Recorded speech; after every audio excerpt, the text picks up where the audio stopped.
Hello there. We're live. We're not at the Granite Curling Club right now, but we are the Granite Curling Club of Seattle. And we hope you all are having a fantastic virtual Pride 2021. Those of you out there, going to watch this later, maybe in the comfort of your home with air conditioning, bless. Those of you who are live watching this in the comfort of your homes without air conditioning in the Seattle and greater Pacific Northwest, we feel you, like literally feel you right now. My name is Brian. I am one of the members of the Diversity, Equity, Inclusion Committee at the Granite Curling Club. And I am joined today by my fierce co-host and founder of the DEI committee and chair, Miss Alicia Burke. Hi, everyone. It's good to see you again this year. We also did this last year for many, many hours.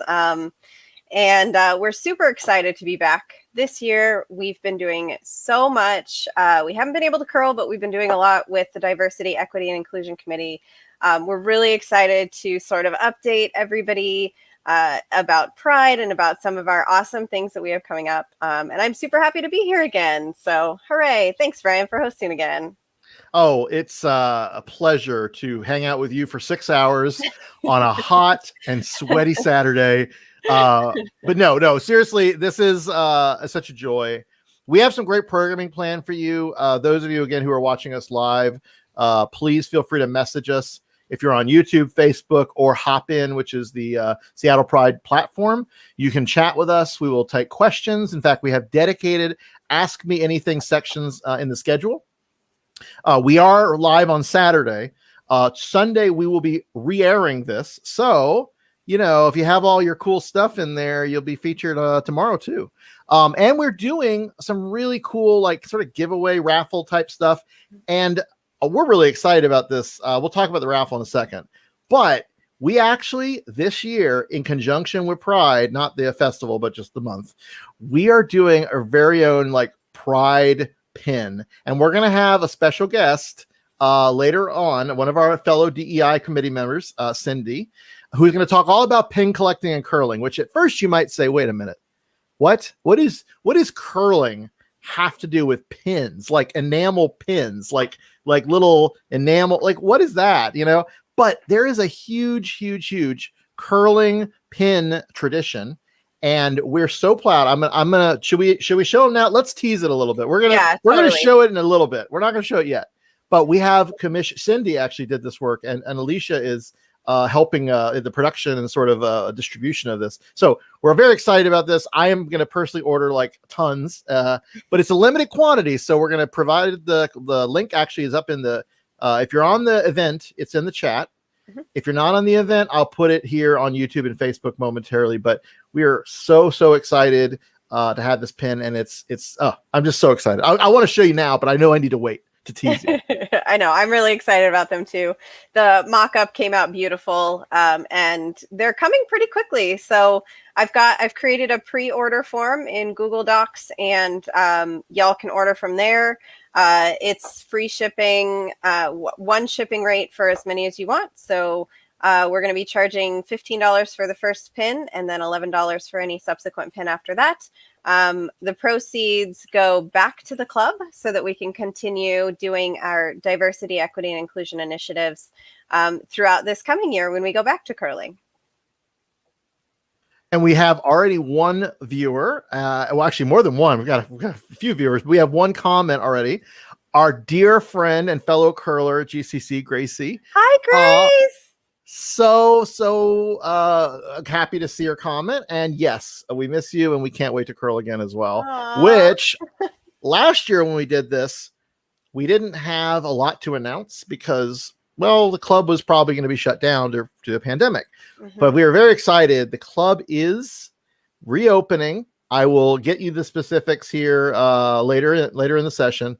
But we are going to be reopening in the fall. And so if you are interested in curling at Granite Curling Club here in Seattle, North Seattle, but very, very, very accessible right off I-5, go to curlingseattle.org. It should be over there. I can't point. It's that, below Alicia. Let's just do it that right under me. Yeah.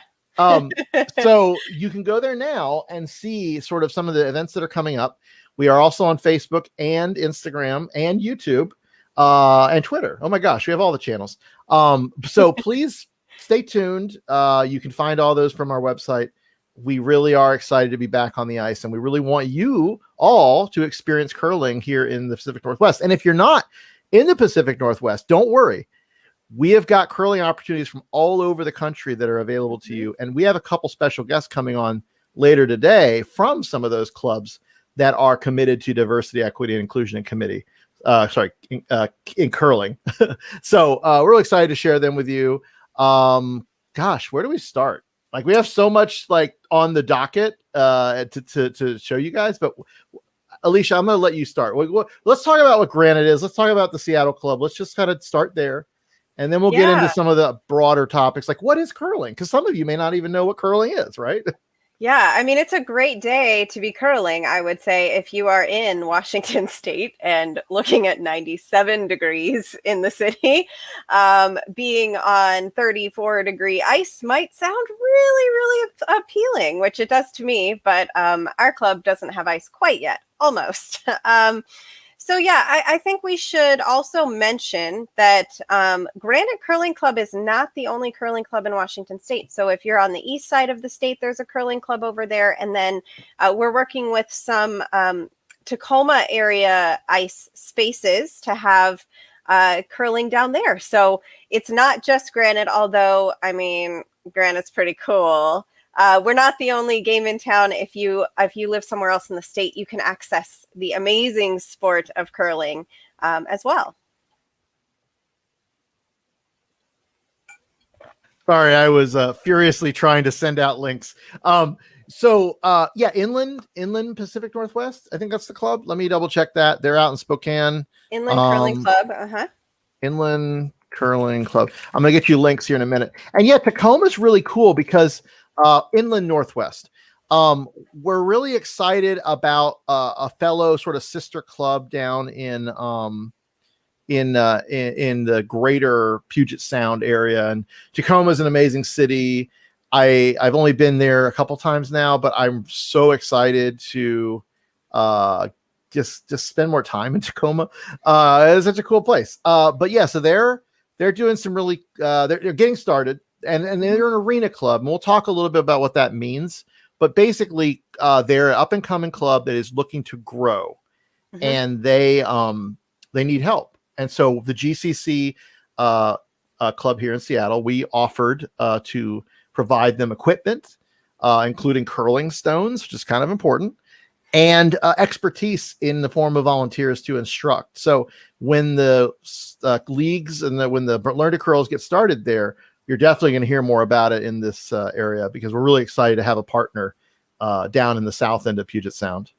Right. You might even see some of us down there. So I live in the south end of Seattle, so it's more accessible for me to go south. So I am happily intending to volunteer myself to teach people to curl and give them some advice when it comes to diversity, equity, and inclusion as well, because I think that needs to be sort of foundational for every curling club.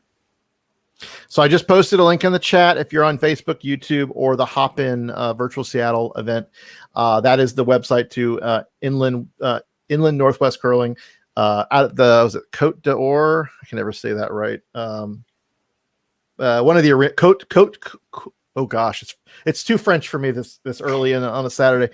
Coeur d'Alene in Spokane. That is where that rink is located, and they're a great group. Also, sort of in this region, we can't forget our dear friends down in Portland. Evergreen Curling Club has been around for a long time. They're a dedicated club, which means, like our club here in Seattle, the building is entirely used for curling, and that's it, other than like partying and other stuff. But basically, it's a dedicated. It's whatever, drinking and shenanigans. But like, we are a building, we are an organization that only does curling. So our ice is never or rarely sullied by non-curling activities, let's just say. Only when we break the ice for the summer is it sullied by adorable dog paws and probably a little bit of sledding across the ice. Yes.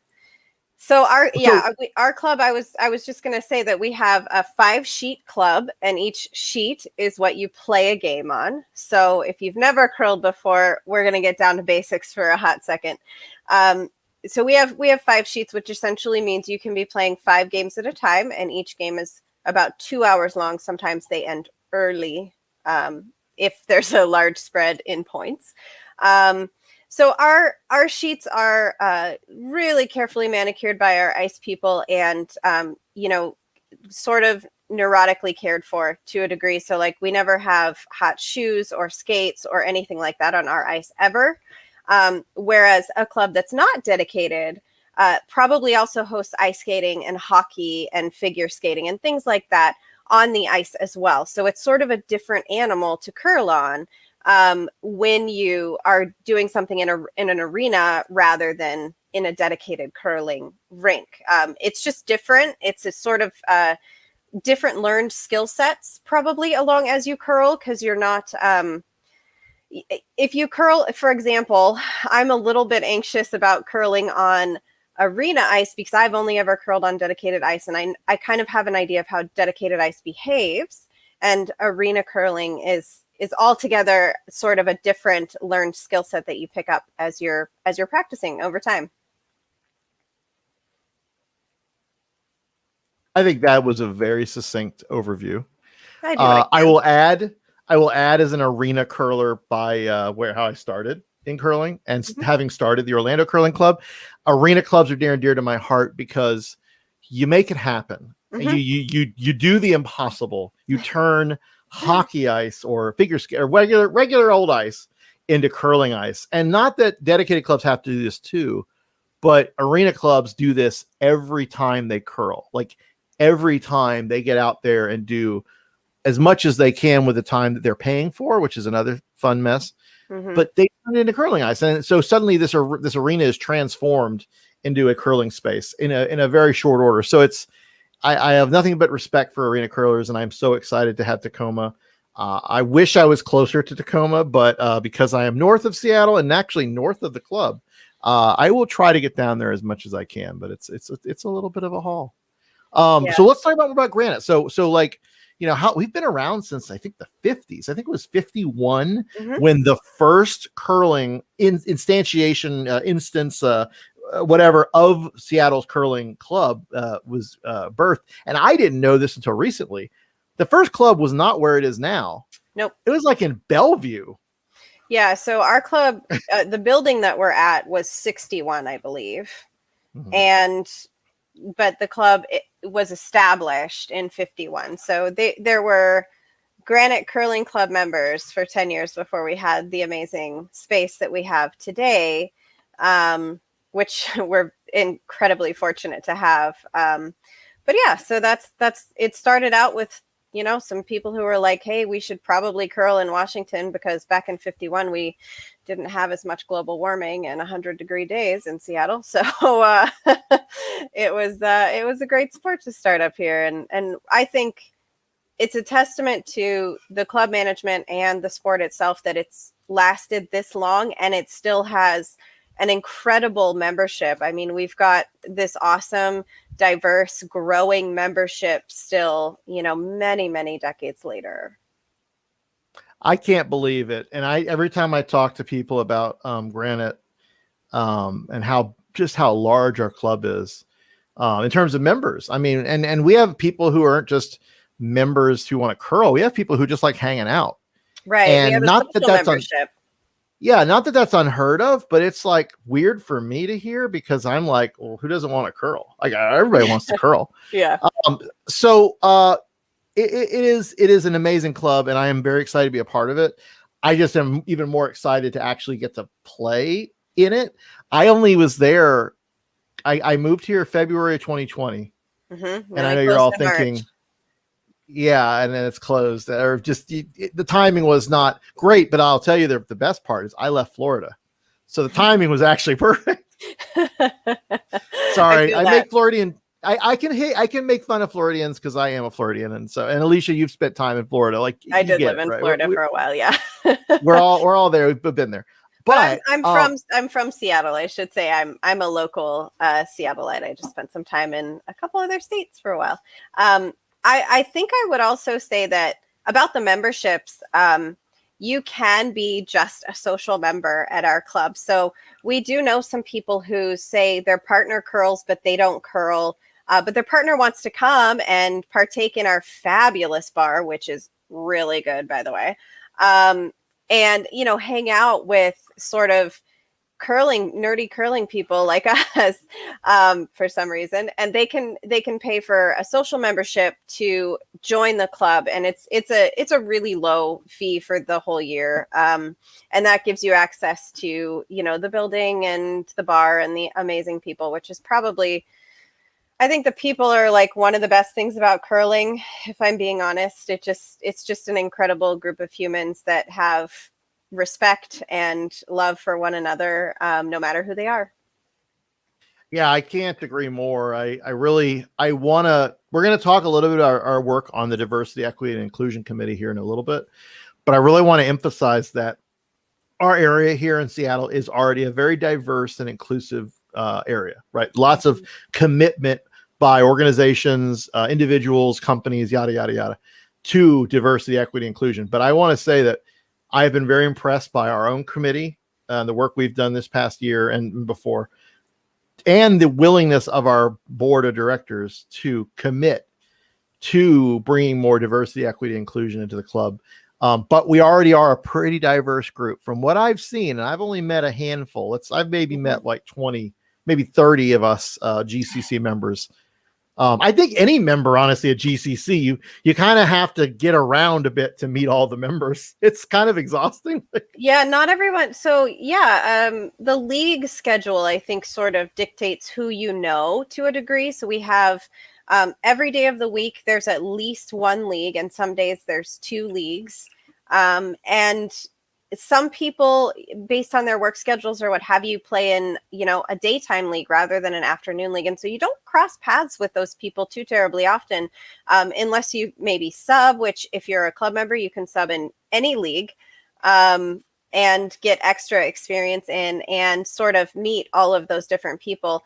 You do meet a lot of people, I would say, at bonspiels and open houses. Those are pretty fun and pretty like populated, I'd say.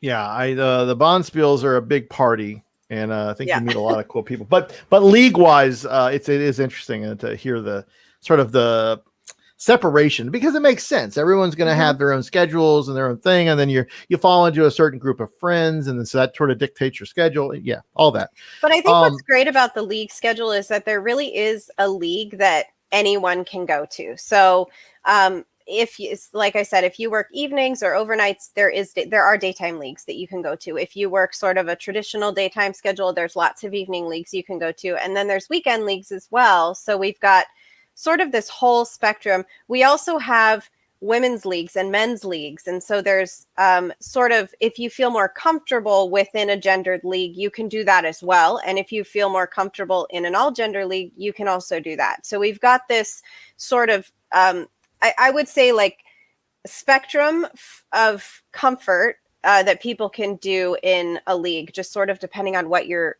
feeling more comfortable with. I personally started with a Friday night league because our Friday night league is kind of like this is the end of the work week, like, fun league. And that's not to say that there aren't incredible curlers in this league. There are amazing curlers in this league, like Olympics level curlers in this league. But Friday night has just kind of traditionally been this sort of laid back, like, fun, like, let your stresses out for the end of the week and then just go upstairs and drink with your friends for, you know, a couple of hours after you play. So for me, Friday was great because I didn't feel pressured. I felt like if I'm not good, it's okay, because the people are here to have fun, not necessarily be competitive curlers.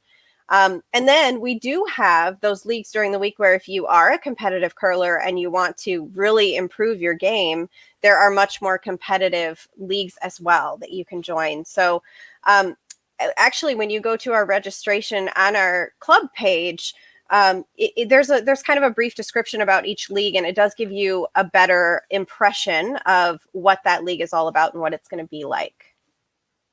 Yeah, we're going to talk with other people throughout the afternoon, one of which talks about our juniors program. And so Lisa Rollick, who's one of our members and has been really key in keeping that juniors program thriving, she's got some great insight into like various opportunities and sort of talking about leagues, and just there's it's a great commitment to really try to have such a large amount of curling availability, but also covering different age ranges and abilities. We also have Yolanda. I've never said her last name. What's her last name? I don't want to mispronounce Carvajal? it. There we go. Yolanda has been really helpful and instrumental in making the helping get the adaptive curling program here going. So we've got a few GCC members who are available coming in. A lot of our board was actually on travel this weekend, so it was a little harder to rein them in. But Lisa's a former board director, so she's just coming off her term on the board. And I don't remember if Yolanda's been on there before, but I think she might have been before my time at the club. But we have a lot of experienced members. Lisa, for example, has been a part of this club for 30 years. So. Whew. Yeah, so she has, and Lori's sort of in the same boat, the current board president. So they've all got this like extensive commitment to this club. It's what I think is so amazing about it is it's easy to be committed to this club. Like the people are great, the missions are great. It's just getting better year by year. And so it's easy for me to feel like I'm committed to this club and want to, burn my free time working on diversity, equity, and inclusion issues to make our club even more of a better place for people to be. Yeah. And I so appreciate you for bringing me in to the world of DEI. And, as a queer curler, I've been in that world, just didn't really know much about the formality, or not the formality, but the work that was being done in other organizations for DEI. Mm-hmm.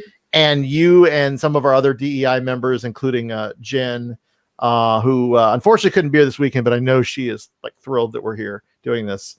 They've really helped me see and get involved with DEI work in curling. So we're actually going to talk not just about our own DEI work, but one of the LGBTQIA subcommittee for DEI at the USA Curling. There's a lot of stuff there, right? Yeah.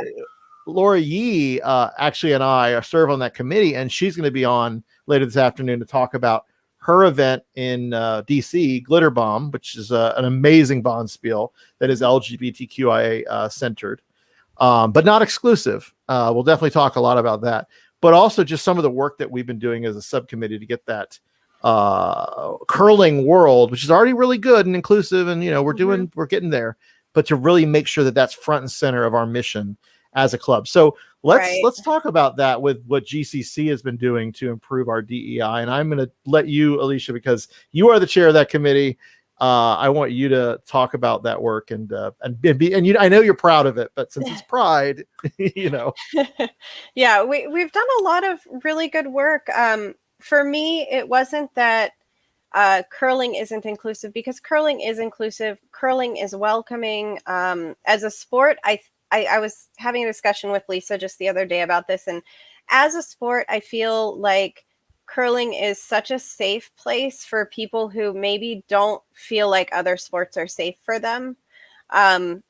It's just, it's welcoming. You never have that like competitive angst, I guess is kind of the way to put it, as you might in other sports. And I've played other sports. I used to play softball.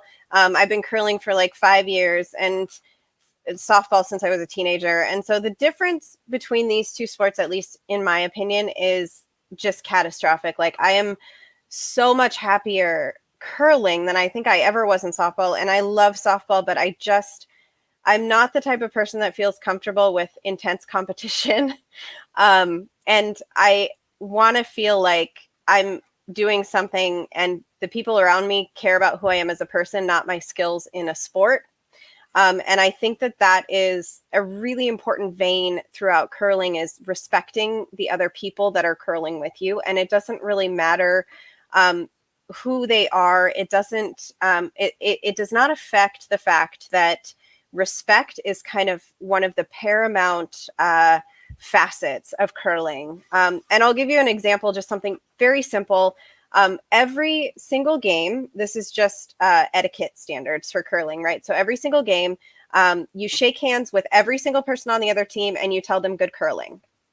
And you don't say things like, I'm going to crush you, or anything like that. That would be highly inappropriate as far as curling etiquette is concerned. You don't yell at each other from the other like bases or whatever. You don't curse at each other. You don't criticize each other. If somebody on the other team makes a great shot, I will say, wow, that was an incredible shot, to the other team. It's such a beautiful sport. And I think, you play with these people that you play against, and then they're on your team for a bonspiel. And it's just the best community. It's the best community for a sport and for communal food and drinking, if you want to do that too. But for me, it wasn't that curling wasn't a respectful, inclusive sport. It's that we needed to tell everybody that we are making this a priority. Despite the fact that we treat everyone who comes through our doors with respect, we are making inclusion and diversity and equity a priority at our club. And so that was my drive to join diversity, equity, and inclusion over 2 years ago in its first iteration. And here we are today, and we've made some incredible progress. So I'm so excited that our plan that we started, I think we might have mentioned this last year at Pride, but our name badges, everyone gets a name badge when they come into the club, and we are set up now to start in the fall with name badges that have pronouns on them if people would like their pronoun on their badge. So this is something that I felt was just so, it's a simple change for a badge to have a pronoun on it, but it's such an important change. It's such a piece to include some of our folks who maybe want to identify as a pronoun that their name or something else might not initially indicate. So I think that that's been such an important thing to get done. It's happening. I'm so pumped. I'm excited to get my new badge. And so that was just something that I think seems like a small task, but has these like ripple effects of inclusiveness. I think it just helps people feel like I'm included, I'm seen, I'm noticed. So that was an important thing. What other important things have we done, Brian? Well, I do want to point out, it's not just about name tags. One of the key parts of this is its registration forms. So if you're a league member, if you're a member of GCC, if you're playing on a league, if you're coming from another curling club to a bonspiel here at GCC, you will have an opportunity to put your pronouns in registration. And then that will carry through to the materials that would be provided. And we don't do name badges for every bonspiel participant, but anything that would be published or whatever should include that. So, I mean, that's huge. I think that's something we obviously need to normalize. Yes. And I didn't understand this. I'll be quite transparent with this. I didn't appreciate what that meant to everybody until I really started to do the work to talk to my transgender and non-binary curling or just friends in general to understand pronouns more. And now I get it. And as much as I can, I try to make sure that I'm normal, putting it out there, making sure there's no question, and that everybody understands that that is okay to also communicate. Right. Because I don't have a sensitivity if somebody misgenders me. It's kind of just, it's humorous for me. But that is not to say that that's true for everybody. In fact, many people, it's quite devastating to be misgendered. Right. And so we're just trying to do the work to make sure that that does not happen by accident, you know? And so that's huge. I'm in the same boat. I don't have, personally, if someone misgenders me, I'm just like, oh, that's fine. Like, no big deal. But I completely acknowledge and value that other people don't have that same feeling that I have. And I think we need to, you're right, we need to normalize it. We did this with all of our official communications, right? So immediately over a year ago now, probably 16 or 18 months ago, we were able to have all of our board members put their pronouns on their emails. Any official communication that goes out from anyone with GCC has our pronouns on the email as just a normalization. You know, we just want to make this totally benign. I don't want it to be a thing where people come in and they're like, oh, you guys have pronouns. No, I just want it to be like everywhere. Everyone has pronouns. It's a thing. No big deal. I don't think you mentioned it, but some of the other work that we've done over the year, this past year, is work related to like the code of conduct. Oh yeah, that was quite a lot. Yes. And that's huge. Yeah. I was just going to say, you know, we have some concerns about inclusive restrooms. We have concerns about inclusive changing rooms. We do have a locker room downstairs in the basement of the club. And so for us, sort of having inclusive spaces, or at the very least an avenue so that someone could reach out and say, hey, I need an inclusive space to change because I don't identify as one of these genders that you have in your locker room. You know, I really felt like we needed to have that. And that was something that we were severely lacking. So we now, last I heard at the AGM, we have all gender restrooms.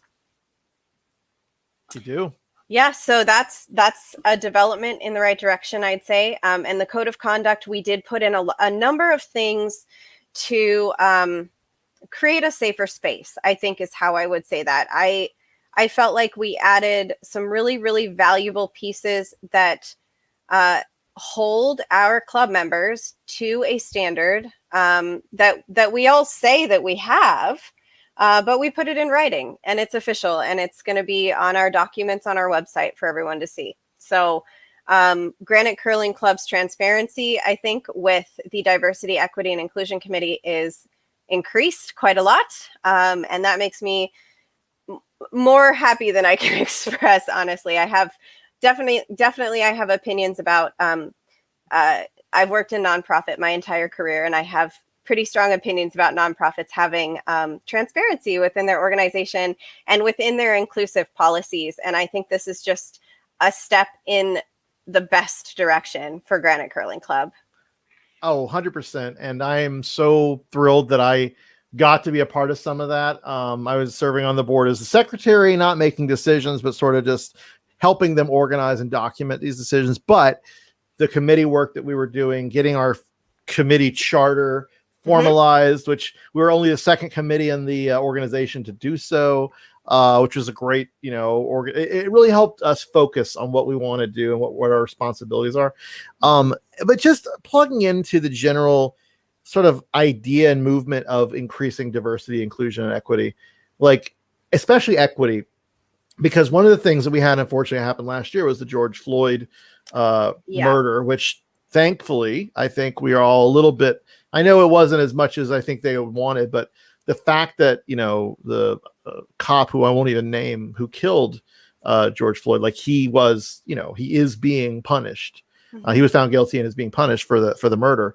Like, you know, that movement, that moment of inflection here in Seattle, but also across the country was so powerful that it was really kind of awesome that we as the DEI committee could be in some small way a part of that movement and sort of nudge our organization forward in making a statement. Yeah, we really, our committee felt very strongly that we need to make a statement and we need to be very clear about where our club stands on race relations.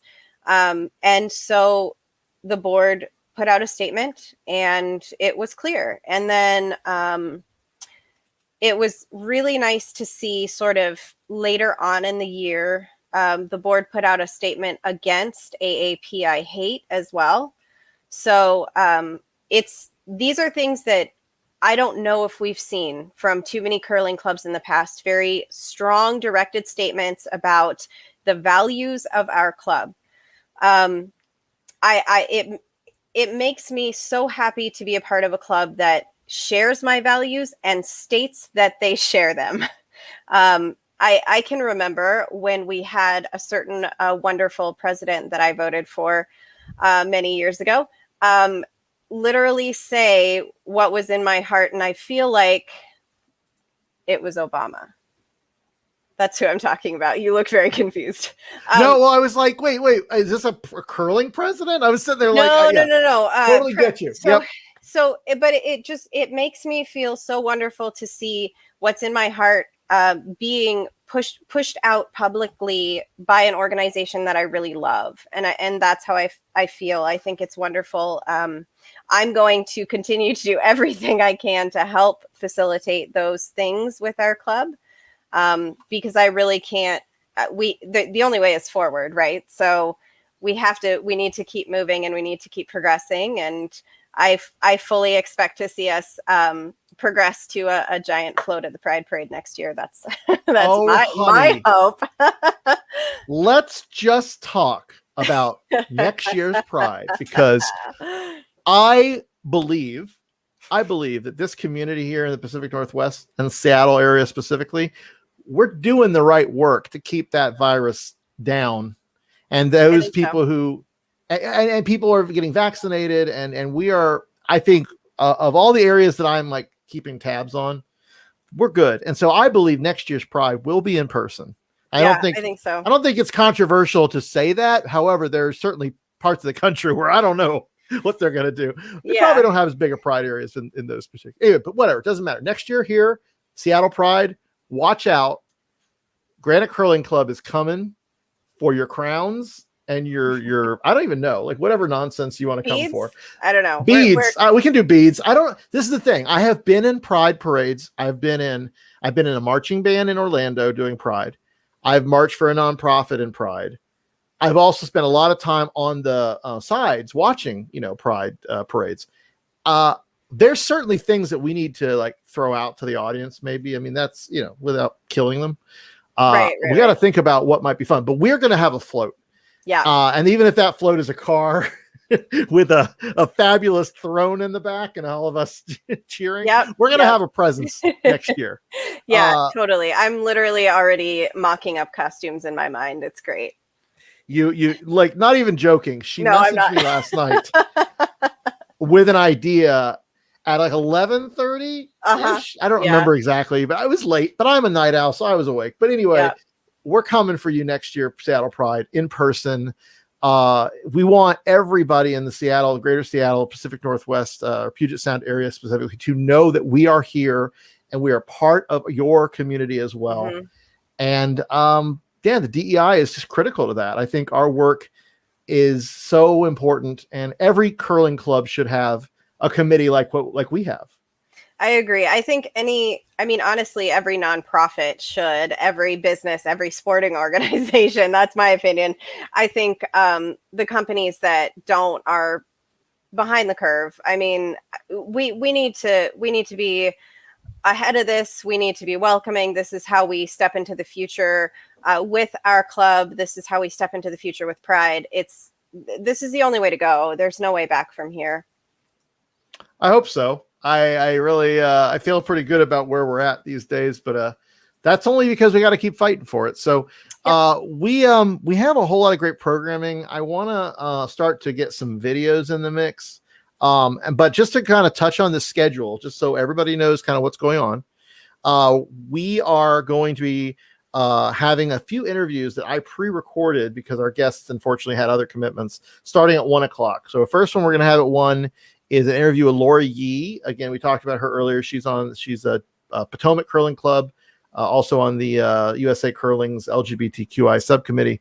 And then at 1:30, 1:40-ish, one of my friends, Colin Hodgson, Canadian curler, fierce ally of the LGBTQI community, among many others. I mean, if you're not familiar with Colin Hodgson, he's just such an amazing, young, passionate curler whose prowess on the ice is he's quite successful, but he's also so passionate, and it's so exciting that we got to talk to him. So we're going to have those interviews at 1:00. After that, at 2:00 today, Pacific, for those of you who are East Coast, we are actually going to turn things over a bit to one of our fellow DEI members, Chad Johnson. So he's going to come in and talk a little bit about some of the work he's done. He's going to try to talk about the history of curling a bit. We might help him out with that. And then we're going to have some more interviews from other members of our club. So just to kind of idea where we're at. And we're doing this through 6 o'clock Pacific, 9 o'clock Eastern. So we're going to be live until that point. But then tomorrow we're going to just probably re-air this whole thing. So again, if you have comments, you're hanging out, you want to chat, we're going to have dedicated Ask Me Anything sessions, but you can always throw us a comment and we'll try to answer whatever questions you have about curling. Yep. And we'll give you sort of more specific timings for the AMAs in case you want to pop in at that time. But don't hesitate to take a look in the chat. We also have posted the pre-order form for the Pride pins, the Granite Curling Club Pride pins. Those will be here on or about July 15th, and then I'll get them mailed out as soon as possible. I'm coordinating it, so you'll be interacting with me for payment and everything else. We also have Inland Northwest Curling linked in the chat as well. If you want to check out one of our sister curling clubs, the folks who run that club are delightful. I've had some communication with them, and I think that if you're on the east side and you probably need to cool off, it might be warm still in September. Check them out and look at their reopening schedule and see if you can get a couple of rounds in, or maybe an open house. That's how I started, was an open house. It was just fun. We were looking for another sport. And I'm going to tell you, I am not a cold weather fan. So if you're worried about being too cold on the ice, double up your socks and give it a go. There are some awesome fleece lined pants that I can recommend for you. But let me tell you, you don't stay cold for long, because sweeping is a workout in and of itself. And when you first start curling, you're going to be sweeping the whole game. So I would say if that's your deterrent, my family lives in Hawaii. I spent a number of years living in Hawaii and Florida, and I am a hot weather bird, but I can manage to get through 2 hours of curling, and then you go upstairs and warm up with some whiskey and you're good.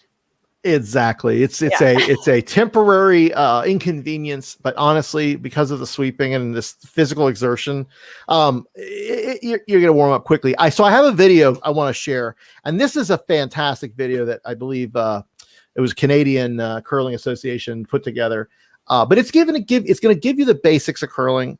It's a great little quick, fun intro to the sport. I know a lot of you are either curlers or you've probably seen curling on TV.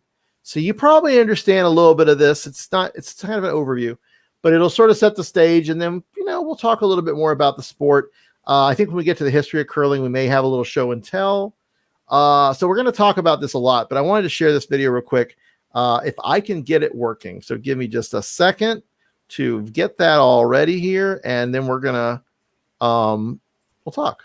So here is a quick little video, your 2-minute guide to curling.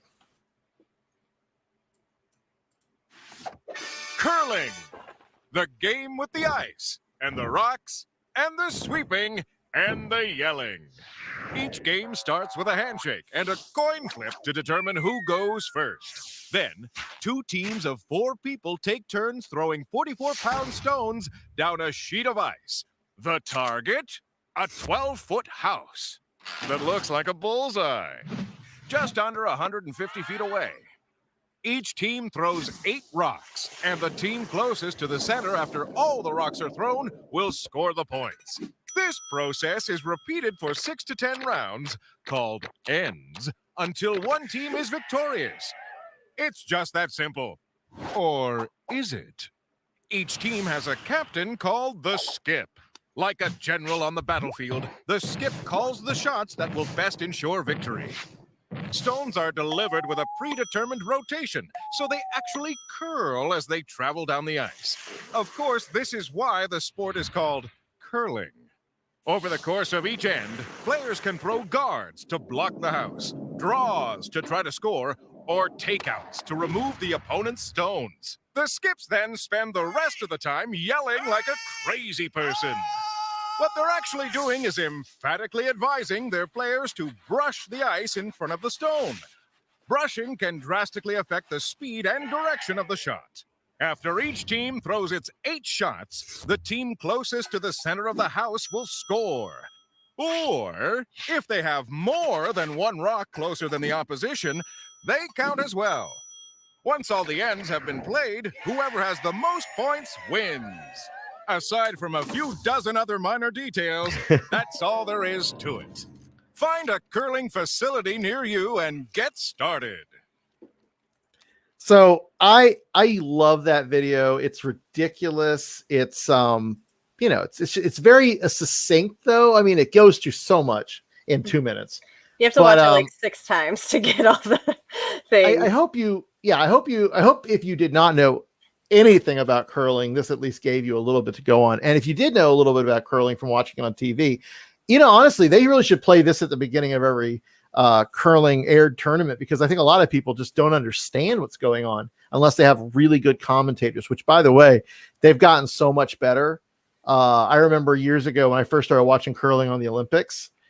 I mean, I had to figure out what was going on with some Googling, but it was fine. But yeah, the announcers are getting a little more hip to that. They're trying to explain it. So I really appreciate that. We have a comment from Nathan. Hi, so Nathan is asking, how is it looking for you guys to be open in curling next year? It is looking fantastic. The AGM, annual general meeting for the organization, just happened a few weeks ago. And at that AGM, they announced that we will be reopening in the fall. Membership registration is going out very soon. Mm-hmm. So be on watch for that. That'll also include the leagues sort of that are going to be coming up, and sort of just all of the info you need to really get started for the fall. So that is actually confirmed. The other thing that they confirmed is we're getting the US, I believe, I think it's the mixed doubles as a qualifying event coming up for the US in September. Like, I think it's Labor Day weekend. So that's exciting, not just because, we'll have people, coming from all over to experience our world-class facility and ice, but also just because it really is important that we provide these opportunities for these athletes to keep working towards their qualification points to be able to go on to the Olympics. So that's a really cool thing that's coming in September. And then the Bonspiel schedule. Oh my God. We're not ready. We do a lot of Bonspiels. A lot. We're not ready. We're not ready to announce all of the excitement that is coming as far as the Bonspiels. However, I will just say that we've got some really huge news coming in terms of what our club is going to be offering for Bonspiels. And I'm super stoked about several of them, maybe more than the others, but in general, just so excited for that, because a Bonspiel, if you've never heard the term, is a party. It's really a party. Like, I know it's a curling tournament, and I know people are probably like, yeah. But let's not, it's a party. Yeah. Now, the there's degree costumes to which and food, and yeah, it's wild. The degree to which it is a party versus just a curling tournament, that's up for interpretation.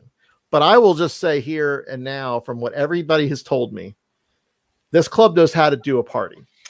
Yeah, so I've been to a few of the Bonspiels at our club. I have been to Granite I've been curling with Granite for about 5 years. So we've done a number of Bonspiels, and we actually started with like the mildest Bonspiel, which is our summer Bonspiel. And it's a lot of fun for being a mild, kind of laid back beginner Bonspiel. There's like a pork cookout outside and cornhole everywhere. And like we do pop-up tents, and everyone can hang out inside or outside of the club. And it's just, it's a lot of fun. Even that one which is super sort of laid back, is so much fun. We also do a 5 and under Bonspiel, which is for people who have curled for 5 or fewer years, which I think technically we're not counting this past year, so I get to still do that one. But I think one of our sort of shining glory Bonspiels is our April Spiel, which is wild. We have people coming from all over the US and Canada to come to our amazing Bonspiel. The pictures and the costume contests and everything from that one every year are just incredible. We have got some just brilliant artists and decorators in our club, and the decorations for the theme of each Bonspiel just floor me every time. I've literally asked if I could take some of the decorations home.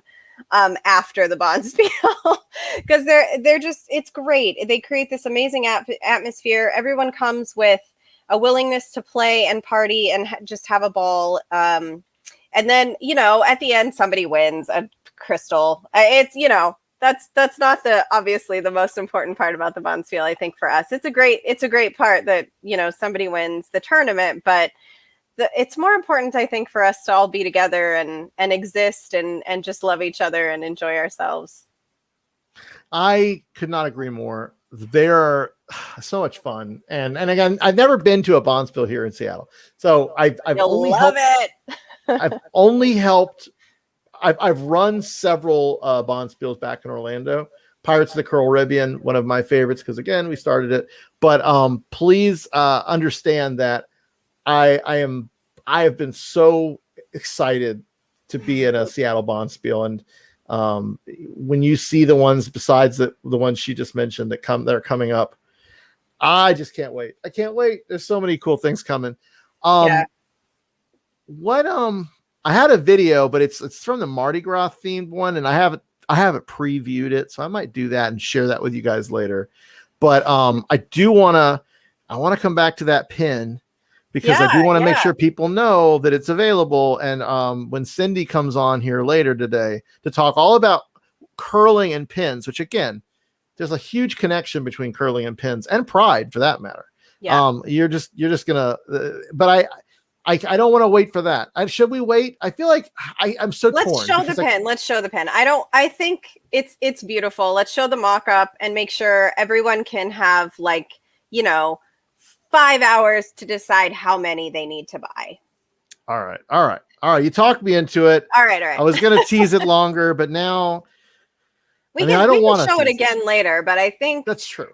People are going to be really impressed with how beautiful it is. And they're going to need to call their aunties and uncles and see how many they need to buy for them. And, that could take some time. So this is our mock-up for our Granite Curling Club Pride pin.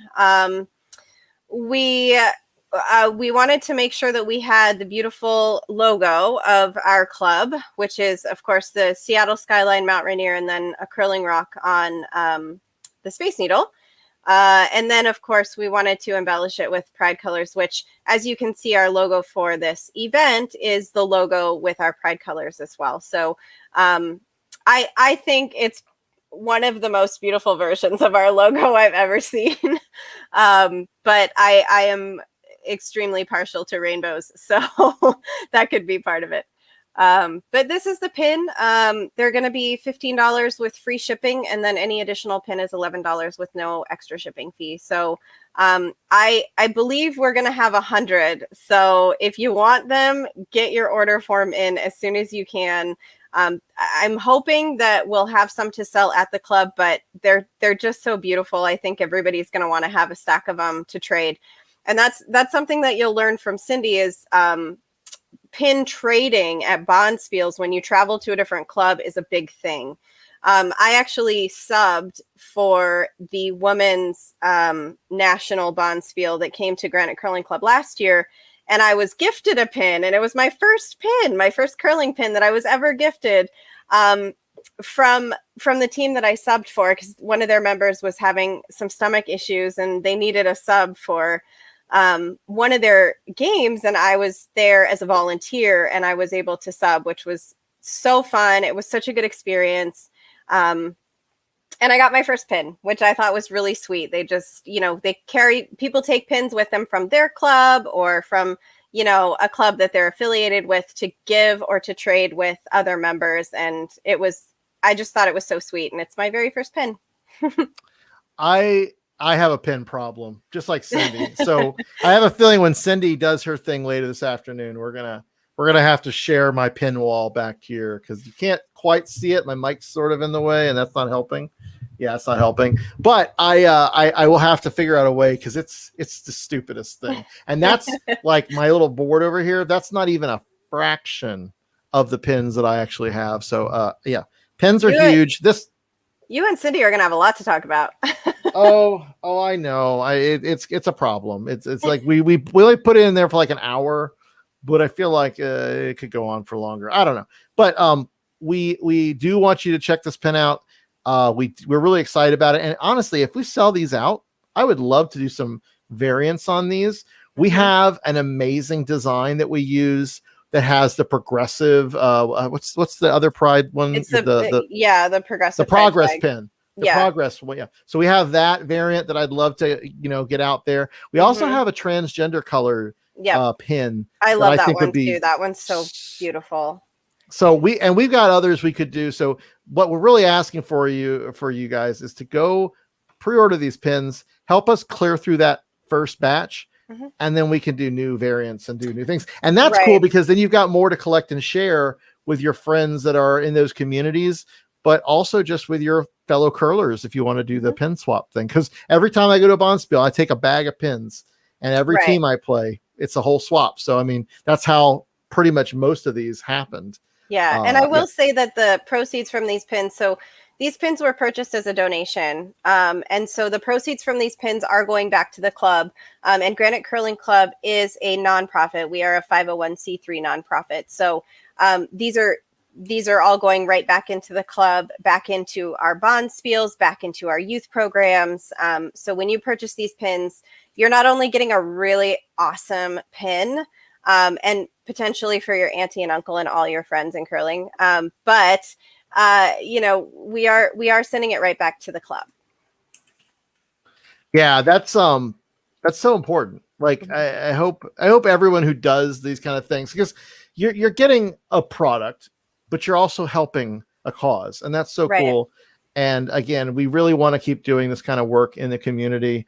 I'd love to get like our curling roadshow out there to some of these events. I mean, again, next year for sure. Maybe not the roadshow. Like we're gonna have to see if we can do like there's a thing called floor curling or rocks and rings, like where we could take a little travel curling thing.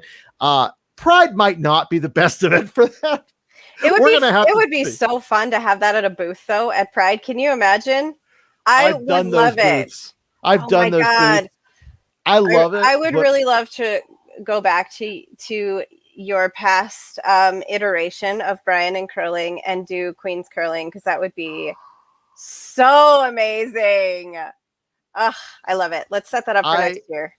So the only way we could pull that off though is if we did it with somebody in drag, which maybe next year Pride in June won't be as hot as it is this year. I'm hoping. Fingers crossed. Yeah, it's a rough weekend for that. I'll tell you what. I don't envy people who are hanging out down there in a booth tomorrow. Oh God, no. Well, so that's the thing. Like the people who are actually out there, thankfully, I think most of it's virtual this year still. But if you are out there and you're dealing with this year, and if you're in Capitol Hill right now and you're partying, and you're not watching this, but please stay not warm, stay cool. Stay cold, stay cool. Yeah, we're sending all the icy thoughts your way from the ice in Granite Curling Club, which will show up in August. Oh my goodness. Well, we're going to take a quick break and then we're going to come back with our first interview. So thank you guys for hanging around. We're not going anywhere, so please don't don't leave. But have a drink. We'll be back in a few minutes with our next interview. Yep.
Hello, and welcome to the Granite Curling Club's virtual Seattle Pride 2021 live stream slash pre-recorded stream slash I don't know, whatever this is.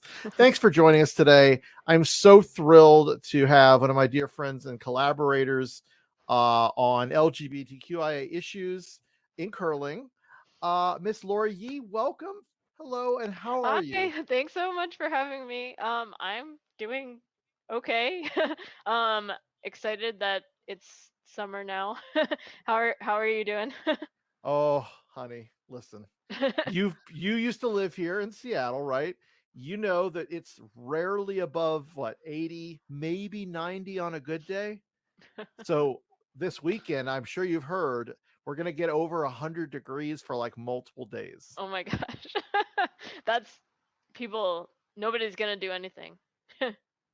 I There- I'm a Floridian, like that's not that unheard of, but I'm also a Floridian in that I believe in air conditioning. yeah, yeah. And my house and all of the people I know's houses, they don't got AC. No. So we are going to die. It's horrible. Anyway, that's fine. Whatever. We're gonna have a great pride, even if we're all melted all over the place. Go swimming.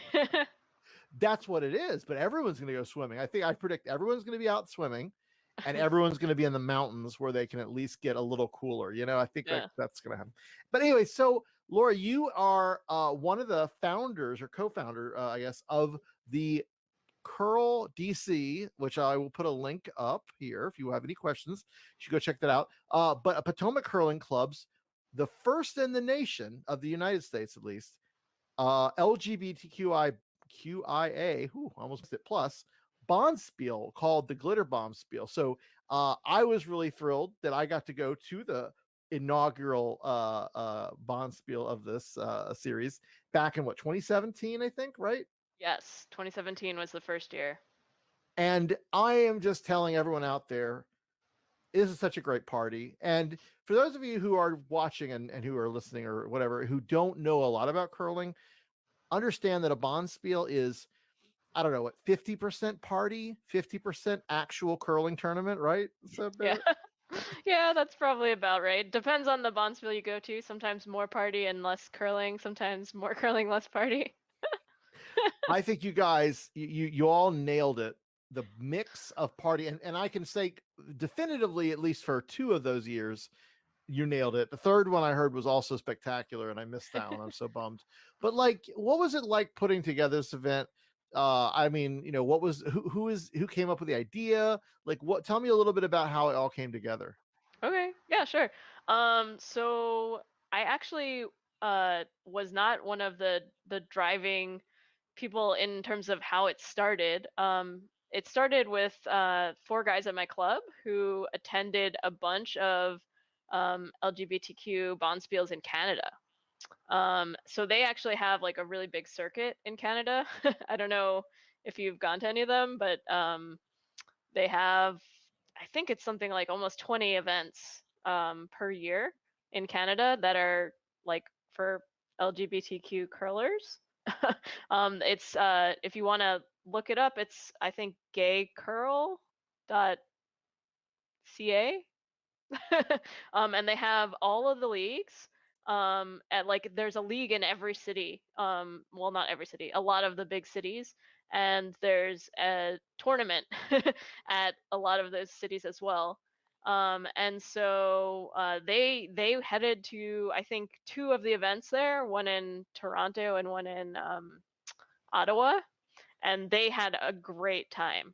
And so I mean, we're friends, and we were all talking about it after they'd gone, and they I wanted to go to some, and we haven't. I actually haven't been able to make it to any. I had been scheduled to go, um, but then the pandemic hit.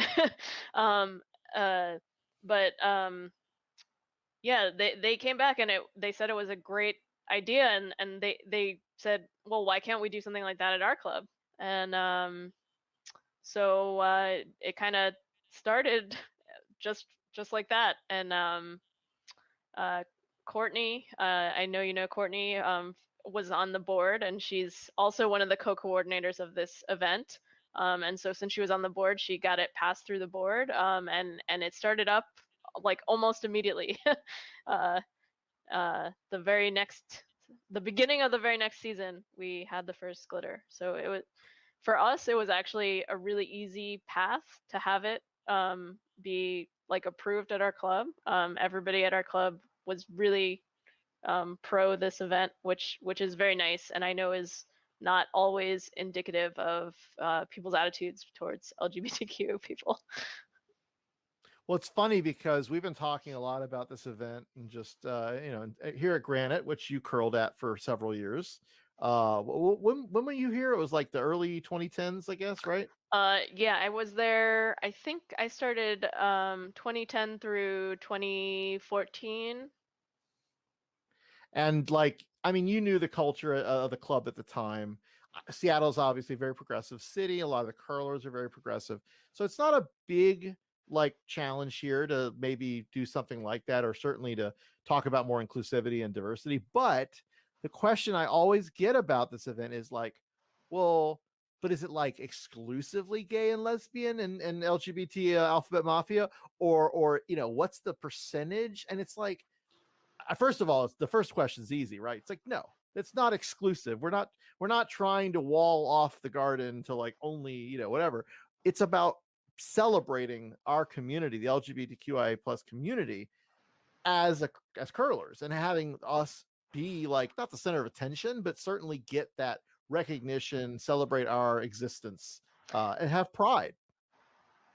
Yeah, so our event, we say it's for LGBTQ plus curlers and allies.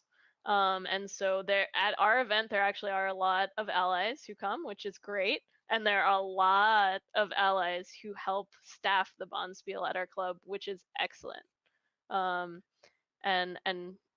that's something that we are very happy about and is great. Oh, I love our allies, and again, it's so funny because you can say like, oh, allies, yeah, a lot of people would qualify, but I love that your club specifically, like the allies, focus their energy on really helping the event or run. And I mean, you guys do such great events. I've only been able to actually curl at the 2 glitters that I went to, and I've never been to any of the other events, other than I did go to Cherry Blossom Spiel in 2014 just to see it, like just to sort of witness. But anyway, you guys are such a great club, and I love you so much. But you know that. Well, you know that. Yeah. I'm biased, but I would say that our event is, if you're gonna go to one, I would go to ours. The glitter. Well, so you chose a good one. No, thank you. I know, I appreciate that, and I'm glad I did. Certainly. So I do want to also showcase the hardware. Not that I won. I did not win. My team's had a lot of fun. Probably too much in some aspects, as far as maybe staying out late and drinking, whatever. But I did get, because of the charity auction you guys did back last year, I did get one of these lovely medallions, these little pins, and it is one of my treasures. I have many curling pins behind me over here, but this is one of those that I just absolutely treasure, and I am so excited to get more of them. So you've just announced the new dates for the next glitter, after, of course, I think there was going to be a 2020, and that got COVID canceled. All of that we know. But I'm going to put up the link. So like, let's talk about the dates, and let's talk about like what people could expect with the next glitter Bonspiel. Sure. So our dates are scheduled for January 28th through 30th, 2022. And we pushed our Bonspiel back this year. We're hoping, actually, we usually have the event in October. And the reasoning for that is kind of twofold. One is we wanted to not conflict with the Canadian gay curling schedule, because they have tons of events, like probably November through February. And we wanted to kind of not conflict with that, because we did want to encourage some Canadian curlers to come. So we usually have it in October. This year we're going to January, just because of the pandemic, we wanted to, give a little bit more time for people to get used to going to an event, and also, to have some time for our club to figure out what an event would look like. You know, so that's the reason for the change in dates. I think we will eventually be going back to October, and looking forward to the spiel. We're hoping that everything will be back to normal if everything goes okay. And usually our spiel includes curling, lots of curling. There's usually 4 curling events for 24 teams.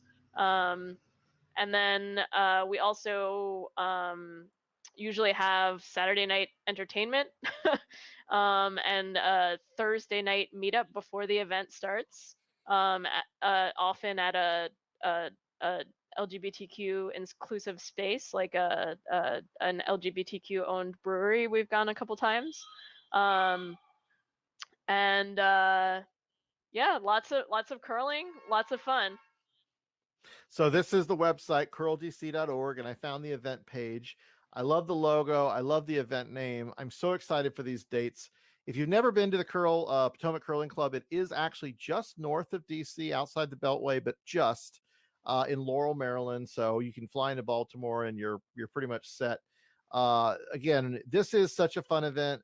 I am trying to figure out like the exact schedule for my participation. However, I feel like pretty much confirmed we're going to have a team there, maybe a couple. I'm really hoping we can get a good Seattle contingency in addition to my like East Coast friends that we're going to, want to do stuff. But let's talk some more about other LGBTQIA issues in curling, because you and I both are very lucky and fortunate that we get to kind of collaborate and work on these issues for USA Curling, being on the subcommittee for LGBTQI issues as part of the bigger diversity, equity, and inclusion committee.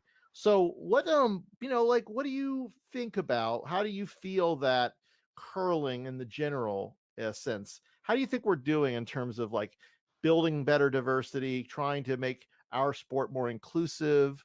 I mean, obviously there's a lot of work that we need to still do, but in terms of just sort of small progress, little bits here and there, like how do you feel like we're doing? I think that we're going in the right direction. Uh,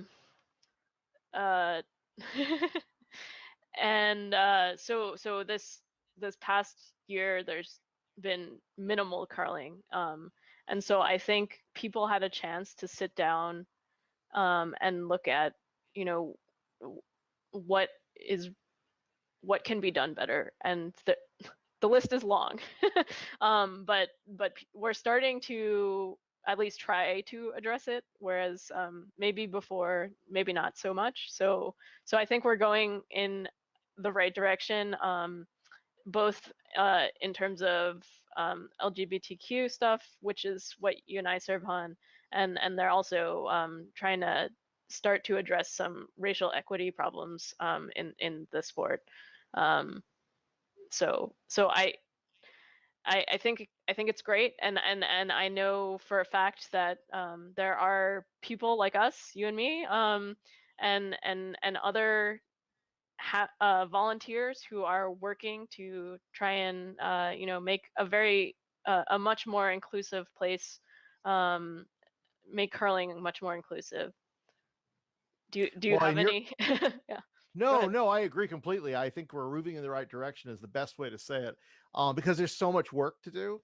But I feel like having groups like ours, like our committee, having club-based committees and club-based advocates like you guys do, certainly at Potomac, like we do here in Granite, is so critical, because the national governing policies will be updated and revised as we go through and just advocate for that. But I think having it at the club level, the local level, that like growth, that like that push out, and setting an example really for other clubs and other groups is so important. And you guys, your group at Potomac, you had such an amazing inclusive policy for curling in terms of transgender and non-binary curlers that I was really, really inspired and just so moved by all the care and consideration your club put into that policy. Yeah, so I definitely can't claim that that was my work. It was a bunch of people's work uh, at my club to put that policy together, and we really just wanted to say, you know, we know that other places out there might not be as inclusive, but we want to affirm that here we are, and that's how that got put together, and I hope other clubs and the governing body will eventually feel the same way. And Yeah, I feel it's a great template, and I know if anybody is certainly interested out there in the curling world, and you want to see that policy, I have a feeling that your club would be happy to share that as an example, and then they could use that or potentially incorporate that into their own club's policies. yeah, and I know that it's the starting point. It can definitely be updated over time, and even now I know there are some things we could probably update to it. So we'll be looking to change it as it goes on. It's actually on the club's website if anyone's interested in looking. Um, yep. Just I keep it guess up the whole time. one thing I heard you mention, people might ask, why is an LGBTQ event necessary, or why are only LGBTQ people going? And I think one thing that people who aren't LGBTQ don't realize when they're going to events in other places is that when you go to a new environment, you don't know the culture of that club. And so, like, especially in curling, where you might be traveling the entire country. And so, just being, saying that this is an LGBTQ friendly event, knowing that you can, be pretty open about yourself at the event, means a lot, at least to me. And I'm sure it does to a lot of the people who come to our event. No, I think you're right. I think not knowing necessarily what you're walking into, even though the world of curling is more, I would say, inclusive and more accepting than maybe the average whatever Sport. world, not a sport, certainly. I feel like it is helpful for us to kind of go into a space and really have that made abundantly clear that it's a welcoming, inclusive space for us. And that's part of the reason. I totally agree with you. Um, yeah, I'm so excited for where we're taking the sport. I do you think that so Potomac's obviously had this great policy for a while, and I mean it's obviously working out very well for your club. Again, when things resume and COVID is not an issue, but um, where do you see us going? Do you see us really having these kind of events, these LGBTQ bond spills all over? Do you think that we should stand up, I don't know, some kind of other entity that might, be a parallel to other organizations in Canada? I mean, like, what do you see as the future for what we're kind of looking at? Yeah, I mean, a lot of people at our club would love to have kind of like a queer curling circuit in the States. Um, People have seen what they did in Canada and how much more inclusive the sport has become in general just because of those. Um, in Canada, they have, uh, a number of high profile out curlers. Um, and they go to these events sometimes, and so there's that interaction, and you feel like you're actually part of the sport. So I think here it would be great if we could have some sort of circuit in the States to promote um, queer curling, and uh, have a few events around the country. Then we can have a national champion, national. That wouldn't that be great? And then I know some people said that it would be great to have doubles events, because right now the most common format is mixed doubles, and that could be difficult for people who are non-binary, or even people who just want to play with their partner. because I know a lot of mixed doubles teams are playing with their partner or their spouse. And then yeah, I guess I mean uh, there are so many ideas that we could have, but I think it would be great if we could have more of these events. And we're definitely willing to help anyone who has questions about how to throw an event like this. Definitely just email us. Our email is glitter@curldc.org.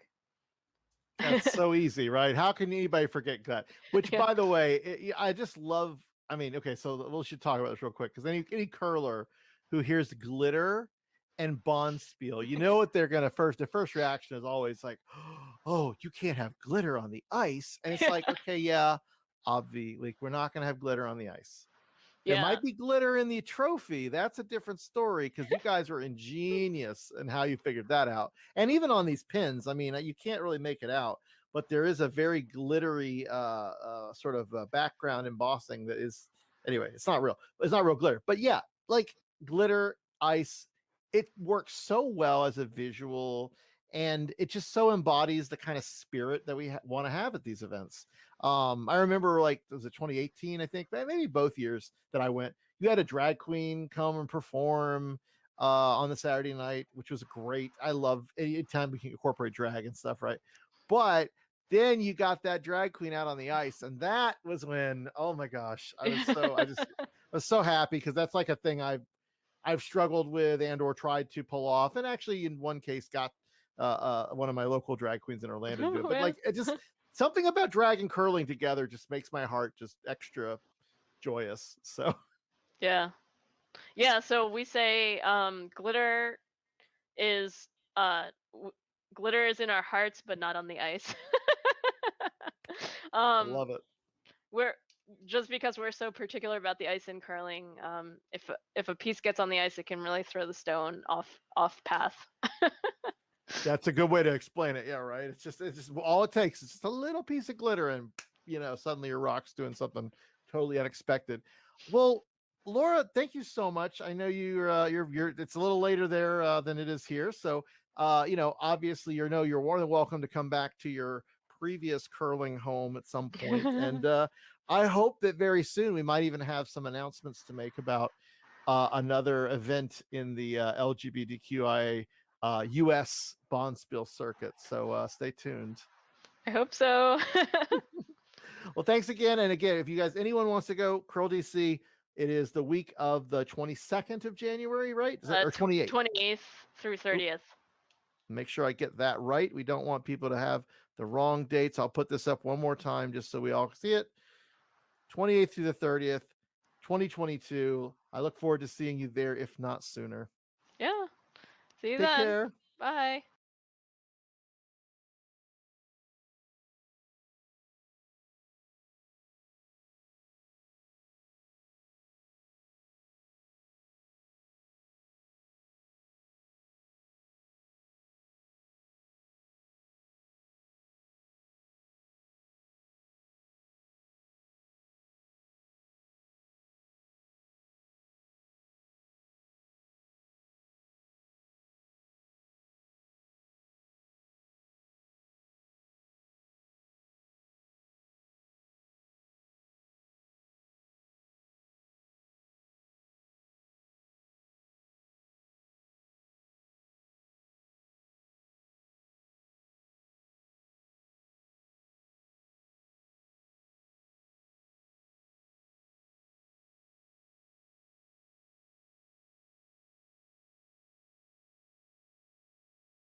And welcome to the Granite Curling Club of Seattle's virtual Pride. We are doing a bunch of interviews, talking to queer and allied curlers, people in the community, just to try to like spread some word about how curling, we think, is a very inclusive and welcoming sport, and how hard we're working to try to make it more so. So I have today here a dear friend and one of the, I would say, strongest curling allies that our community, the LGBTQIA community, has up in Canada. Colin Hodgson, welcome. Thank you for having me. I'm pumped to even have this opportunity to be chatting with you. Oh man, you're so fortunate that we were connected over the quarantine crew that we're in, and getting to follow your curling career in general has been it's amazing. I want to make sure I don't bury the lead. You are one on what is it, Team McEwen, right? Yeah, I'm on the lead Team McEwen, and it's been based out of Winnipeg, Manitoba, and I've been curling out of Manitoba for the last 7-8 years, but I currently live at the end of the highway in Northern Ontario, in Red Lake, Ontario. We've got a beautiful lake way out there. Oh wow. I'm currently inside the golf course where I manage in the summer, so it's a nice place, and anyone's always welcome to come up here. Hit me up. I cannot wait to get to Canada. I'm out in Seattle now. I used to be in Florida, and I'm so close. I am so close to Canada, but the borders are still closed. And so, as soon as that opens up, man, I'm going to get around Canada. I'm going to go on the provincial tour, and you're on the list. Fantastic. It's not the easiest to get here, but we're not that far from Minneapolis, though. So if you can get to Minneapolis, it's only an 8-hour drive straight north to get up to where we are. That's easy. John Easy Schuster day. has been fishing up here, so as soon as that border opens, we'll have to get him and some of the other boys up here as well. We've got a nice golf course as well. That helps. Oh, I'm sure you won't have to like convince them to go up there, right? How do you sort of like explain your role as a professional curler in light of the fact that that's not your day job? You've got a lot on your plate, and like, how do you kind of talk to people about like what you do in curling? Yeah, as a curler, being from such a niche sport, it's not as glamorous as people would think. It's not, we're not getting paid salaries. You kind of have to earn everything by winning. That's kind of what your carrot is by winning, and you put all the sacrifice in. Like I remember when I was growing up, I didn't. Finally now I've climbed out of a hole financially that I put myself in just trying to make it as an athlete. So, not being able to afford healthy food, having to go for the box of mac and cheese rather than fruits and vegetables, or not being able to, or having hot dogs instead of getting like eggs or a chicken breast. Like those are the decisions I had to make growing up. So it's not so glamorous. I know there's lots of other people who had to make those sacrifices, and we come from different areas and backgrounds, and and that's not to say that my parents didn't provide or couldn't provide. I had too much pride personally to ask for help, and it's coming from a sport that's maybe not the coolest sport, it has its own challenges growing up. And so a lot of us curlers don't do it for the money. We do it for the camaraderie, the different experience, and in another case, to have a platform or to stand out. It's given me a lot. It's granted me opportunity to meet different people and grow as a person and understand different cultures. I think one of the best things that ever happened was I had the opportunity to go to Japan and curl in Japan and understand the culture. And I highly recommend that for anybody. It's an amazing exercise, especially for Western culture such as ours, to to go there and understand just a different way of looking at things. Respect isn't earned, it's granted, and that's the feeling that I had there. Is everybody's so respectful, didn't matter what you did. There's very specific cultural norms. One of the coolest ones is the business cards. I'm not sure if many people know about this, but if you go to Japan, bring business cards, say who you are and what you do on those cards. This was an amazing experience. Someone gave me the heads up, and we did this. And one of the things in Japan is you very respectfully hand a business card, and it is important to look at it, to look at both sides, to feel it, to understand, and don't you dare put it in your pocket. You keep that in front, respectful, and just small things like that are, I think, a great way to go about how we can work together as society and give people respect and understand different perspectives, so that we can really function better and not be so shallow with some of our thought processes. So I think curling has given me that. And So oh, yeah, no, carry on. you're just going on such a great roll. I don't want to throw it in, but I did want to go, like, I want to tie into that with your time curling, because you started curling very young, as most people who are really good at the sport do. So what was it like growing up and sort of finding that tribe of curlers and sort of figuring out, oh, this is the thing I want to be?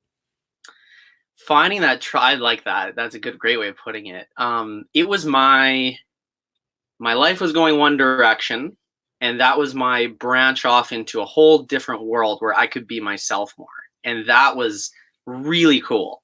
I look back on school, and yes, I do have some friends from like growing up.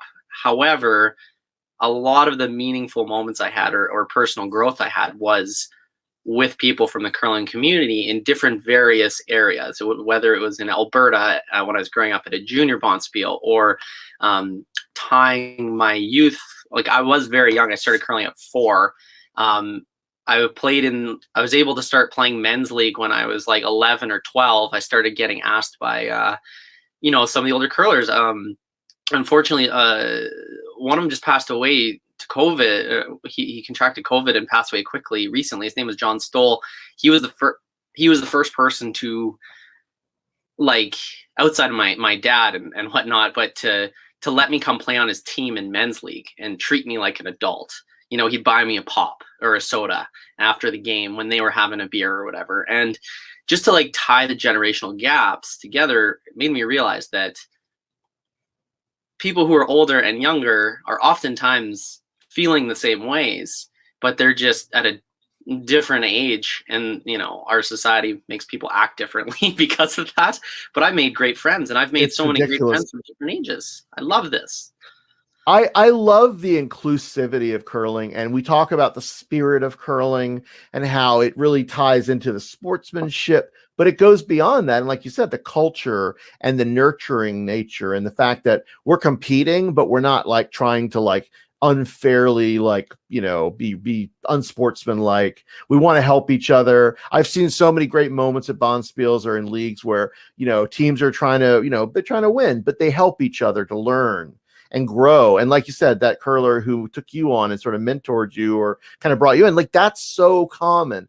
And it's interesting too that, we're kind of in a transitionary period where a lot of the older curling community is sort of retiring, kind of moving on from the sport, but we're trying to bring in all this youth and diverse kind of communities that maybe in the past didn't get like targeted for, oh, you might want to curl, like, so how much have you seen that being done at the local or national levels? Like, what has your advocacy been like? What have you been kind of working on to try to make that transition better? Well, we tried with our company to try to bring in and focus on a younger targeted demographic. And there wasn't an opportunity for me as a big, huge curling fan to go buy a Team Canada jersey or a Team Korea jersey.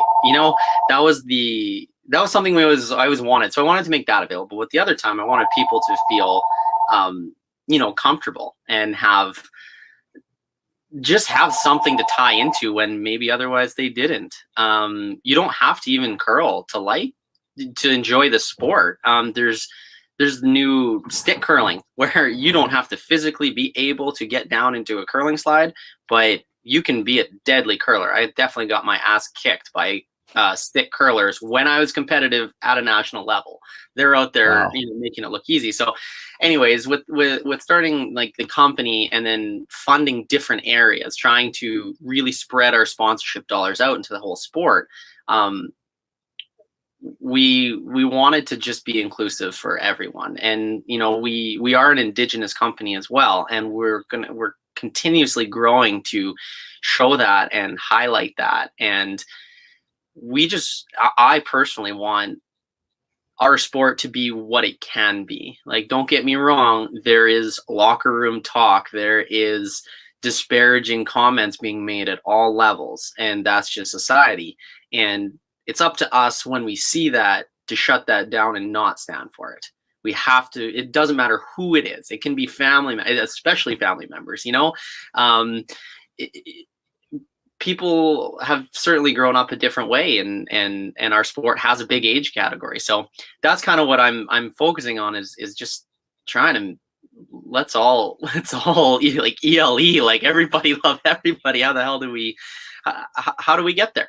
How do we get there? It's little sounds so easy, right? It's such a like, oh, of course, everyone love everyone, everybody treat everyone, the golden rule, I mean, going back to the Bible, it's like, come on, like, this is a thing that could happen, but it's still hard, and you got to do the work. And what I appreciate about you is every time I've heard you interviewed, you had a great interview with Devin Hero, right? At the was it the Briar? I believe it was like towards the end of the Briar or after. And like you were so passionate about advocating for mental health and for standing up for communities that needed it. And that, to me, I know you put that front and center of who you are as a curler and as a human being in all things you do. And I think that's so important, to lead by example. I think it's the only way. It's the only way for survival, for someone like myself.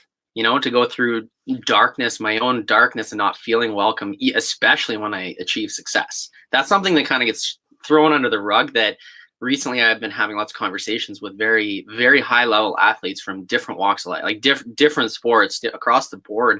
And I constantly hear that. Like, what is the rate about after the Olympics about a mental health, about depression, having depression symptoms? It's like 80% of athletes after the Olympics who come back. That's a staggering number. So when we build up all these things saying, you have to live this way, you have to do this, you have to achieve this. Once you achieve it, what happens?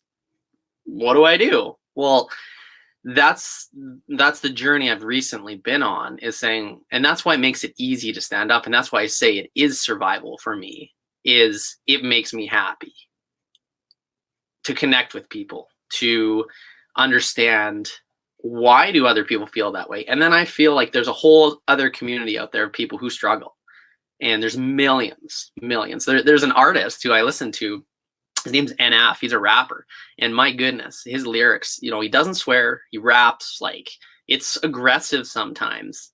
But he, it's just interesting how he can build a community, and just the lyrics really spoke to me, and that kind of opened my eyes to some of these things. So it's weird how in some of these moments, so if anyone's listening to this and kind of feels like, I'm the only one who feels this way, you're not. There's so many different people out there who are struggling. And if we can focus on that, and if we can put away all that stigma around that, it doesn't, with orientation or gender or everything, like religion, all of this stuff, if we can put away this big veil that's there and just step up and reach each other on a human level, we can walk that back down a little and calm that temperature down. I think we can really achieve a lot. Yeah, I know. I think again, you're spot on with all of this assessment, and you're still relative. I mean, you're younger than me, and it always impresses me to hear wisdom coming out of people who, not to say you're like a kid, but you know what I mean? Like, it's always really great to hear wisdom coming out of a little bit like a generation younger or two than you. And there's a lot of energy right now in the youth, especially like Gen Z, where they really got to have equity. They really got to have full equality, full equity, like inclusivity, it's diversity. It's so baked into who they are. I'm very encouraged by that energy, and I want to bring people. I want to bring that energy to our sport, because again, we have moved on from the old white country club model, where people are smoking on the ice, right? But there's still a lot of work to be done, and there's still a lot of community to build in our existing curling community. So I really appreciate your work with that. I do want to bring your link back up here. This company, I have not one, not two, I have 3 Dynasty curling jerseys because they're that awesome. They're just so, and I haven't got to wear any of them yet, other than just, you know, around the house, right? So I am looking forward to the fall, where I'm going to have no shortage of outfits. And this gentleman, Colin, you have a great, the whole Dynasty curling experience is really fantastic. If you want any curling item, like apparel, go check out the website, either Canada or US. There's different divisions that you can go to, but there's tons and tons of great stuff, and you can customize. So it's very great. Any team that wants to put stuff together, you could probably do stuff outside of curling with this. You know, I mean, there's all kinds of opportunities. So dynastycurling.com, it's up here on the video. Please go check it out. And Colin, where else can they find you? I know you've got like a pretty good Twitter presence, right? Yeah, I'm on Twitter, Instagram. Facebook is not my forte. I find a lot of darkness on that place. Right. But you know, I definitely check in. But no, my inboxes are pretty much always open for people to reach out. I think it's really important that we communicate with each other. And I just want to say, like, I think where I noticed a change in curling too was when I started to get involved with the folks at Hollywood Curling, and I headed down in the summer for the summer blockbuster Bonspiel. And when you're talking about youthful energy, that's what I experienced and had never really in Canada. The events I went to is a lot more conservative, I would say, in our sport. And what happened was there's people in onesies playing with unicorns and dragons, and you know, there's T-Rexes out on the ice throwing rocks with the inflatable suits, and nobody cared. The ice was terrible, and because we're playing on hockey ice and the rocks come out and they're warm, and like you need to have rocks cold, like, you know what I mean? Like they did an amazing job with creating an amazing event that had nothing to do with quality curling. And that's where I think that's where we're going with this. That's what the US has, this huge explosion of fun curling. And it's almost like a bowling mentality, but in a different way. Like that's where we're going with this. And I'm super excited to see the evolution of it. And it's starting there. And I can't wait to get down to Seattle too. And play there, because I haven't played there yet. I actually haven't been to Seattle quite yet, but I will. I need to see a Mariners and Blue Jays game also. I feel like there is a certain announcement that is coming very soon that you're going to really enjoy and appreciate about Seattle and curling. So I'm very excited to bring you in on that when it is official. And maybe it's the thing, maybe it's the catalyst that'll bring you down. I don't know, but Southern California Curling Center is coming, and they're going to have a lot of great events down there. We're actually, I think, going to have one of the members of their Matt Gamboa come on and talk about that club. But Glitter Bomb, you got to get to the Glitter Bomb Spiel in Potomac. It is such a party. And you guys in Canada have such a great LGBTQIA sort of circuit of events that I am stoked to finally be a little closer to, especially the Vancouver ones. So yeah, I think there's so many great opportunities for queer curlers and allies too, because this is not an exclusive thing. We want everybody there. We want to just throw the best party and have the most fun, you know, and have some good curling. I mean, you know, we still want to have some good curling, right? So all of that's something we strive for. But again, I know you've got a lot on your plate right now. Colin, thank you so much for doing this. And I really look forward to showing you Seattle sometime in the near future.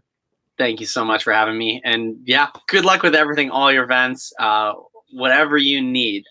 We are always here for you. So I'm so excited. Thank you for everyone watching, for being here, Yeah. and listening. I appreciate the platform. Thank you. Oh, absolutely. And anyone who wants to find out more about what Colin's up to, at C_Haji and Dynasty Curling, don't forget, please go check out all the cool apparel. We will be back with more of these videos. Thanks everyone for watching, and have a happy Pride.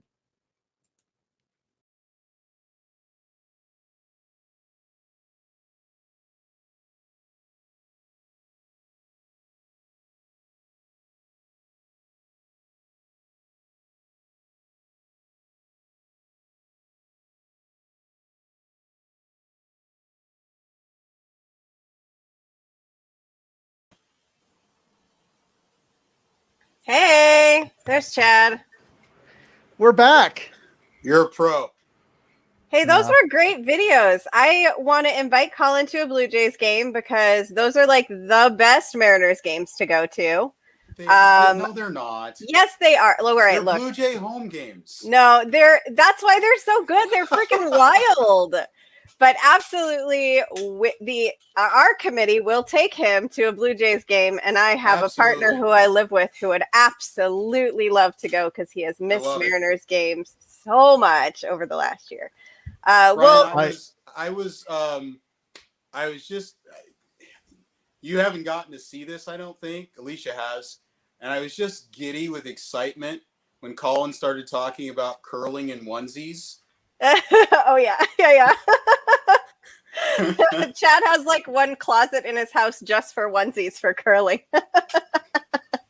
I love that. I have several onesies myself. I have never curled in one, but April Spiel 2020, which didn't happen, was going to be my debut. I had a onesie picked out. The whole thing was ready to go. I had a team coming. We did it for the entire season. It was glorious. Yeah, and they were different. Like each week, it was Friday night curling, which is the league that I've talked about. It's kind of laid back. And it was like they had different onesies. And one of our new board members, right, was on your team, Katie. Yeah. Yeah. So every week it was like a different onesie set for their team. It was fantastic. We decided early on that what mattered most to us was enjoying the spirit of curling. And if we won, great. But more than anything else, we wanted to make sure we enjoyed it and that we had a junior on our team. We wanted to make sure that we brought him up the right way. Yeah. That he learned the right things about the sport. So yeah.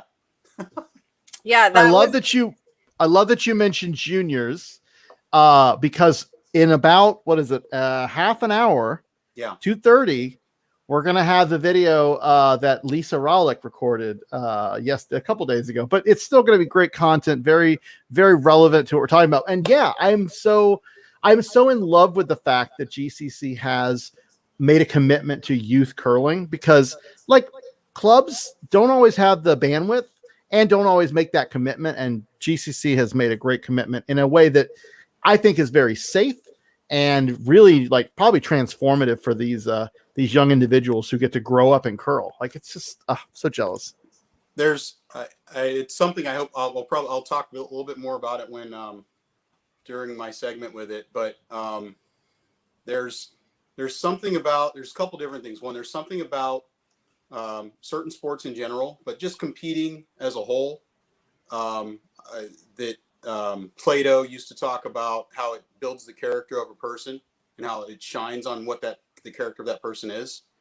And so there's something about that. And there's something about curling in particular and what curling is and the spirit of curling. You know, if you burn a rock, you got to own it yourself. So you're not asking the other team or a judge to catch you on it. There's just something about the integrity of it that I think speaks to how you want kids to learn how to live through life. And so yeah, I think it's great. I think if you can get kids early on to learn those sorts of things, kids learn things, good and bad. They learn how to love, they learn how to hate, they learn how to be good humans. And it's all on us to do that and help them get there. Yeah, I love curling kids. They're like the best kind of kid. I don't know why. Yeah, I don't know what it is, man, but the kids that are at our curling club, I'm just like, oh yeah, you're going to be all right. Yeah. And you know it instantly too. Yeah. And it's great. It's just there's so many sort of ethics and values that we all learn, I think, from curling. And I think for me it was more those are ethics and values that I had. And then when I found curling, I realized, oh, we're perfect for each other. I have to be here. So for me, it was finding that place that I belonged in, that I could fit in and feel safe and comfortable. And it was curling, despite having played other sports before as a child and an adult, not really feeling like that was my niche, you know? That's well said. Yeah. So we haven't introduced him, but if those who are just joining us, who have been watching from the beginning, let us reintroduce ourselves. I am Brian Pittard. I am one of the fortunate people who gets to play with the GCC folks and do lots of cool stuff over the last year, and very soon actually curl at the Granite Curling Club of Seattle. I am joined here with my co-host and co-creator of this whole crazy mess last year, Miss Alicia Burke. Hi, how's it going? I'm the current chair of our Diversity, Equity, and Inclusion Committee. And most recently joining us, another member of the DEI committee, a gentleman who has given me great recommendations about whiskey. Among other very important life advice. Chad Johnson, welcome. I'm so glad you're here to join the party and take the reins too. Yeah, well. Yeah, 6 hours last year was quite long. We needed a little assist this year. It's a daunting thing before me, especially tuning in and watching off screen the work that Brian has been doing the last couple hours. And this is certainly do it, man. Fan it up. No, this is definitely not Como to Don Lemon for sure. It is not even near that good. You put it together. Brian, kudos to you. The booth has been great. I love the background in my only note is we need some elevator music for our Be Right Back bit. Yes, right? You're right. All right, I will work on that while you guys. So the next topic, just for people who are about to, just checking in, whatever, we are going to talk the history of curling. Mm-hmm. And there's a lot of history. Curling is a very old sport. If you didn't realize, some of you may have just discovered it recently. I don't know. But I'm going to take a step. I'm going to step back and kind of go back to the producer booth because that's air conditioned. Not really. I wish it was. I wish. But I will actually see if we can find some hold music. I don't put it past me. I might be able to come up with something. Let me look into challenge accepted. I may also go back to my fan repository and maybe bring some new fan props here. But I don't know.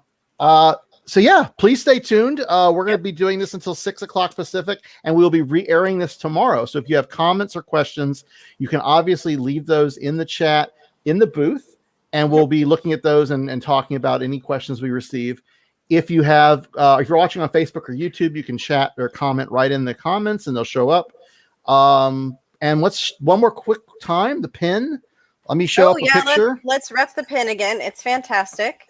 We're very proud of this. We're really hoping that. Excited. Yes. One of our club members was so generous in donating our first stock of Pride pins. And this is the beautiful mock-up from the company that we're getting them for. And then every pin that you buy, the money goes back to our club, which is a 501c3 nonprofit. So I want to, make sure that everyone knows you'll be supporting our little club, which very much runs on donations and registration fees to stay afloat. And we would so appreciate if you wanted to take a few of these pins to give to all of your 16 aunties and uncles and probably cousins too. They're $15 for the first pin and then $11 for every subsequent pin. That includes shipping. And the form is in our chat. So you can go to the Google form and get that chat. I'm the one who's managing the distribution of the pins, so you'll be working with this face and this voice, to get yourself some pins. So there they are. I love it. I'm so excited for these pins. I'm so excited to talk to Cindy later this afternoon about pin collecting. So look forward to that. Again, if you have any questions or anything, please let us know. And on that note, I'm going to step back into the booth. You guys have fun talking. I'll be hearing and listening to everything you say. Great stuff so far, my friend. Go have some whiskey. Oh, it's too hot for whiskey. I need something. I need like a mojito or something really like margarita time. I'll see you guys shortly. Thanks, and good, happy curling and pride. So, Chad, I wanted to start with just kind of quickly asking you when you sort of joined the club, what was the catalyst to get you to curl at Granite Curling Club? Well, then, I have been with Granite for, it's been, I guess, 5 years, because I can count that by the 5 and under, which we lost a year of that. And so Yep. I still, so it's been 5 years in real life time. And the longer version, do you want the long or the short? I'll give you the long.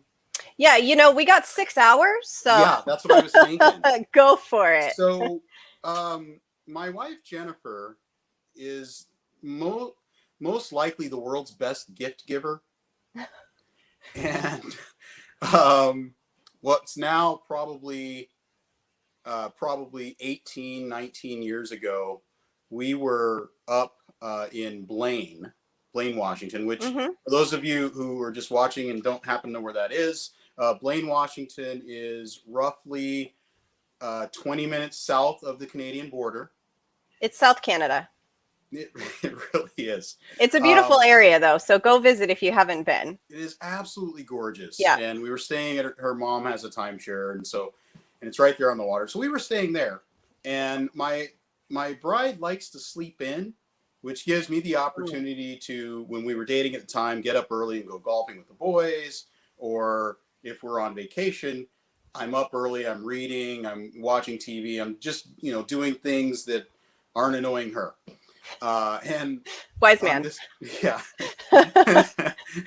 So for this particular time, the thing that I was doing that was not annoying her is I was out in the living room area of the timeshare watching some oddball thing on TV where people were throwing these rocks down the ice and they're yelling at each other, and I didn't know what was happening.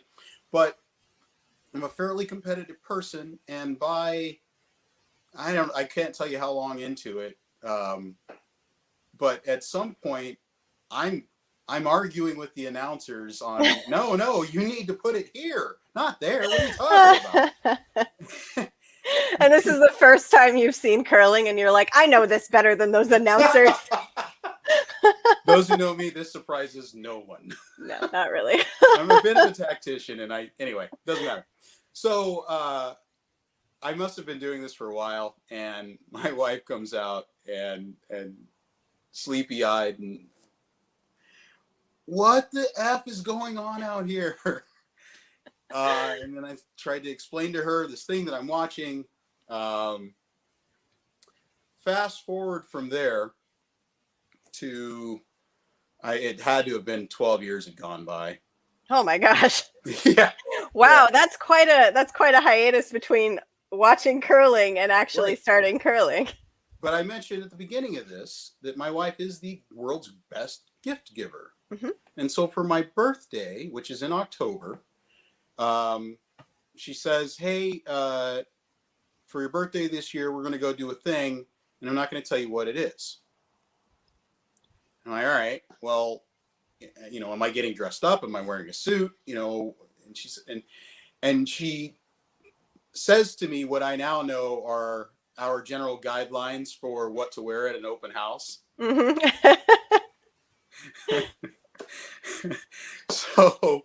So she gives me that writ on what to wear. And in fact, there was a picture that came up on her Facebook not too long ago.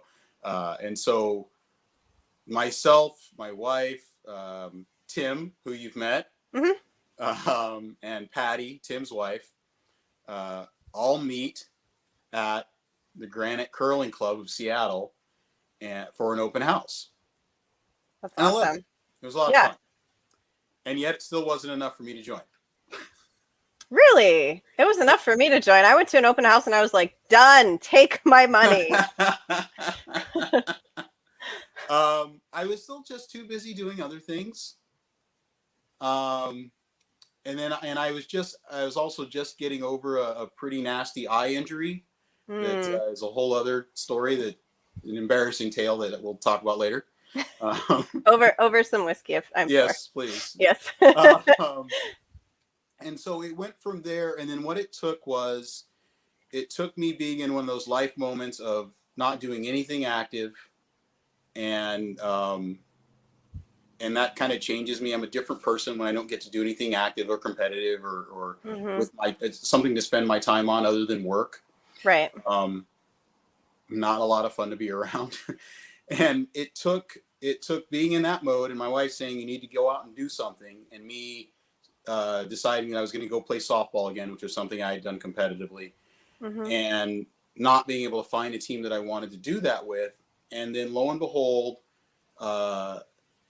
nationals, men's and women's nationals, was being played up in Everett.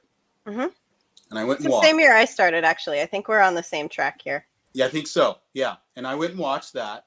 And that was what pushed me over the edge.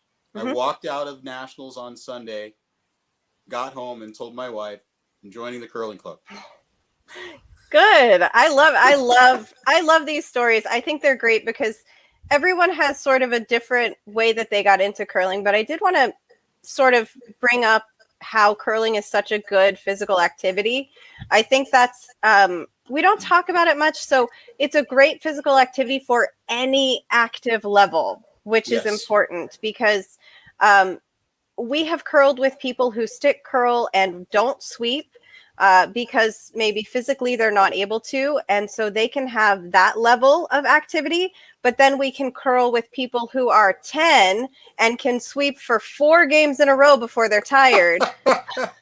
And, you know, need that activity to keep going. And I think that for anybody who wants, I mean, for me too, I used to play softball and I just wasn't comfortable necessarily with sort of the dynamics of softball, the dynamics of the people in softball necessarily. And for me, coming to a place that felt safer, but I can still get activity and I can basically choose what level of activity I need that day. If I want to sweep a lot, I can play positions 1 and 2. And if I want to, you know, do what I usually do, I can skip, which is a lot less sweeping. But that, I think that's important to note, is that really anybody can curl. We have people curling until they're 95. We have people starting when they're 7. So it's just this like really amazing activity that anybody at any age of any activity level can do. And I think to your point there, and folks, if you get a chance, as a bit of a tease, if you get a chance, there's a magnificent video that we're going to share with everyone on adaptive curling and how Yolanda at Granite Curling Club has done an amazing job of opening things up to folks who are less able than Alicia and I are.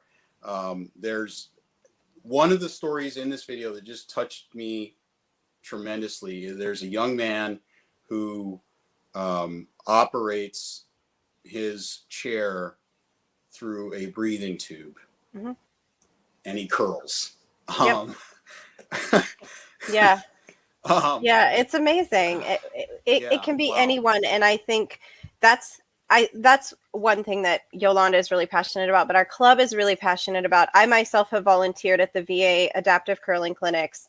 A lot of us who are club members have done this, and it's just like, not only does the club care about these things, but the members care about these things, and they act on that ambition to help people. And it's wonderful. I don't want to be like too kumbaya, but it's a little bit kumbaya, right? Like, no, it has to be. If we can't be excited and passionate and kumbaya about these types of things, I mean, what else is there? Yeah, right. I mean, what's left? The negative? Yeah, this is the best part of.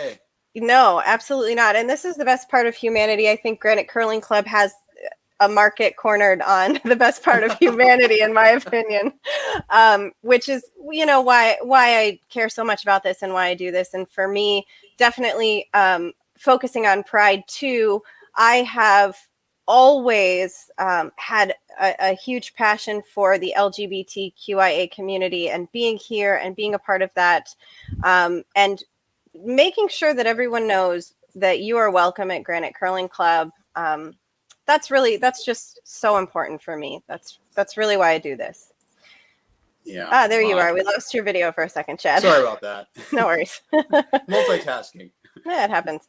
So should we dive into a little bit of curling history? I've got some starting points here from the World Curling Federation, and I think that's a pretty good resource to start with. So part of the reason all of us curlers must like whiskey, unless you're underage, is that curling began in Scotland. No, it's not Scottish, it's crap. You like that lead in? That was pretty good, right? That was well done, yes. So, it, according to the World Curling Federation, it began in the 16th century when the first art of people curling on frozen ponds was created by Peter Bruegel. Yeah, right? So the ponds and the locks in Scotland, if you haven't been to Scotland, go. It's a beautiful place. In the winter, I don't think I could survive there. So the ponds freeze over, and they would curl. They would throw, stones across the ponds. And this is kind of where curling started. Now we have much more sophisticated arenas and rinks. However, there are still some places where they do outdoor frozen pond curling, and we actually have a few friends a couple of years ago who went to that, and it looks real cold, but it's definitely like the sort of, I don't know, the roots experience of this particular sport is right outside on a lake in the snow with no, fun ice makers and machines to keep the ice nice and smooth and pebbled perfectly. You get none of that when you're doing this outdoor sort of traditional curling. At the risk of besmirching our friends over in Scotland, what I think the big takeaway here, people, is that if you're in Scotland in the olden days, you will pretty much do anything to pass the time. Whether it's fair. hitting a rock with a stick for 18 holes in the warmer months, or in the colder months, throwing a rock across the lake towards a goal. Look, if you've pitched quarters, you've found ways to pass the time. This is what they did in Scotland back in the olden days. Right. So that's the origins. And then it says here that the first recognized clubs were formed in Scotland during the 19th century. So while this had been a really fun pastime for hundreds of years, it became recognized in the 19th century and then quickly spread to Canada, the United States, Sweden, Switzerland, Norway, and New Zealand. There are clubs all over the world now. Can you believe this? From bored people in Scotland throwing rocks on ponds. Like, that's where we are. It's amazing to see how this has evolved. So that's a little bit the history. Canada likes to claim curling a lot too. I don't know. The U.S. is pretty good at curling as well. I'm just saying, if anybody saw the Olympics, but whatevs. But we're not competitive, and we're all friends, and we love each other. So that's kind of your brief history. Curling has evolved quite a bit over the decades, and of course now there's established rules, and those are constantly changing. So, what does this say? There was a demonstration in 1838. 4 years later, so 1842. There was a demonstration of curling on the ballroom floor of the Scone Palace near Perth by the Earl of Mansfield during a visit by Queen Victoria. Even the Queen likes curling. You guys should curl.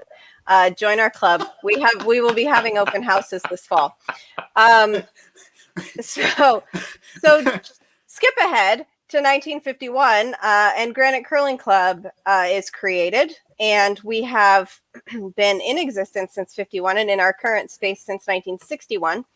And it's awesome. If you haven't seen our building, it's this cool, like, dome-shaped building up in North Seattle, and it's amazing. You should definitely come up there. I don't know much of the direct history, like of the founding members or anything of Granite Curling Club. Do you know anything about that, Chad?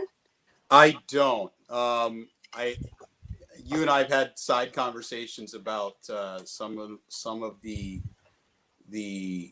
women that were part of the founding back in the day. Yeah, because our club has had, I think, 3 women presidents, club presidents. Yeah. Is that right? And we thought that some of them actually were further back than you might imagine seeing a woman as a club president in a curling club. So our club seems to have a history of some of these progressive ideas that, on our diversity, equity, and inclusion committee, we're just, moving forward with as fast as we can. But luckily we come from sort of a foundation in our club that sort of fosters this progress and this diversity. Yeah, 100%. So I don't know a lot about, other than the conversations that you and I have had, about who, the different people that have been involved at that particular level. Yeah, it's interesting. What I do know is that we have a pretty long running club in this country, and consistently running club.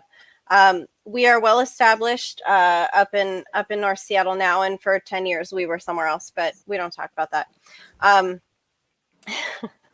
But one thing I do want to kind of mention is sort of the best way to get into curling at our club. So how do you become a part of our future? The history is what it is, and it's interesting. I am a history nerd, but let's talk about how you get into our club in the future. So Chad and I both did open houses, and Neil, who is the coordinator of our open house, is an absolute delight. We have, sorry, I'm getting distracted. Yeah. We have a number of open houses each month, and if this operates the same way it did before the pandemic, we will be releasing the dates of the open houses 1 month in advance. I don't know if there is a plan for that to be sort of scheduled out sooner. But they are great for something like a corporate event. You can bring your team to Granite Curling Club for team building. You get an hour of sort of education and like the basics of curling, and then you get an hour of play. So you play a half of a game, which is a lot of fun. So I found it to be just like the best way to get into curling. And it's us, by the way, that teach you. It's all of the club members that volunteer to teach you how to curl for those 2 hours. And a lot of the days it's, you can schedule a day and there's like a number of groups coming in for it. So if you had a large group of people that was more than 8, you could probably do them all in the same day for an awesome event. I think it would be a great corporate event. I don't know. It is a great corporate event. I'll add 2 other events to that. And yeah, it literally would probably be Alicia and myself. Brian will do it. Brian will volunteer too. Yeah, Brian will be there. There's a handful of people that you can always anticipate they'll show up for that sort of thing. One, watch the calendar. If an open house is something that interests you, watch the calendar for it, because they do tend to fill up super, super fast. So if it's something that interests you, you really want to get signed up right away. And then 2, what doesn't always end up on the calendar that a lot of people don't know about and doesn't necessarily fill up quite as fast is the day after Thanksgiving, we typically have a friends and family event. And so here's what I will say is if anyone listening is interested in that event, I don't have any friends. Nobody likes me.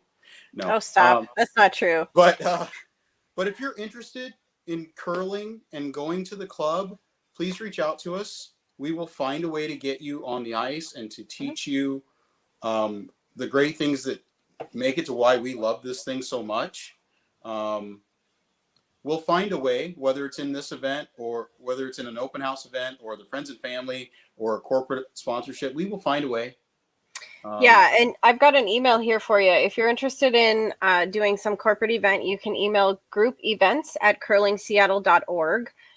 We also have open houses at curlingseattle.org and inclusion@curlingseattle.org, which is the email for the Diversity, Equity, and Inclusion Committee. So if you have any questions related to the club, how it looks, what our diversity and inclusion policies are, please feel free to reach out to us. We're happy to field any of those questions for you and ensure that you know that we're a welcoming environment. We want you to come to the club.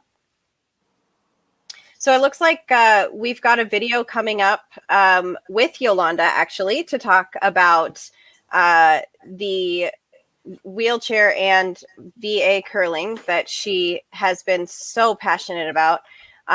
So give us just a few minutes and we'll cue that up for you.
All right, so we are going to switch videos on you real quick. We're going to do our video with Lisa Rollick, who is the coordinator of our juniors program. She's been with the club for 30 years, and she's just a wonderful advocate. She's so passionate about getting young people into curling. So we're going to cue it up for you. Here we go.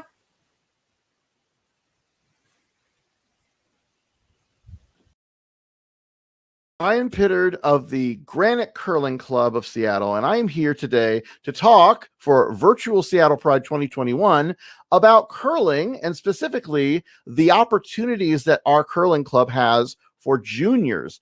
Kids of ages up to 19 can actually participate in curling in a way that is very special and unique to that age group. And so with me today, I have someone who has done so much for the Granite Curling Club in developing and maintaining the juniors program. Lisa Rollick, welcome to our little live stream. Hey, Brian, I'm so excited to be here and to talk about my favorite subject of all, curling, and specifically juniors.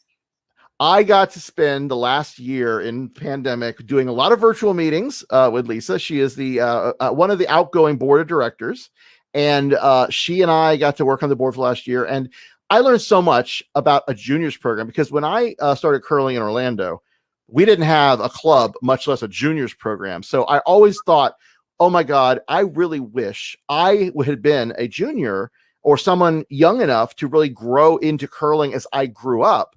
And to see that here and thriving in Seattle is so amazing. So let's just start off with, like, tell me how you got into curling, and then tell me how you kind of figured out that you wanted to work with and help develop junior curlers. Oh, absolutely. Well, I actually got involved in curling when I was a junior.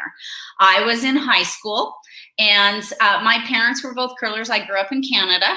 So I had, I'd been a rink rat my entire life watching, and I was just sitting there one day. I think I was in 10th grade, and a high school from a different part of the city had a league, and they were busy playing. And this coach comes over and he goes, "You're always sitting here. Do you curl?" And I'm like, "No, I've never been on the ice." He says, "Well, do you want to learn?"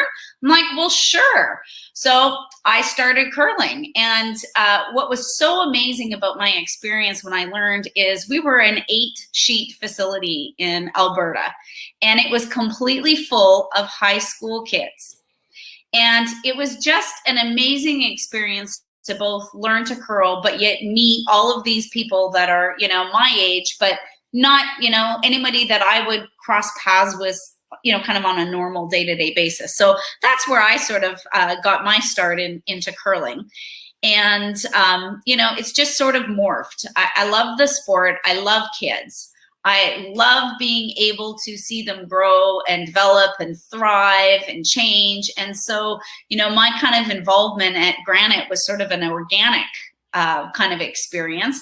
I'd been at the club for quite a while. We kind of needed somebody to start working with the little kids in what we used to call the Little Rocks program. And so I just sort of jumped in and started to get involved, and here we are 10 plus years later, and now I seem to be running a whole lot more of the program. So it gets into your bloodstream, and you just want to be a part of it. Oh, I can totally relate. And I think our audience might appreciate it too. I know we have curlers watching, we have non-curlers watching. Like, it is an infectious situation when you show up that first time and you get on the ice. And so I really hope our audience, anyone who's in the Seattle area and is interested, either junior or otherwise, when the club reopens in early September, we're going to have so many opportunities for you to come out and try curling, and then maybe even join a league. So let's like dig in a little bit on the juniors program, because I know you've done such a lot of great work on it, and you've got a presentation that I think we're going to go through, and which is great, because I love just having pictures and video and not just us sitting here talking. Not that that's not fun. Well, Brian, I just thought that, hey, there's lots of people who are watching that maybe have never come out, haven't tried curling, and I just wanted to be able to show that this is fun. This is something that you want to come and be a part of. And so hopefully the pictures and some of the stories will help entice you to give us a try and come visit Granite Curling Club. And we're going to have at the end of this, we'll put up a little link to how to go to the club, and you can check our Facebook page, our social channels, but also our website itself will have ways to sign up for the leagues and for the Learn to Curls if you've never curled. So yeah, let's talk juniors. So I know a little bit just from what you've, shared with me over working with you on the board, but we have quite a robust juniors program, right? Like, there's kids of all ages, some of which just really learn and kind of grow in and become just, your average, show up to events, which we call bonspiels for those who don't know the curling lingo. We'll try to explain that as we go. But we also have some really competitive curlers that come out of our program that go on to some amazing professional level curling. Yeah. We really do. I mean, one of the things about what I love, I think, about the junior program is, so juniors in curling is actually, we start at age 7 and we go to age 21 in juniors. Okay. So it's a really big, broad spread. And so as we've been developing the program, some of the things that we've learned is that you need to have a pathway for kids to move within the junior program from learning to curl.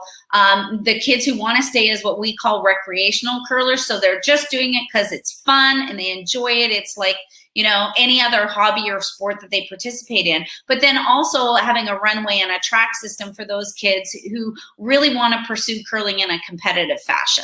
So, the program kind of has to stretch through all of those different areas.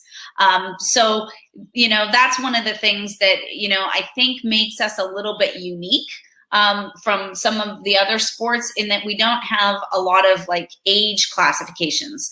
It's really, there's sort of a U16 kind of group when you start getting a little bit more competitive, and then we kind of have some movement U18 and U21. So, but that really only impacts you if you're starting to kind of play more competitive.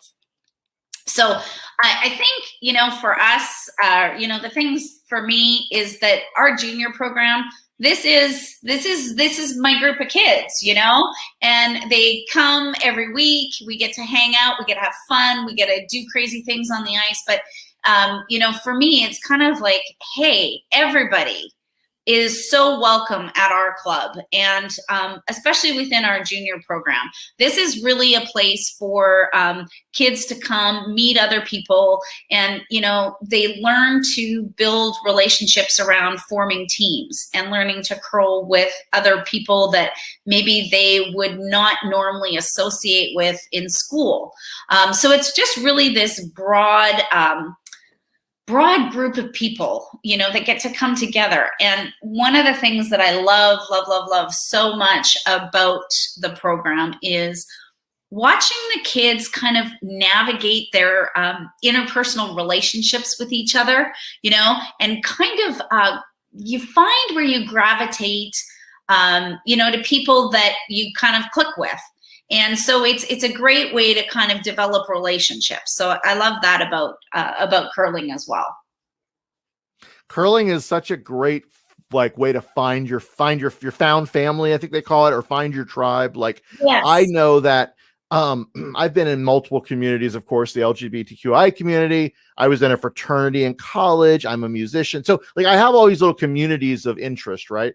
And one of the things that I found with curling is it's so beautiful because not only do you have the curling community that's local, but you have the curling community that is regional, national, international, and it's still a relatively niche sport. So there's so many people who know everybody. And so it's very easy to like find like people in those communities that aren't really interested in curling like you are, but like might be like, oh, they're more nerdy, or they're more, just whatever your particular personality traits or abilities or background. Like you find people in there that you're comfortable with, that that are very receptive to being in the community. Like it just is such a warm and welcoming and inclusive environment, both in, all the clubs I've been to. I can't tell you one club that I've ever been to, and I've been to a few, that was not at least like welcoming to like, oh, welcome to our club. And oh, you're a curler. We're curlers.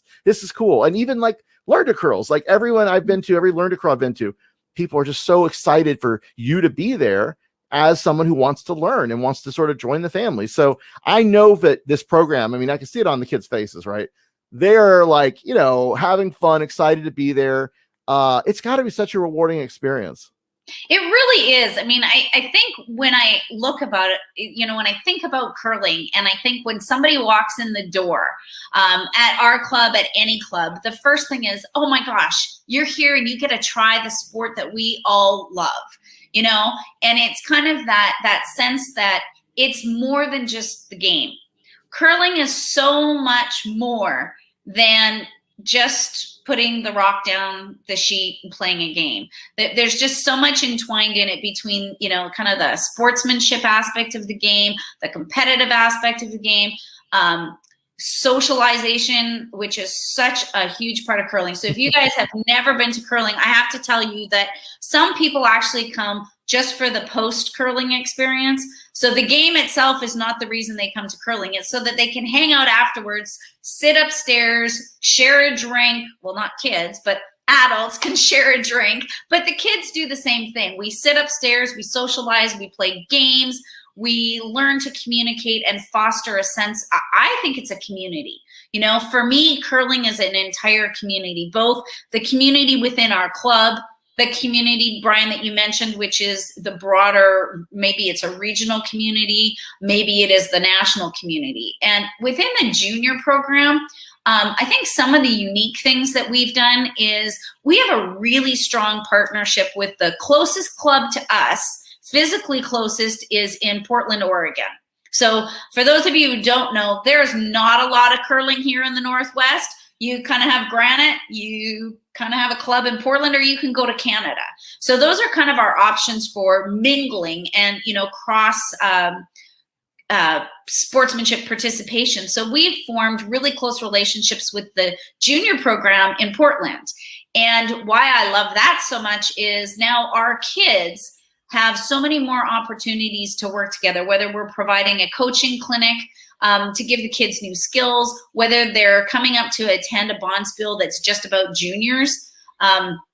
Those are things that I think make this program so robust and strong, because you just expand that ability to meet more people in the community.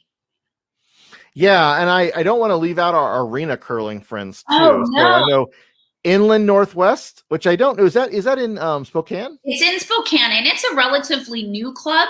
So they don't have an established juniors program yet, but don't fear. If you're over there, we're definitely in contact with them. I mean, this is the thing. Whether you learn to curl on a dedicated ice arena or you're in an arena, you're all part of this community. And so wherever you are and you want to, be a part of curling, the doors are always open.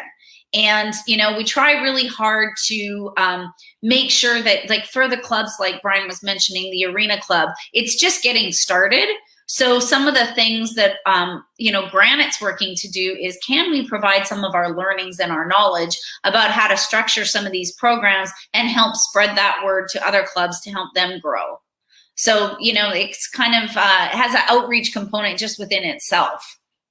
We are such a giving community. When I started the Orlando Curling Club, I reached out to Charlotte and some other clubs in the Southeast, and they helped me so much figure out like everything.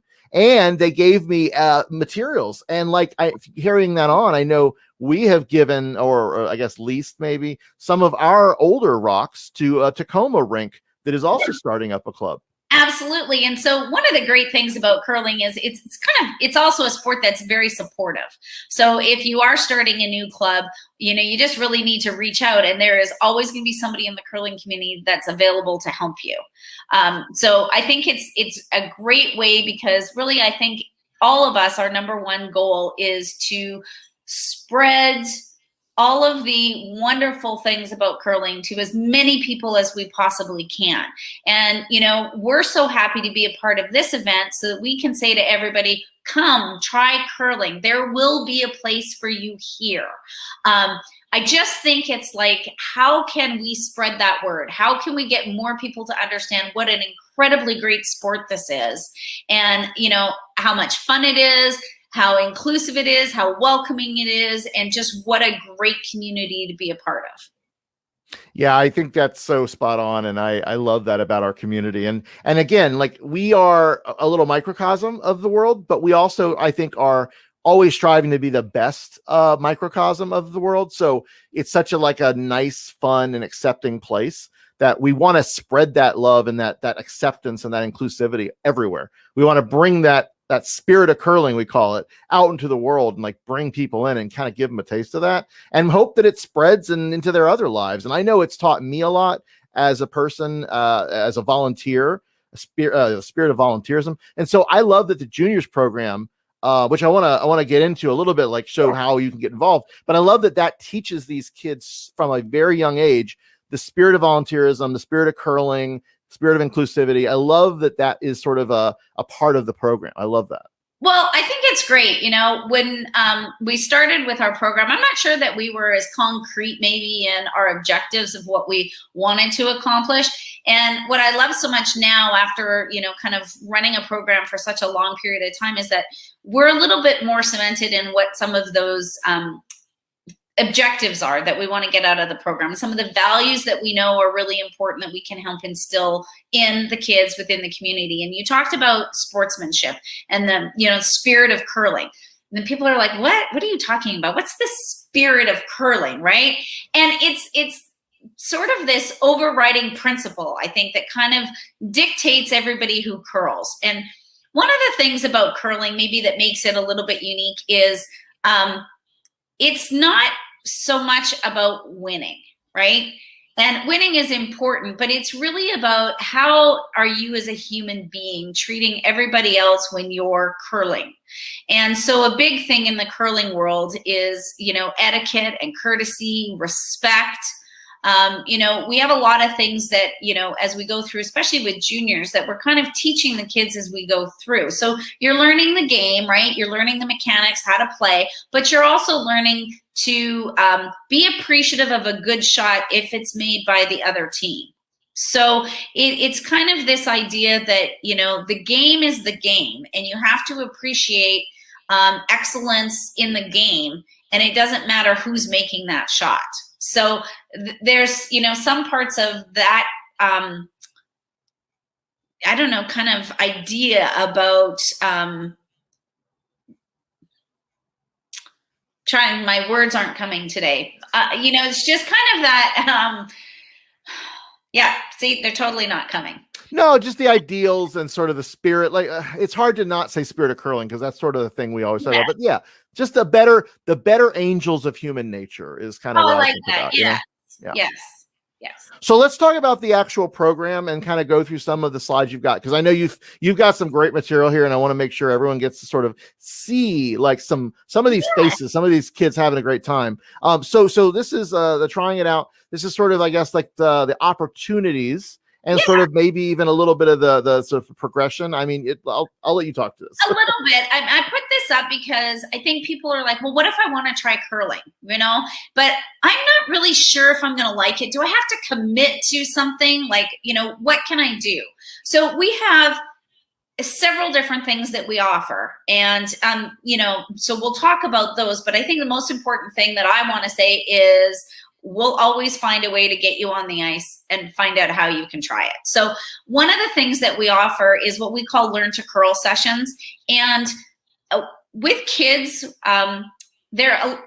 they're quite a bit different than adults. So when you think about yourself as an adult, you can come out, you can learn something, you can grasp a lot of different concepts, you can figure it out, and you can just kind of come out and start playing curling right away. Well, it's a little different with kids. There's a lot of body mechanics in curling that are not really easy for some kids. So it's a little bit like, what are we doing? And so in order to get them curling, you kind of have to teach some foundational skills. So we offer what we call a learn to curl session. And these are typically somewhere between 3 to 6 weeks in length. They're short, they're an hour and a half once a week.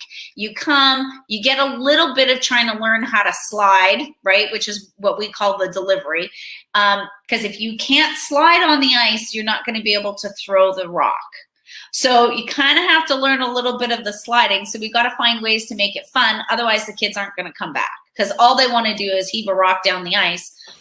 But we need to teach them how to do it in a way that keeps them safe because ice is hard. And I don't know how else to say that. If you fall, you can like really hurt yourself. So, you know, we kind of want to develop, you know, a program that allows the kids to do this in a safe, fun environment. So that's kind of learn to curl. We also hold open houses. These are open houses. We have them available for everybody. So they're not, some are junior specific, some are club-wide specific. You can come with your family, you can come with your friends, you can come with a group, you know, however you want to do it, there's a place to fit in. And so open houses, what I love about them is if you have a specific group of people that, you know, you say, I have this group and I want to come out, you know, and if it's a group of kids, maybe they're everybody that you play with on your soccer team or baseball team, you just need to reach out and we will create an open house just for your group. And it's just a shorter version of kind of what Learn to Curl is. You come in for a couple of hours, we'll do our best to teach you how to throw the rock, we'll play a game. You know, so we kind of try to condense it all into something that makes it really fun. Then the next piece about how else can you try curling? Well, we're really working on what I'm calling outreach, and that is our ability to take curling on the road. Now, I can't bring you a physical sheet of curling, but what I can bring you is what we call rocks and rings. And it is a nifty little setup where all I need is a floor, you know, and we can show you a little bit about how curling works. You can throw these little rocks that have wheels on them, and, you know, we can kind of show you and teach you a little bit about the game of curling. So the idea around outreach is, you know, where can we go? We've been, this was actually up in Everett at the hockey game. And we were like, hey, you know, come and try curling. If you have a connection into maybe your kid's school, call us, let us know. We want to come out. We want to get more involved in the community. We've done things at the Children's Museum, you know, so we're looking for places where we can connect with a broader group of people who maybe don't have exposure to curling, you know, that maybe don't live in the area of North Seattle, right where Granite Curling Club is. So this outreach effort allows us to kind of target more people and spread the word about curling. Then I think the biggest part of it is, great, now we've got you, we've hooked you, you love it. How do you get involved? What do you do?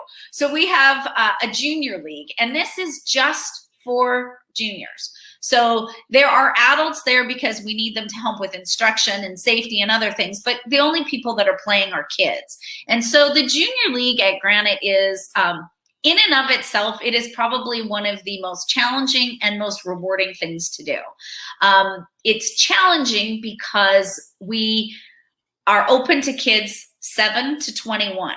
So when they register, you have this mix of kids. Well, as you can all probably imagine, a 7-year-old is going to have a very different, both emotional, mental, physical capability than someone who's in high school. And so as we look at the junior program and some of the things here, you can see that I have a lot of young kids. So one of the things that we've done is we do sort of, I'll say sort of, but we do sort of group kids by age. And the reason for that is because as you think about, and it's kind of like elementary school, middle school, high school, because they're so different, we want to make sure that kids are having fun, right? And that they're able to connect with other kids their own age so that you can find interests and hobbies and things to talk about. So with the younger kids, mostly the elementary school kids, when you come in and you're learning to curl, a curling rock weighs 42 pounds.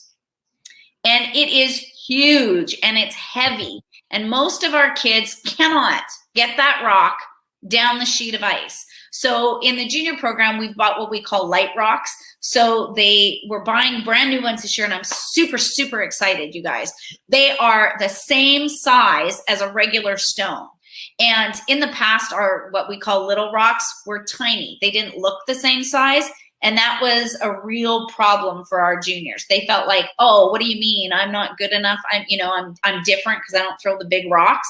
So now we're super excited because these big rocks will make it so much easier for them to, get the rock in play, and easier for us then to mix our groups. So even though we segregate our, kind of have kids grouped together, there are lots of times within the program that I work really hard to mix everybody up. So a typical week, if you come out to juniors, is you'll have kind of your group. We'll get you formed. We'll put you on a team. We'll play a game. And that's kind of your typical weeks. They may be for 3 or 4 weeks. And then it's like, well, then we got to shake it up because, we got to keep it interesting when we're in juniors. Let me see if I can find. There we go. So, then we do crazy things, and we have nights where it's like, you can see in this picture, we've got a girl holding a bunch of boxes, and you're probably going, what is she doing? Well, we like to disguise skill development in ways that are really fun and unique within the junior program. So balance is super important in curling. So when you learn to slide, you have to learn to have some balance. So she's actually working on a balance drill, which is instead of, you're just holding some boxes, how far can you slide? So we do lots of wild and wacky things in the junior program. Because I think that, you learn best when you're having a good time, when you're laughing, when you're joking, when it's not totally serious all the time. So, it's important to me that we build in a lot of these different types of things within the junior program. So let me see what else I have that I can share with you guys. Oh, this is fun. We work really hard within the junior program. I talked a little bit about, like any sport, you want to be able to get better, right? You want to be able to grow your skills. And this does not matter whether you are playing for fun or whether you're playing because you want to be more competitive. But we work really hard to provide opportunities to get better and to improve your skills. So it's a few years old. I realize I just didn't have a better picture. But quite often, and it's not like we've only done it, once every 10 years, probably every couple of years, there is, some kind of big camp that gets orchestrated. On the national level, there's all sorts of camps that your kids can attend and participate in. But from a kind of regional area within the Granite Curling Club Junior Program, we try to provide opportunities where we bring in high-level talent that can help the kids kind of grow and develop their skills. This picture, this is fun. Every year we run a junior bonspiel. And so Brian kind of said, a bonspiel is like a tournament. So imagine a softball tournament, right? Takes 2 days. You play all sorts of games. You get knocked out. You might win, you might not win. So in curling, with our juniors, it's really kind of a special event because you have categories of people who play. You've got kids who couldn't possibly play an 8-end game of curling, which goes for 2 hours. Mm-hmm. So we have a special event just for those kids that we do, and it's called the US-Canada Exchange.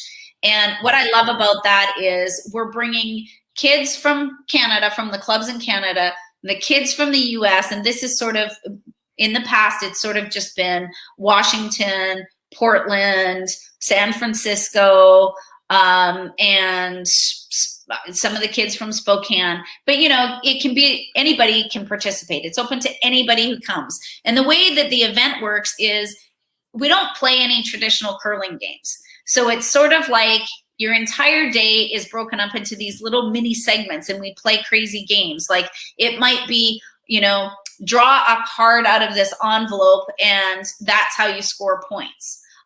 You know, it might be you play an and whatever your score is, the points go to the team 3 sheets over. So, you know, we try to do a lot of things that are just like totally wacky, but they're still curling related. And in the Canada-US exchange, we have kind of the fun games, and then we have actual real curling games, and everything earns points. So the first day, the teams are divided based on where you come from. So if you're in the US, you're on a US team with kids from the US. If you're in Canada, you're on a team with kids from Canada. So the first day we play down, and we're earning a bunch of points, and we end up with a trophy that is, did the US or Canada win based on the number of points that they have. So it's kind of a fun way to build this kind of competition in a fun environment with the kids. And then the second, well, some of the fun games, we mix everybody up. So you're not with the groups. We try to have it completely flipped. So I love that about curling. And about juniors. I just love this opportunity for engagement and, you know, kind of connecting with the kids. So this happened to be a year when our kids won. So they're cheering and being excited about the event. So I think these are just really fun things. So I thought it was really important, Brian, to kind of share with everybody, like, what do we want to do in curling? Like, what's important to us? Because, you know, we talk about how curling is maybe a little different than some of the other sports that your kids might be involved in. So, you know, when we think about everything that we do within the junior program, the very, very first thing is to make sure that everybody knows that they are so welcome, and we invite and we want participation, and we want to include everybody. And so you know, this is kind of like, how diverse of a group can you get? You come to curling and nothing else matters. You know, it doesn't matter your socioeconomic status. It doesn't matter where you go to school. It doesn't matter, you know, how tall you are, you know, nothing matters, just everybody's welcome. And the other thing for me is it's got to be fun. If you're not having fun, then you're not going to want to come and do it. So, you know, it's fun. And that doesn't mean it's always forced fun, you know, and I think that that's something that's important. Fun means that you have to learn to enjoy the game for the sport of the game, and understanding with kids, which is really a tough lesson sometimes with the 6-year-olds or 7-year-olds, 8-year-olds, that it's not always about winning. You know, that sometimes you're going to win and sometimes you're not, you know, and how can you just learn to have fun with the people that you're out there with, you know, and enjoy the experience. So, you know, fun is just kind of this, a piece. We try to, you know, inject it when we can, you know, but it's sort of there. I think it's super important to make friends. I think that, you know, you come to something, you want to participate in something where you feel that you belong, where you feel that you are accepted, and where I say you find your tribe, you know, and so I believe that at all levels of curling, this is a key component, and juniors is no different. I guess the next pieces are kind of more skill-based, but, you know, I want you to be able to learn new things. And learning new things is, yes, curling is something new that you're going to learn, but you're also going to learn, you know, how to communicate with people, you know, on your team. You're going to learn how to, you know, take instruction from people that aren't teachers, you know, or maybe other kids. You know, so it's just kind of this idea about learning new things and gaining life skills. So when I look at the juniors who've moved through the program, if you start when you're 7 years old and you stay in the program, there's just so much that happens, not just because of the program, but as you grow as a human being, right? You kind of develop. And, you know, we have a huge sense of volunteerism within our club. We are a volunteer-based club. And so there's parts of that we weave into the junior program. But, you know, those are skills that you're gaining that are going to help you understand how to be a better adult, how to fit into society, how to kind of go along. So those are things that we look for opportunities. And I'll share some of the specifics in a minute on that. But, you know, that's super important. And then it's about creating experiences, right? We do things because we want those lasting memories, you know? And for me, I think one of the most important things for me with curling is if you come out and you try it, you're part of our program, whether you stay with curling as a junior or you don't, I want you to leave with a love of the game. And I want you to leave with a love of all of the parts of curling that are wonderful, because I want to make a lifelong curler out of you. You can, I mean, I think that one of the things that's so great about curling, it's a sport that you can do your entire life. You can do it when you're 7 years old, and you can do it when you're 90. Seriously, we had a curler who was well into her 90s. And so what I love about that is, as you know, we get busy and our lives change, maybe you stop curling for a while, but you can come back and it's like nothing's changed. You know, so I just love the fact that there's continuity. And so, you know, that's part of what I want to leave everybody with, is that really positive, this was the best thing that I've ever tried kind of idea.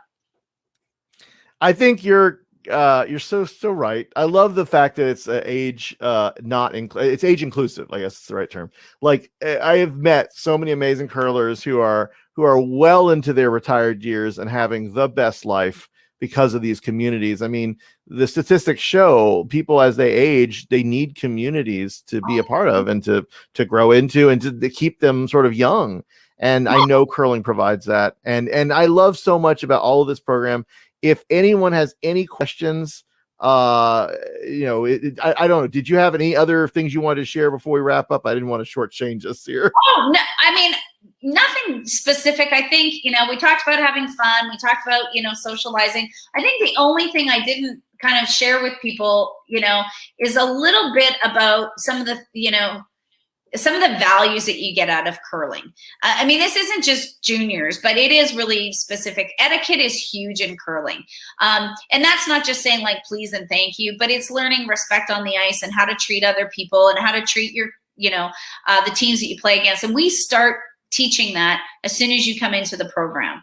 I think there's, you know, we talked about the camaraderie. We talked a little bit about, you know, volunteering and, you know, building relationships. I think what I didn't talk about was the interaction with adults.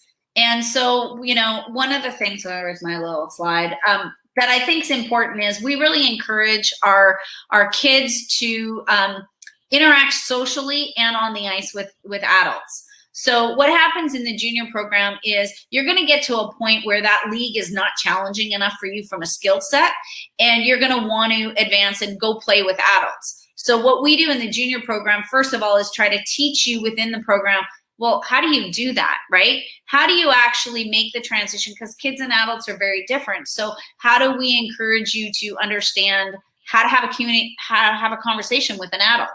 A big part of curling after the game is to sit upstairs and to, you know, talk with people, right? And so I think I have a picture somewhere here. Scroll back. Here you go.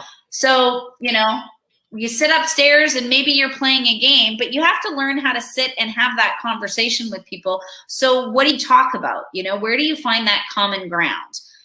So I love that about curling.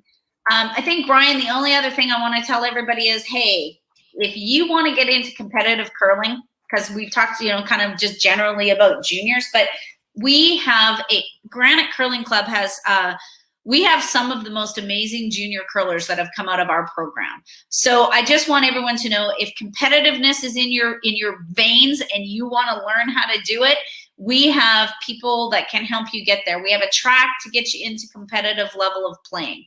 There's tournaments that are designed for kids that are U18 and then U21. You can go to the Olympics, everybody. There's a junior Olympics. It's amazing. And we have 2 of our junior curlers who actually won the silver medal at the junior Olympics. They are so mettled up, it's crazy. They've won a lot of different things. And then we have kids who, I mean, Brian can attest to this. Last season, we had 2 teams, well, 4, I think there was about 3 teams of kids, but 2 in particular. We had a junior boys team and a junior girls team.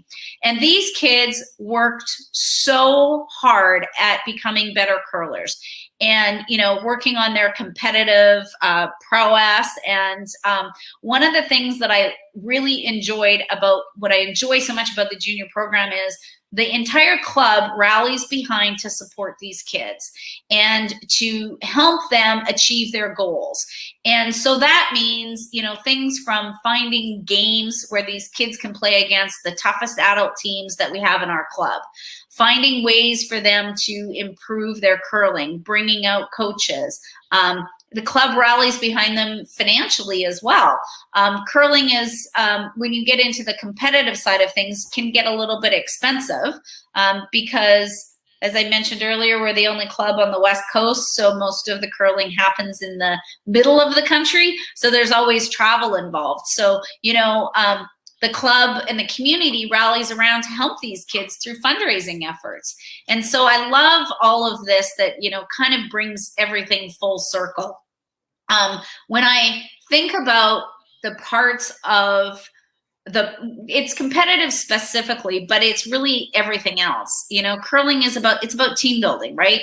It is about setting goals, celebrating those successes. And those are the things that are like passionately important to me, that everybody who comes into our program has an opportunity to participate at the level that they want to, that they get the support that they want, and that, you know, they are privileged to get to have some of these experiences.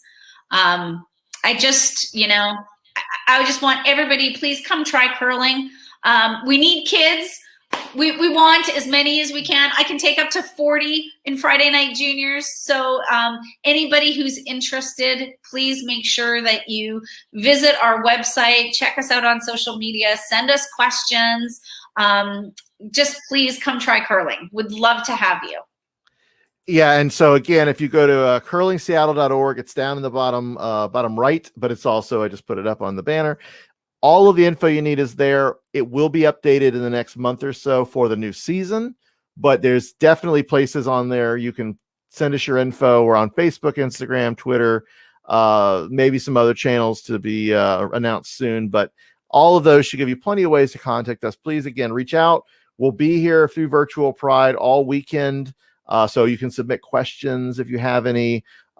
We just really would love to hear from you and spread the word about curling. And Lisa, thank you so much for all of your amazing work in building and maintaining this juniors program. I feel like it's probably one of the best in the nation. I know it's one of the best in the nation. And I know you're a critical part of that. And thank you so much for sharing all of this with us. Well, thanks for having me. And I look forward to welcoming everybody into the junior program. All right. Take care.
And we're back.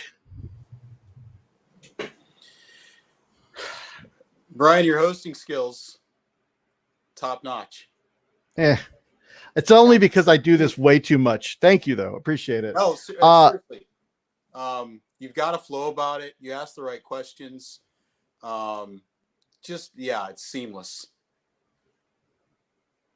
So I want everybody to know that we are actively evolving our schedule, and I want that to be very transparent, but also just so everyone understands, like, this was a team effort to put together. I have been very blessed to have a lot of contacts in the curling world, and our team also has all these different contacts, and within our club too. So I'm so thrilled. Our dear friend Yolanda will be along here very shortly. In true Pride fashion, she is running on drag time. I don't know. Yolanda's not a drag queen, but let's just go with it. All right. Yeah, Chad, I don't know what I know you've got a lot of passion about the juniors program, and so I mean, what more can we say about such an amazing program that we have here at GCC? Well, I think number one, I think that passion needs to show up a little more in my volunteer efforts. So that's something that needs to change. The thing about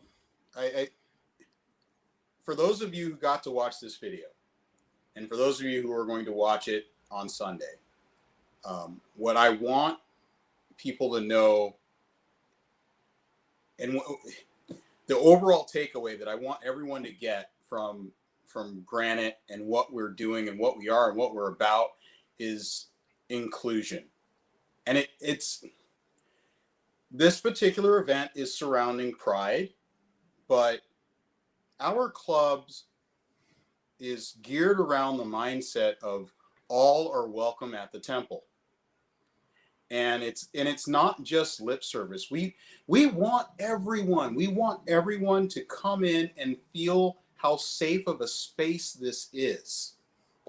And I know that one of the things that Lisa has been trying to get kicked off and has gotten derailed from time to time is an outreach to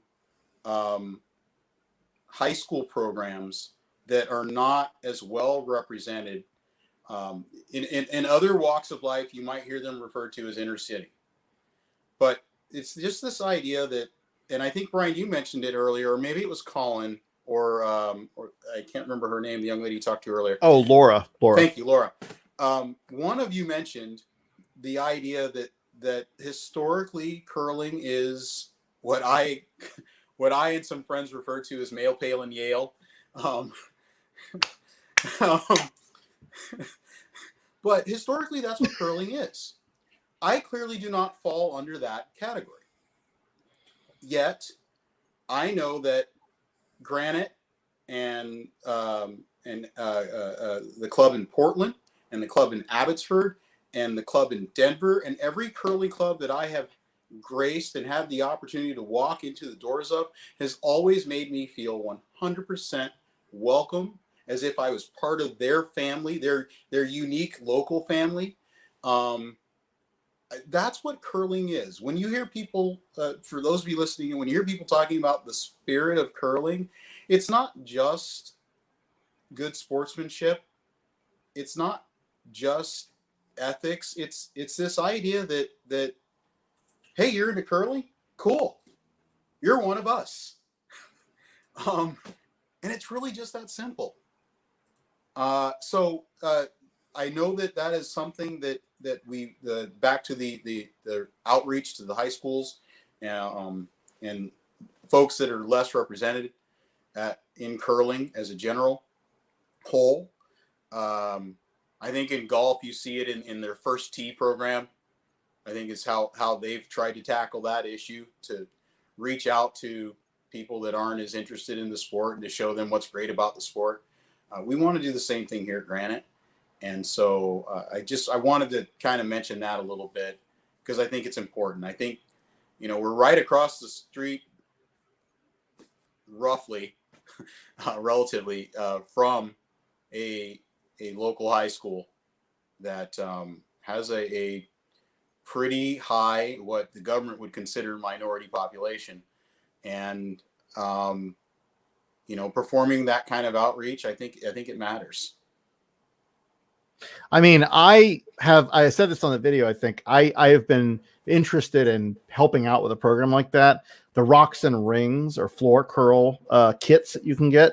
Yeah. I think that they were always intended as a place to take to high school or other events. And I think, I mean, GC has at least one, if not multiple sets of these. Yep. So let's just do it. I mean, I know it's not that easy, right? It's certainly not. And it's gotten a lot harder as you have to get vetted as an organization and as individuals. There's a process, but man, it's just so important, I think, to minister to our community as curlers, to share the joy and spirit of curling, and to like lead by example, and to, even if a disproportionate of us are, male, pale, and Yale, which, oh my God, I love that. I can't claim that, by the way. I'll give the source later, but okay. I think that's so great. But like lead with our privilege, like bring what resources we have been privileged to have to those communities to share. And yeah, curling, is there other ways to help? Absolutely. And we should do that as well. But if you can get some of those young high schoolers, middle schoolers, whatever, give them something like to offset what they're doing with their lives, maybe to find some like passion that helps them, a safer outlet, whatever. I mean, like, I think that's so fantastic. And I know our own committee, the DEI committee, in addition with the GCC, we're trying to find ways to help with financials, as not just, oh, look, curling, but now you got to fork over the money. But we actually are trying to build scholarship programs and grants to make sure that they don't have to worry about that part, This is one of the reasons I'm so passionate about that particular program that you're hinting at. And I hope Richard will get a chance to talk about it a little more. Can I soapbox just a little bit?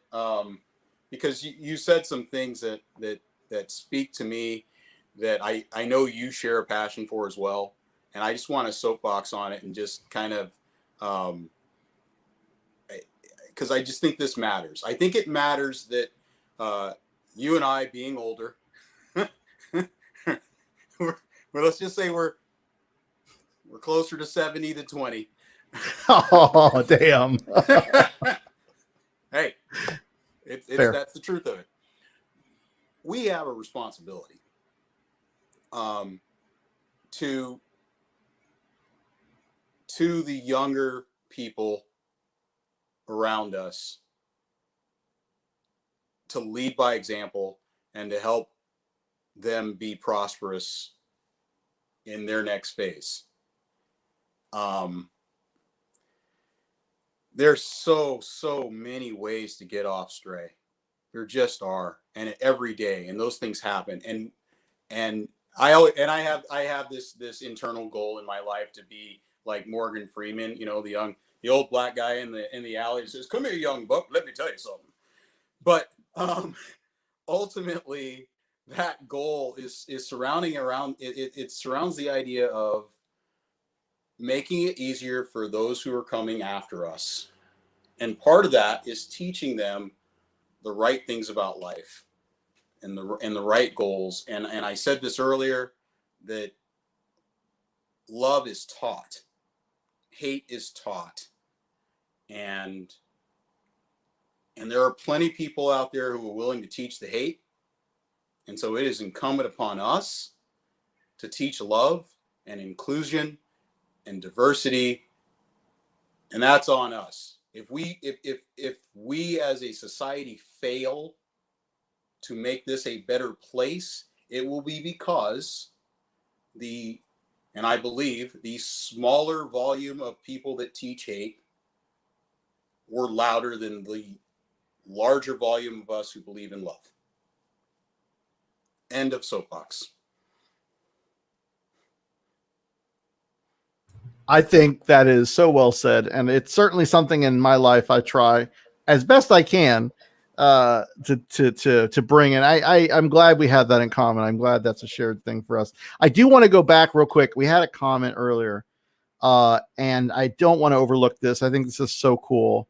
So Pat Lundgren, her husband and I bought one of the first memberships Wow. at GCC in 1961. And the great presentation, thank you. But like the point is, Yeah. I value that you are here with us. Absolutely. Because again, like Chad said, we're closer to 70 than 20. And it's so important that one of the things that we help like teach and sort of lead by example is our reverence for those who came before us. Yeah. And understanding that everyone who came before us is just like us, you know, we're all doing the thing we want to do. But I love my older curlers. I love the fact that our sport gives them a chance to participate and be in a community for the entirety of their life, really. Uh-oh, hold on a sec. I've got a stray audio thing going on, and I don't know why. Right. While you're doing the audio thing, I'm just going to expand a little bit on what you're talking about. Please. Yeah, it's and other people have said it throughout this event that one of the marvelous things about Granite is that, and about curling as a sport in general, is that from ages 7 to 90, regardless of your ability level, it is a thing that you can participate in, and you can participate in it at whatever competition level you desire. If you want to be someone who is extremely serious about it and wanting to compete on the national stage and the world stage, regardless of your age, that is the thing that you can do. If you want to, if you're just more into the community aspect of it, and it's just, again, I said it earlier, all are welcome at the temple. And what is really super interesting is that even those that are extremely competitive and are striving to be successful on the global stage in curling, those folks I have found to be the most engaging and approachable and nurturing folks in the curling community. They want to pass on the knowledge that they have. They want to share the love of this particular sport with everyone. It's amazing. It's absolutely amazing. I really can't say enough for our senior curlers, and which of course, thank you, Brian, for the reminder that I forgot what is the age for seniors. It's surprisingly young compared to what I would expect. Oh, I'm 44. I guess I'm getting close. We'll see you when you get here. Oh, geez. So we're gonna bring Alicia back in because we're still trying. Not that this is a telethon, because it's not. That's not what we're doing here. But we're still working on selling those pins, and I guess we got an update. There are some pins that have been pre-sold. Yeah. With support from viewers like you, the Granite Curling Club is able to continue operating programs you love, like juniors and VA curling and adaptive curling and bonspiels. Okay, so that was our PBS moment. You're welcome. I want to thank Laurel, who bought a bunch of pins from us, and I want to thank Alex, who bought some pins from us.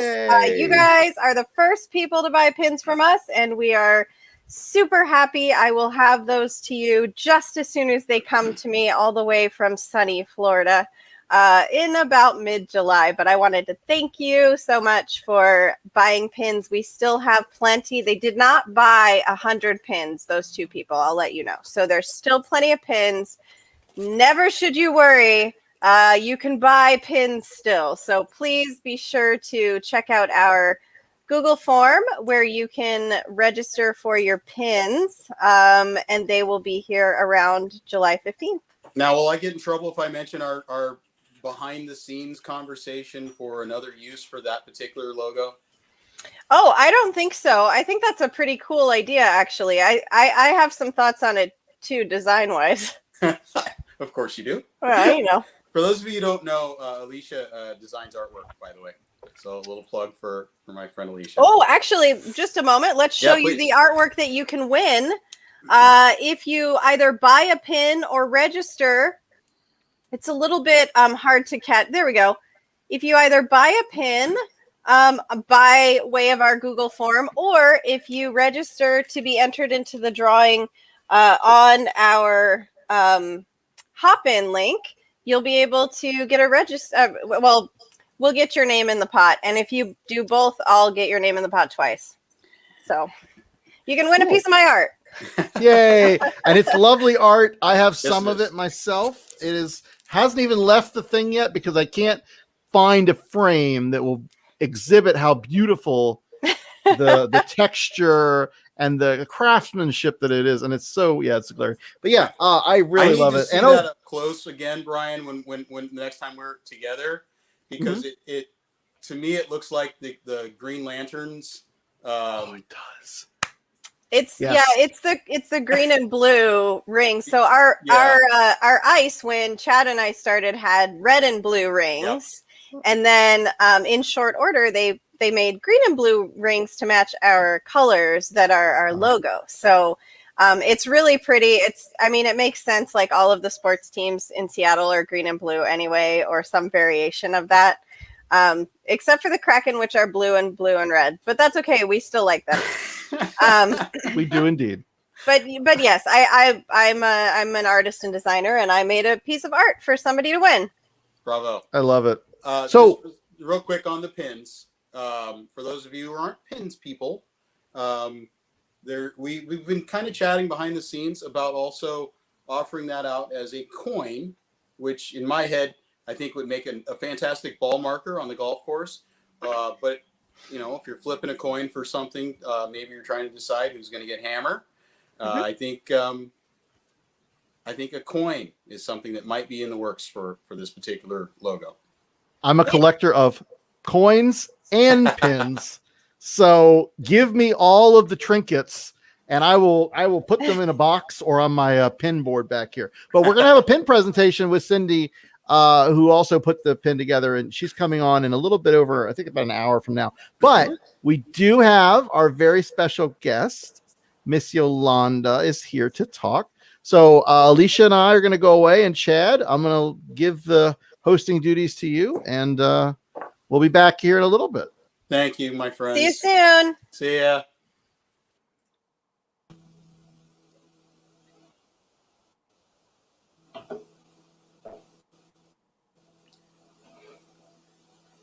There she is. Hello. Hello. Oh, and that's Rudy. Who do we have there with you? Let me grab him. Oh. This is Rudy. He's not happy.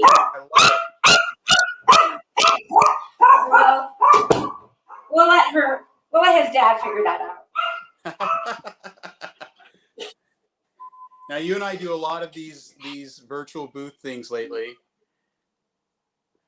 Yes. And so thank you for joining us. Yes, my pleasure. We're going to talk about the adaptive curling, but before we do that, I want to talk a little bit about you. Me? What about me? Absolutely. I want the people to learn a little bit about you. So if you could, let's just start. How long have you been curling? Let's start there. I have been curling for 8 years. Okay. Almost this. I'm on my 9th season. Okay. Yeah. And how did you end up into this beautiful cult of ours?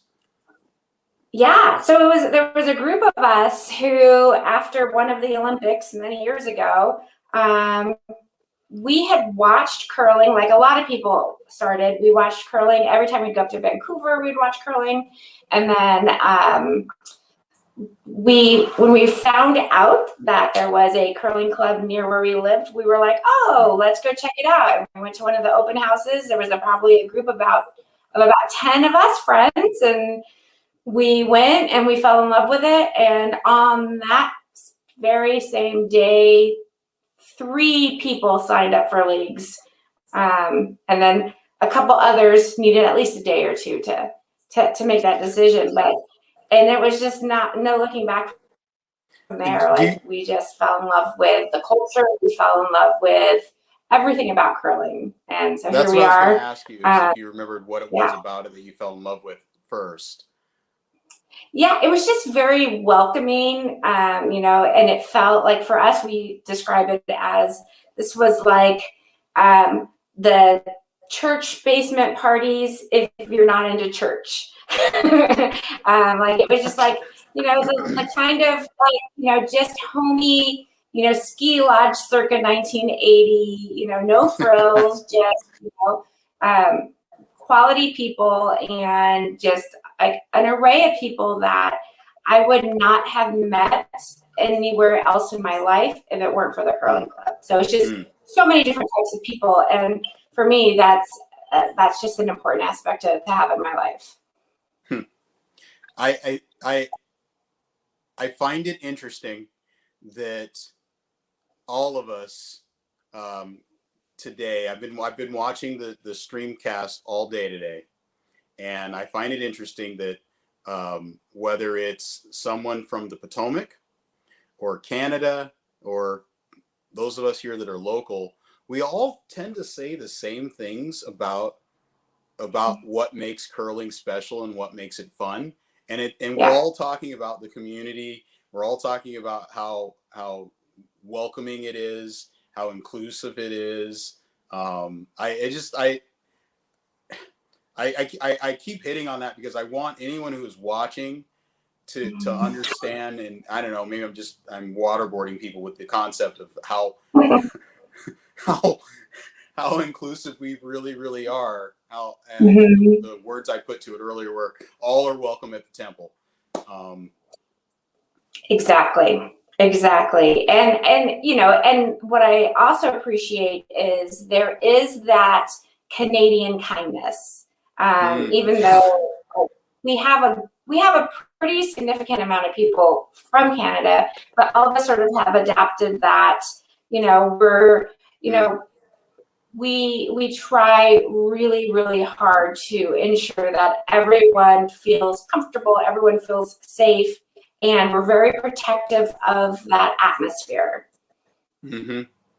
Yeah, wow, that's fantastic. And so now you are the chief principal for our adaptive curling program. Yeah. And I want you to talk about that, but I want to hear more about and I'd love to hear about the genesis of it, how that came about. Because it's, go ahead. Yeah, please. It's what? Well, I was just thinking that, it's one thing to just say how inclusive we are, but this is next level. I mean, this really, really is, because from a 30,000 foot view, curling is a sport. It is a sport where, even just outside of the stick curling aspect of it, people are getting into really bendy and flexible situations. Your knees will never probably be the same. And this side of it that you have opened up the club to is different than that. And so it's less intuitive. And so I want to hear about the passion that brought that forth and how we got here.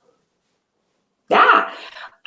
Well, as you probably know, as also being a friend of mine, is I don't share a lot of things in terms of my personal life. Like it's not intentional. It's just I'm an introvert at heart. Very private person. Yeah, and I am more of, I want to make sure I'm there for other people. That's just kind of how I was raised and what my ethos is so I try to make myself available to people, and in doing so, I don't really talk a lot about myself. And so a lot of people don't know, that aren't very close to me, that a few years ago, my dad passed away, and he was in the Air Force for 23 plus years, and was very, very active in the Veterans of Foreign War groups and all kinds of the different support groups for veterans. When he retired, he lived near an Air Force base, and every Saturday, we were at the Air Force Base where a lot of the wounded veterans would be taken from overseas, whether it was like in Germany where they've had their surgeries or whatever. But their first stop in the US would be Travis Air Force Base, which was a main place for the wounded veterans to come and get their urgent treatment. And sometimes they were there for a really long time. And so my dad would, every Saturday, he would bring like 10 pizzas to the ward and just give them pizzas and just chat and just, you know, whatever. They wanted to watch TV. So he was just really, really active. The year he was diagnosed with cancer is the year he was supposed to be president of the California VA. And he decided not to do that, and everyone joked that that was the extreme that he took to not become the president. But he was still active until like pretty much the very end. So when he passed, we didn't have a lot in common, but being raised a military brat, I kind of felt like, what could I do to sort of carry on his, his support? And again, the first 18 years of my life was spent on military bases all over the world. So I had this affinity, this soft place for veterans. And so I don't know, I was just sort of like still grieving him. He had just passed away like maybe 3 months. And then this email comes in to the curling, to the board members. And it's this gentleman who works at the Puget Sound VA saying that one of his patients had participated in an event in Colorado for wounded veterans and wanted to know and loved curling. And so he was doing research, found out there was a curling facility here. So he wanted to know if we would be open to doing something with disabled veterans, or if we had a program. And so the president at the time, Joe, he sent out an email to the board. And he's like, does anyone want to take this on? And my husband, who knew that I was kind of struggling with how do I honor my dad, was like, I know someone. And so he showed me the email, and I was just like 100%. Like, it's almost like this destiny of like to take something that was really important for my father and something that I'm really engaged with and marry those two things. Like, yeah. So I got a hold of, his name is Vance, and we met at the curling club. We talked through what we wanted, what the goal would be for this clinic. And with the support of Granite Curling Club, again, we were talking about inclusivity, 0 fees for me to use the ice for this clinic. Everything was donated. We were able to raise interest at the VA, and our very first clinic, we had 16 disabled veterans come. And I will tell you, I talked to so many different people who had tried to create these clinics or who were like head of the Paraplegic Curling Association, all of these groups, and they were like, it's very, very hard to get something like this started. If you have 2 or 3 participants, this is a success. And I was like, no, we got this. And so we worked really, really well with our together with the VA. And I mean, we went from a couple a year to 1 every month with approximately 25 participants on average, which is huge. And so it was a learning curve. We try to figure out how for each person with their challenges, how do we get them to curl? Like, that's the goal. The goal is just to get them to curl because that's what they're there for.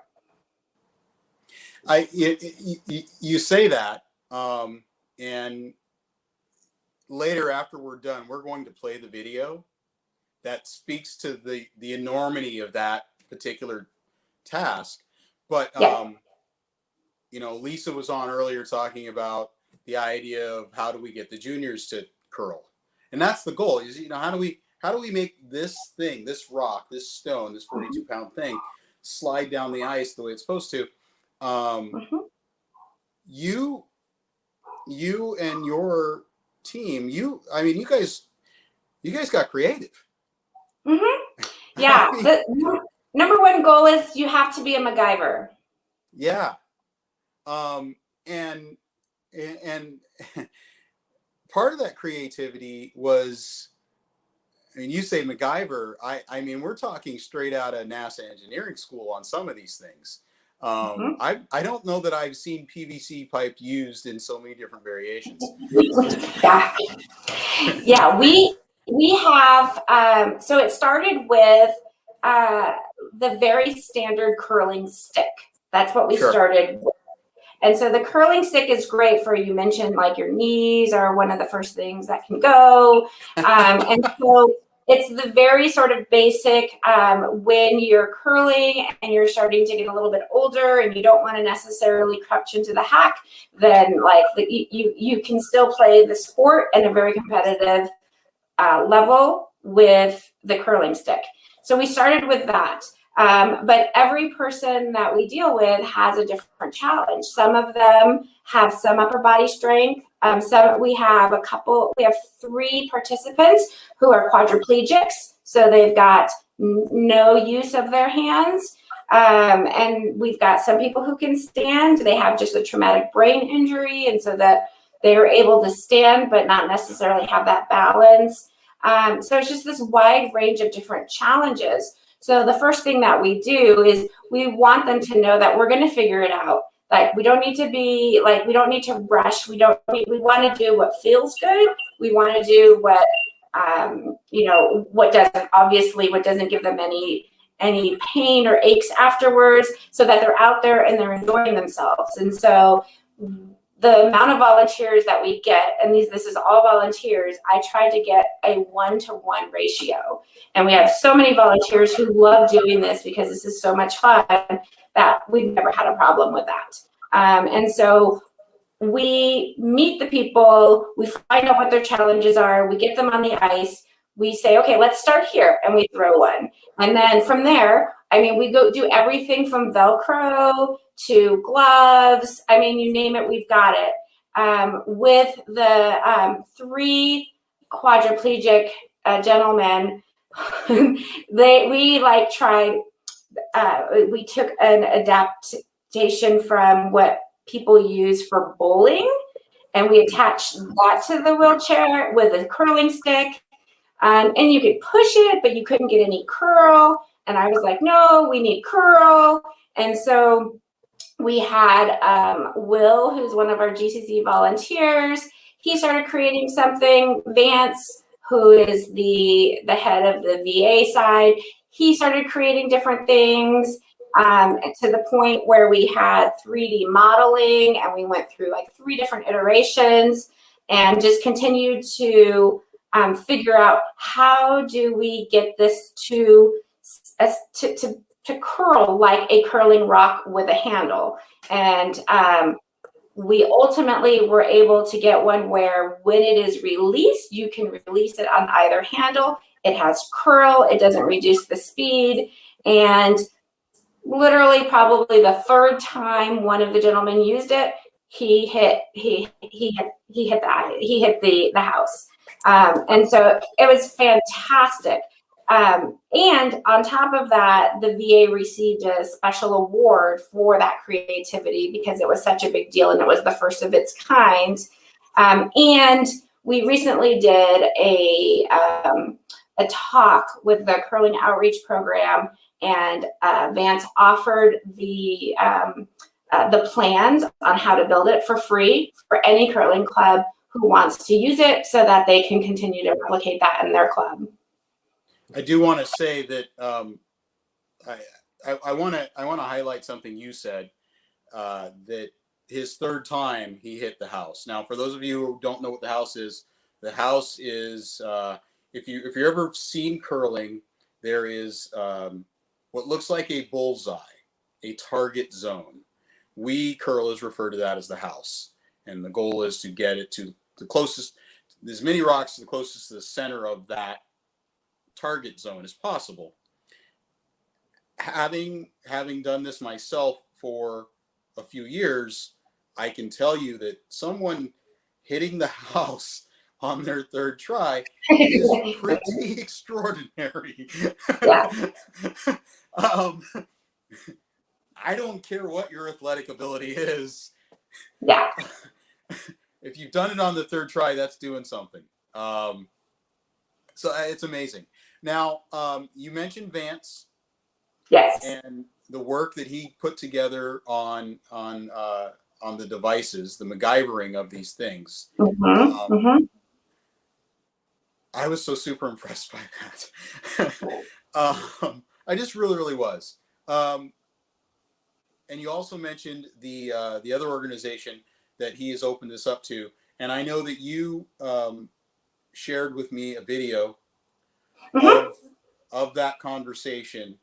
Do you want to talk a little bit more about that overall organization and what they're doing as well? Just to kind of talk, I think, about how, because I think, one, we're highlighting how inclusive Granite is, but I do want people to know from everywhere that this isn't just us. I mean, it is just us. We are going to be the most inclusive club in the world, but still, it is the curling community as a whole that we want everyone to have a safe place. And so please talk a little bit about that overall organization and some of the things that they're doing. And yeah, it's honestly, it's a newer organization to me. I started seeing it more and more during the pandemic when everything went to online conferences, etc. And I thought you were going to say hell in a handbasket. Well, that too. and so it was a great opportunity because I would say maybe 75 to 80% of their programs are free. So number one, they make it accessible to everyone. And the range is amazing. The first ever webinar I participated in as just like watching was on women in curling and how do we what are the challenges, because it is a male dominated sport. So what do we do?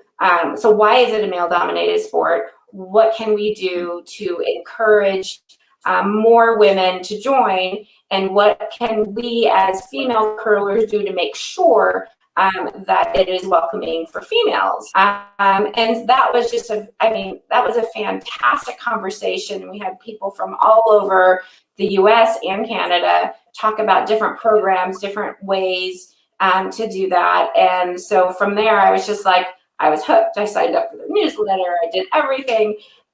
Their follow-up was fantastic.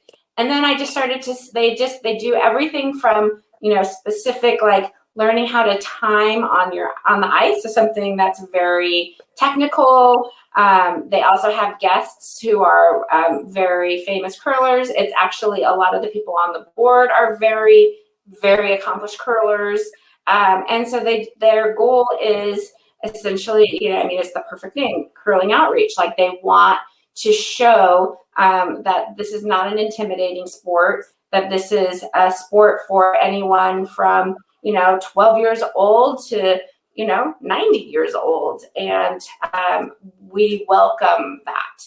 And so it's been a fantastic organization. I will tell you, preparing for the video on inclusive curling, it was just, you could just tell that that was their passion. Their passion is they want to make sure all of the clubs as a community have access to what other people are doing to make everyone lift. And so that was the goal with this adaptive curling seminar, was to provide resources out there to all the other curling clubs so that if they were like, I don't even know where to begin, they had a great little entry into here are the challenges that I came across when I implemented the program. Here's how we dealt with them. Here's our lessons, and just embracing that, the unknown. And it was just, there's 3 speakers in total, And all of them just brought something to the table that I felt like was really, really valuable for all of the curling clubs. And the amount of people who watched it was amazing because everyone wants to do everything they can. Our mission statement at our curling club is to make curling accessible to everyone. And in that, people with different physical challenges, that group was overlooked significantly. And so this was one way that like a lot of clubs know that it's something that we need to do better in. And they were willing to embrace that and to figure out what they can do to make that better. Wow. It's just all so powerful. It just really is. I know one of the challenges that you have tried, that you've had to try to overcome. We're an older building. And people were smaller then, the ceilings weren't as high and the doorways were thinner and that sort of thing. Do you want to talk a little bit about that? Do you want to talk about the learning curve on some of these things? Yeah, that was the one thing I was the most aware of before the first clinic is we actually did a walkthrough with the physical therapists. And we were like, I want to be very upfront. These are the limitations of we want to do everything we can to make this club welcoming, but there are certain things that there are limitations on, and I just want to make sure you know them so that we go into this with eyes open and we can let all of the participants know these are the things that we're going to struggle with, but we're going to figure it out and we're going to help wherever we can. And so the first thing is literally the front door. So like it starts even before you get into the building. And again, it can feel so overwhelming. And so our front door is a ramp, but the ramp is not ADA compliant. And it is very dangerous for a wheelchair, to the point where there was one participant who tried to go down it and her wheelchair tipped. So it was like, okay. So number one, we had to figure out an alternate entrance. Fortunately, with the curling club, we've got a few different entrances, and the side entrance has a much better ramp. And so we're like, okay, number one, direct people to the side where it's a more accessible entry. And then coming in, then it was, okay, there is a double door that you have to like get onto the ice. Well, the double door doesn't stay open. So it's like, okay, we have to prop both the doors open. And then, okay, so then on the carpet side in the cold area, there's benches and lots of, water coolers and trash cans. And, so we got to clear that out. We got to like make room so that there's plenty for wheelchairs to go, to all 5 sheets of ice. And then there's a step to get onto the ice. Okay, so now we need to get a ramp that is, very wheelchair friendly and ice friendly, that we can then get participants onto the ice. That's a great segue into the ever important ice and the hurdle that you had to deal with there. Yeah. So then the other thing was just making sure. So for the non-curlers, ice is sacred, and the god of ice is the ice makers, and so you don't want the ice makers to be angry at you. And so. Yeah, exactly.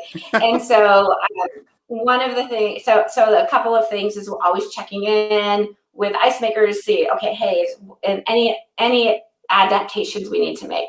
But the first thing is we had to like get the equipment to clean all of the wheels for the wheelchairs. So making sure the wheelchairs are wiped down, but then also similar to with your shoes. So when you first step onto the ice, if your shoes are a little warm, it could put little imprints into the ice. Well, that's no different with a wheelchair. So then we were like, okay, so at the beginning of each clinic, we're going to do a parade of wheelchairs around all 5 sheets of ice so that they cool down the wheels. So again, we just keep adding things like, what can we do to make it better? What can we do? And then the biggest thing is, as you were talking about, the structure is an old structure, is making sure, like, a lot of the larger wheelchairs will not fit in the bathrooms. And again, that's like something that just horrified me. But I wanted to like make sure, like, hey, here are the limitations. And again, we figured out workarounds. It became something that a team of us are working very passionately on trying to, with other upgrades and of course with financial limitations, making sure that like we can correct that, because our goal and all of the curling club members feel like we want this to be welcoming to everyone. And if there's an obstacle, we need to figure out how to remove it. Here, here. That's fantastic. Okay, so here comes your Johnny Carson moment. And I'm talking both to you and to Brian behind the scenes here. On the talk shows, you get a chance to introduce your movie and the clip that everyone is going to get to see. And so now is your chance to set up the clip if you would like to. Okay. So this is from the Curling Outreach earlier this year, and it was on adaptive curling and introducing all of the curling clubs to this clinic that we've been talking about. Yolanda, thank you so much for doing this. You're really welcome. Appreciate it. I love you. Brian, I'm throwing it to you, sir.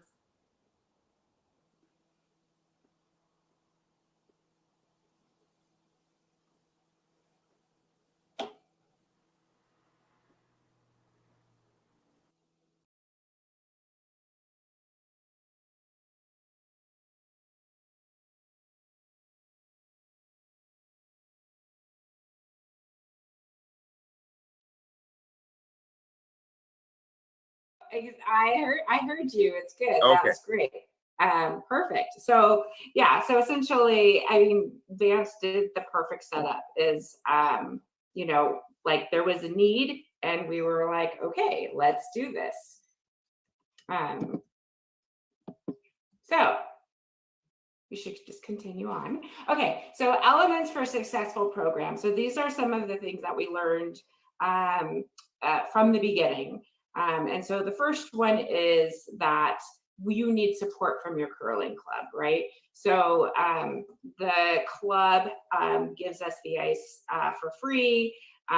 They allow us to like take over the room. They're very, very accommodating. And so, I give good kudos to all of the clubs who are willing to give you some time on the ice.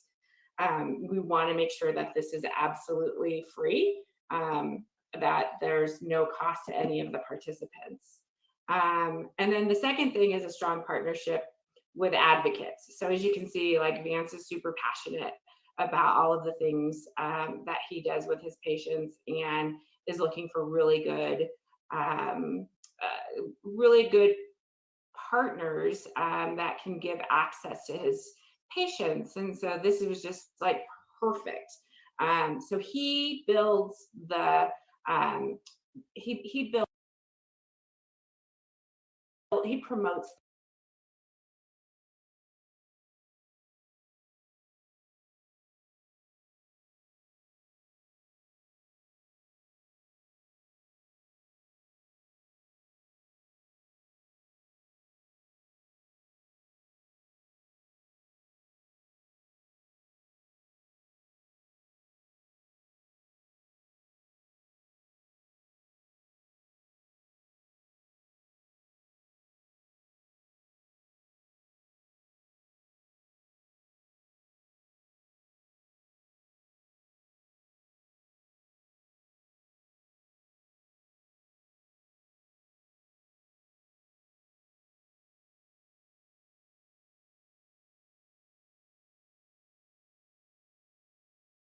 the clinics at the hospital. So he builds up excitement with his patients. He checks in with them a couple of days before the clinic.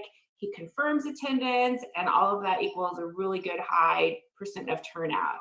And so I feel like without Vance, there would be no adaptive curling program, and without GCC. So I think those, if you don't have both of those things in alignment, then it's going to be an uphill battle. The next thing is volunteers. You know, I'm sure everybody's club thinks they have like the best members, but I think Seattle probably has the best members. And what I did was I just started talking to the curlers that I personally knew, because along with the spinal injuries, there were also some people with traumatic brain injuries. So I wanted to make sure I knew who was going to be instructing on the ice. You know, just making sure that personalities fit, that people were willing to take instruction. And so that was just, and that was probably just me being protective of the participants. I don't know of anybody who I would be like, no, you cannot volunteer for this. Especially at the beginning, I wanted to get as close to a one-on-one volunteer to participant ratio as possible. And so besides ice instructors, we've got a warm room ambassador that answers questions during the entire clinic. We have a greeter who signs people in and gets them a name tag. We've got people who are cleaning shoes and also wheelchair cleaners. Someone's fitting them with grippers. We've got somebody who's putting out the ramp, the curling sticks and other equipment onto the ice. We have another person putting snacks out. So it's just, the goal is at first to have maybe even too many volunteers, just to make sure that we've got everything covered. And then the thing that I found that a lot of our volunteers really appreciated is that Vance would always bring medical professionals out on the ice with him to monitor the participants. So the curling instructors can focus on the curling and not have to worry about, you know, being a nurse, being a therapist. Like, there were people out there that would work with the instructor to make sure everyone was safe and, you know, doing things that are good for them. And so that was a huge, huge deal. And then the next thing was to, you know, make sure we had open communication with the ice makers. Our ice makers, like I'm sure all of your ice makers, are very protective of our ice. And there was a fear at the beginning that the wheelchair might destroy the ice. You know, we added ramps. We figured out if we had all of the participants who were in the wheelchairs kind of did like a roundabout, like parade around the sheets of ice on the outer edges to cool their wheels, similar to how like sometimes in some of the clubs they want us to like put our feet behind the hack and get our shoes cooled down. So, you know, that was the biggest thing, is just making sure that you know, we did no damage to the ice. And you know, we had one incident where it was our very first clinic, where afterwards we went to go take a picture, and the spouse of one of the participants put their purse on the ice in the middle of a sheet, and had a heating bag in there. So nice little divot. Fortunately, it was to the side, and the ice makers were able to fix it before our first league. But just so now we know to tell people not to set things on the ice. So definitely a learning curve. Let's see here. All right, so this is one of our first clinics, and so it was nice and intimate. If you check out the gentleman, the tall gentleman standing in the back towards the right, that's Rusty Schreiber, who is the coach for the U.S. Paralympic team for the U.S. So he has made it an effort to come at least once a year to help host one of our adaptive curling clinics. So it's really, really cool to get somebody who is coaching at that level to chat with the players and to give them a little bit of you know, guidance. And it's just been it's been really, really cool. This is how we've grown. So many fun people, so many just amazing group of volunteers, amazing group of curlers. We even have 2 curlers who started out at this clinic that are now they're now members of our club, and they curl on a league. And I 100% give this to Vance for helping find the people who he knows are going to be a good fit for curling, and then our volunteers to just do an amazing job making them feel as welcome as anyone else. I'll just briefly go through the curriculum, just because I think it's important for everyone to customize it their own way. And we have been slowly evolving this, and I know we're going to continue to evolve it. So we have everyone come in, and we make sure all the volunteers are there to socialize. And then we have a lot of repeat participants. And so if they've come to a clinic before, then we get them on the ice with an instructor as soon as possible, just so that they could, they can start throwing, because we know that, especially new curlers, but all of us, the first thing we want to do is we want to get on the ice and throw as soon as possible. And then first timers, I just kind of put together, doing a lot of research and using my resources to create sort of a learn to curl for adaptive curling. So some of it's video, some of it is just different techniques that I found through USCA, and I'm more than happy to share it with you. I think it's just, it even has that Canadian 2-minute curling lesson, which everyone just loves. So we have everyone go out on the ice and throw for a while. And then we have a little snack break, because we all know that part of curling is socializing. And so everyone comes off the ice into the warm room, has a little snack, and then we all go back on and play a 4-end game. And so that usually lasts about 2.5 hours or so. But again, sometimes people have to leave earlier, sometimes people come in late because of their transportation. So it's just, the goal is to be as fluid as possible. And sometimes some of the veterans need to come off the ice sooner because of their medical conditions and whatnot. They can't tolerate the cold for long periods. So they may be out there for a half hour or 40 minutes and need to come in for 20 minutes or so before going back out again. And we just work around that. Yep, exactly. Yeah. And so, and speaking of like workaround, we learned, I was very fortunate that Vance and I have the same work style, where we're just like, we'll just figure it out. So we roll with the punches.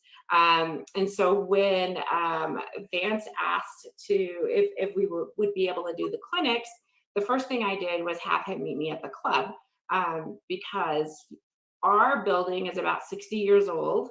And so it's not ADA compliant.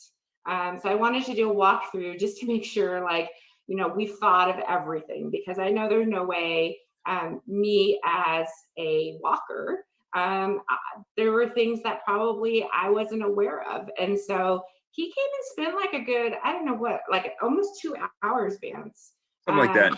And I brought one of my vets with me to kind of scope it out. And yeah. And so so one of the things I wanted to just bring up is, because everyone's probably running through their head right now thinking of challenges like, oh yeah, that's not going to work, that's not going to work. A couple of examples are, even though we have a ramp on the main entrance, it was too steep for some wheelchairs. So fortunately, we have a side door with a better grade ramp. So we were able to then just direct people to come through that door instead. Some of the door frames were too narrow for wheelchairs to go through. Didn't even think about that. It's an older building. The big one was our bathrooms. They're not wheelchair accessible. And so, I've shared with a lot of people, and all the volunteers at GCC know this, that I was horrified, because I wanted everyone to make sure that they felt like they were part of the club. And if you can't get to the bathroom, that's a really big deal. And so in Vance was also like, he's like, well, I'm going to let people know. But one of the things that we thought we would do is get a wheelchair accessible bathroom, one of those porta potties for outside, right outside the ramp. And then that way we would have access. So we were like, yep, high five, nailed it. And then got some feedback, rightfully so, that made some people almost feel a little less welcomed, a little more uncomfortable, that they had to go outside to go to the bathroom. And we were like, whoa. So super appreciated that feedback, because we wanted to make sure that, I didn't even think about that. We were thinking, oh, there's a problem, here's a solution. So, nix that, didn't do that anymore. So again, learning from your mistakes. Chairs and tables always need rearranging, just to make paths clear and easy. So we had a lot of challenges at the beginning, and it was just like, okay, let's just pick one at a time and go through it and make it possible. But what this did was this allowed Vance to communicate ahead of time, right, Vance? Yep. Yeah. So, yep. so just let them know, plan ahead, and take a look at, I made some recommendations for very close by businesses, and let people know that the club was very interested in changing this, but in the meantime, this is the best that we could do. Yep. So yeah, that way everybody would have their needs met. Yeah.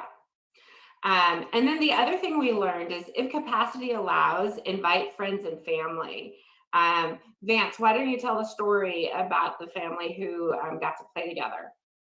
Oh yeah, so one of our vets, he came, and he had been injured for, I want to say, a couple of years, and his son hadn't been able to do very much at all with his son.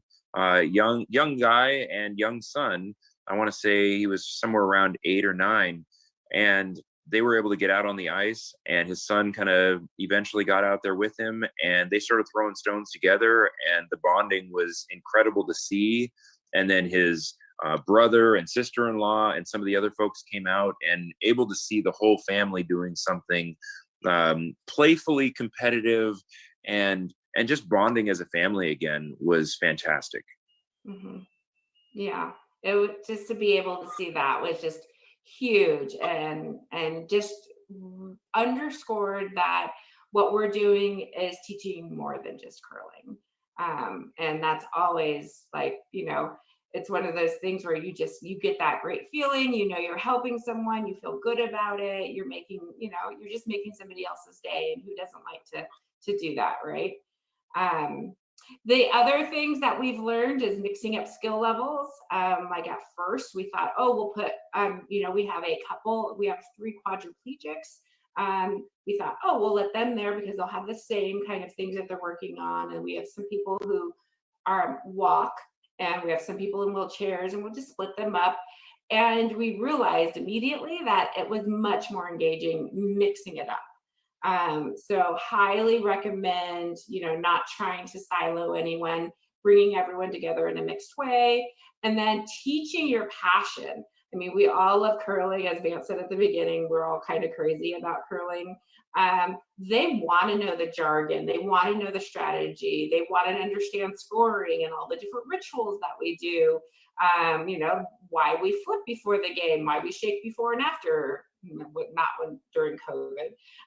So like, don't dumb it down. Like, show, talk about strategy, explain, the different techniques, the different strategies. And then also, of course, be patient and friendly. There's different people with different challenges, and you just have to make sure that when you're there, you're there to have a good day, to make everyone else have a good day. And then also the other big thing is encourage creativity.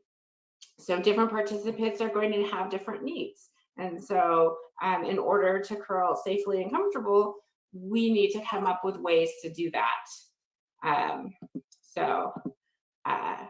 There's a quote, any problem can be solved with a little ingenuity. Anybody familiar with that? If you're a child of the 80s, it's MacGyver. And we always joke at the club that a lot of our volunteers are MacGyvers. Need to have MacGyvers, need to do makeshift things. We've got some members who have a 3D printer. Will was able to like create a couple of different attachments for the wheelchair. I mean, we've done everything from strap different things around different arms. Like, again, we just like, and Vance and his team are really good about that. We're like, okay, here's the challenge. How do we address it? So it's really important. So Vance was talking about one of the first participants that came, and that's Melvin, who's on the left side. And so Melvin had got to curl once, and he is really the inspiration for this clinic. And so first we started with, okay, let's see if, you know, like down at the feet, if we put the rock. Nope, you know, that was okay.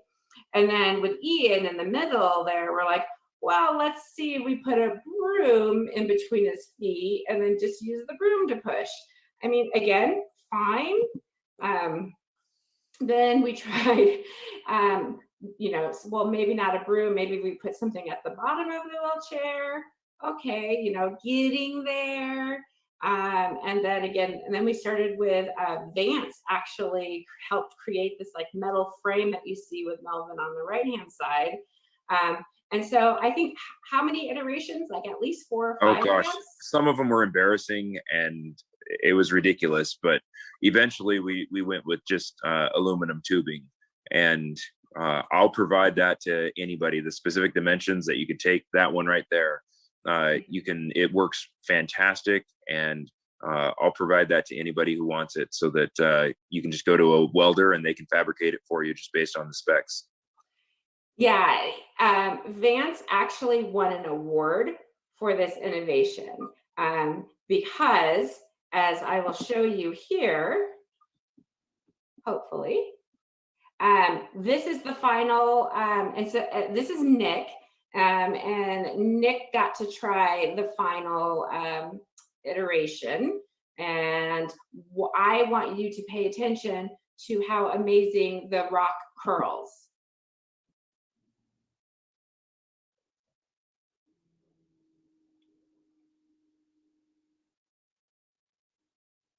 Look at that rotation. Look at that. That is really, really cool. Yeah. Like, that is phenomenally cool, Vance. Yeah, And it's very impressive. They've really practiced with different heads, like the 3D printed head that goes on the end of that to help with the curl. And so as folks really get into it, Nick was very early on in this and was able to throw it down. I had another vet at one of the clinics that I took it to, who he had been going for years, and they kept having to move him closer and closer and closer to the house. And eventually he agreed, and I put on the stick, and like within his first maybe second throw, he actually hit it right on the button. Yeah. And we had to keep moving him further and further away. And his wife was crying because she had been curling with him for years and he loves doing it, but he'd never been successful. And all of a sudden he was in there and he was beating other people that had higher functional levels than he did, but he was able to control it and actually get in. And like I said, he was hitting it on the button. It was beautiful. Mm-hmm. I love the smile on his face. Yo, Yeah. Yeah. It was phenomenal. And so Vance, again, like with the help of a team, he's, you know, created this design, and obviously he embraces the spirit of curling and wanting everyone on the ice who wants to be on the ice. And so if you're interested in this specific design, it's available For free. obviously for free. And No fees. I saw in the comments somebody asked if it's pretty universal, and so far I haven't found a chair that it doesn't work with. So the different hookup points are different. They change chair to chair, but it should work for just about everybody. We use some really heavy duty zip ties, so there's no clamps to it. So we just get creative for zip tying, so that way it's just quick on and quick off. Mm-hmm. But that way it makes it universal. Awesome. So that's it. I will hand it back over to you, Allison or Stephanie. Thanks, everybody. Excellent. Thank you both so much. That is unreal.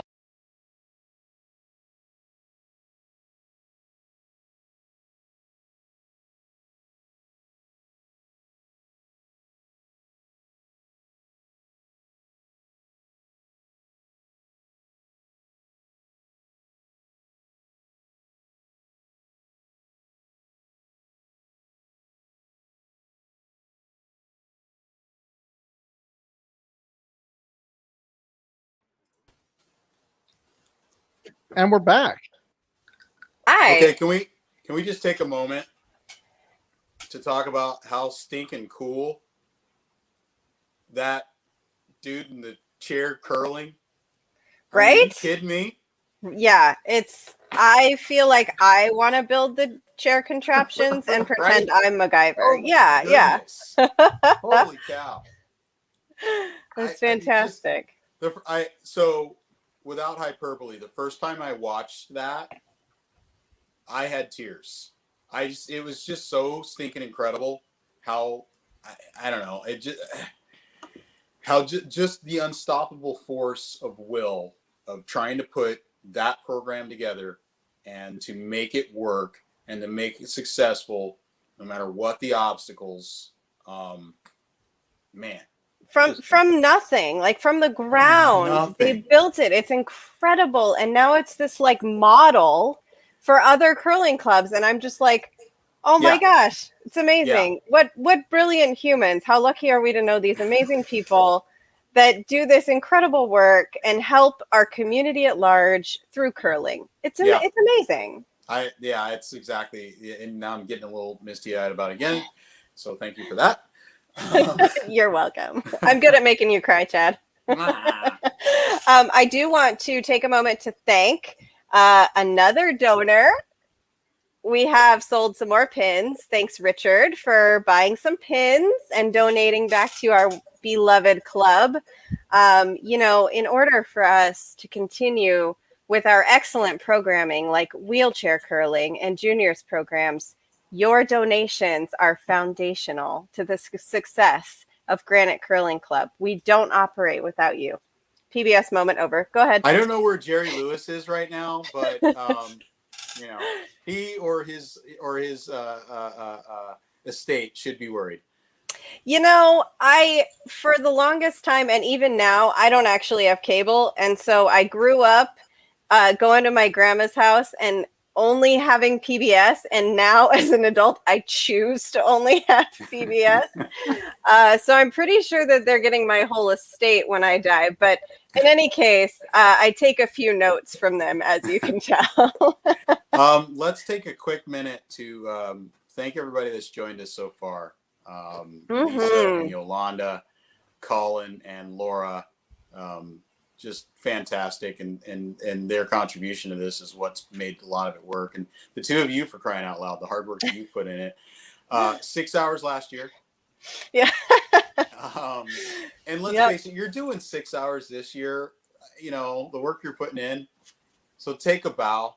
It's mostly Brian. He did all the pre-recorded videos, which is quite helpful. Yes, the fierce is strong with that one. Most definitely. You have the right audience for that, Brian. I think you know us too well.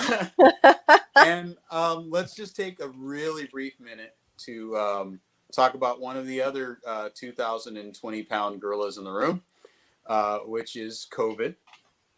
And we did shut the club down for a spell. We're planning on reopening again here in this fall, which is a huzzah to how we all feel about it. We're all pretty excited. And very few people know this. So story time with Old Man Johnson. Yay. Oh, this is my favorite time. Hold on. Let me sit cross-legged on the floor. This is where I get into my not quite Morgan Freeman voice. No. So my wife and I, we just celebrated our 15-year anniversary. I'm going to tell a long story because I'm old and that's how we do it. Cheers. And my wife's bridesmaid, Denise Filiatro, works with our club president, Lori. And the two of them are the principals in the team that worked in King County to get King County vaccinated and to roll out the COVID plan. Now, that doesn't mean a whole lot to people in other parts of the country, but it means a whole heck of a lot to me, particularly when Seattle was the first major city to hit the 70% milestone. Yes. So huzzah to Lori, our club Yes, president. thank Huzzah, you. huzzah to Denise, who I'm sure is not watching, but she will get this link. You will ensure that she gets it in 3 forms. So why do I even say all that? I say that because, look, there are a lot of details that go into reopening an organization like ours after a global pandemic. And I don't know what all those details are, but if ever there was a way to have confidence that it was going to get done correctly, knowing that our club president was one of the principals in helping King County get there, that makes me feel pretty doggone good about it. Yeah. That's it. Old Man Johnson's soapbox at an end. I'll tell you right now that as a Floridian, a native, I have been nothing but impressed with the greater Seattle community in terms of COVID. I still travel. I have been traveling since April back in the world. And even though I'm not going to the most crazy locations, I am not seeing the diligence of the Seattle area very often anywhere else, even in California. So I just want to give all of the people who are listening here or watching us from the greater Puget Sound area, good job. Congratulations, because you and these amazing volunteers and professionals who are helping facilitate the vaccinations and all of the, like, you're helping us save lives. And I think that's so critical. And I know nothing. I may not know a lot about GCC, even though I've been here a year and a half. I know that our club is committed to safe and responsible curling in a way that, again, I feel like is better or as good as any other club in the nation. So I agree. I'm excited for the return of curling, but I am going to be very excited for the return of safe, COVID specifically, safe and responsible curling. So yes. Yeah. I want to give a shout out to one other person too, because you talk about traveling, man. I'm dreading this. I'm going to have to go to Tennessee here in the next 2 months. Yeah, exactly. Right. But one of our other members, Steve Corcoran, his wife was part of the initial response team for the state on how the state was going to tackle this thing. And I know that there are parts of Washington that are critical of how this whole thing is played out and whatnot, but it's hard to be critical of the results.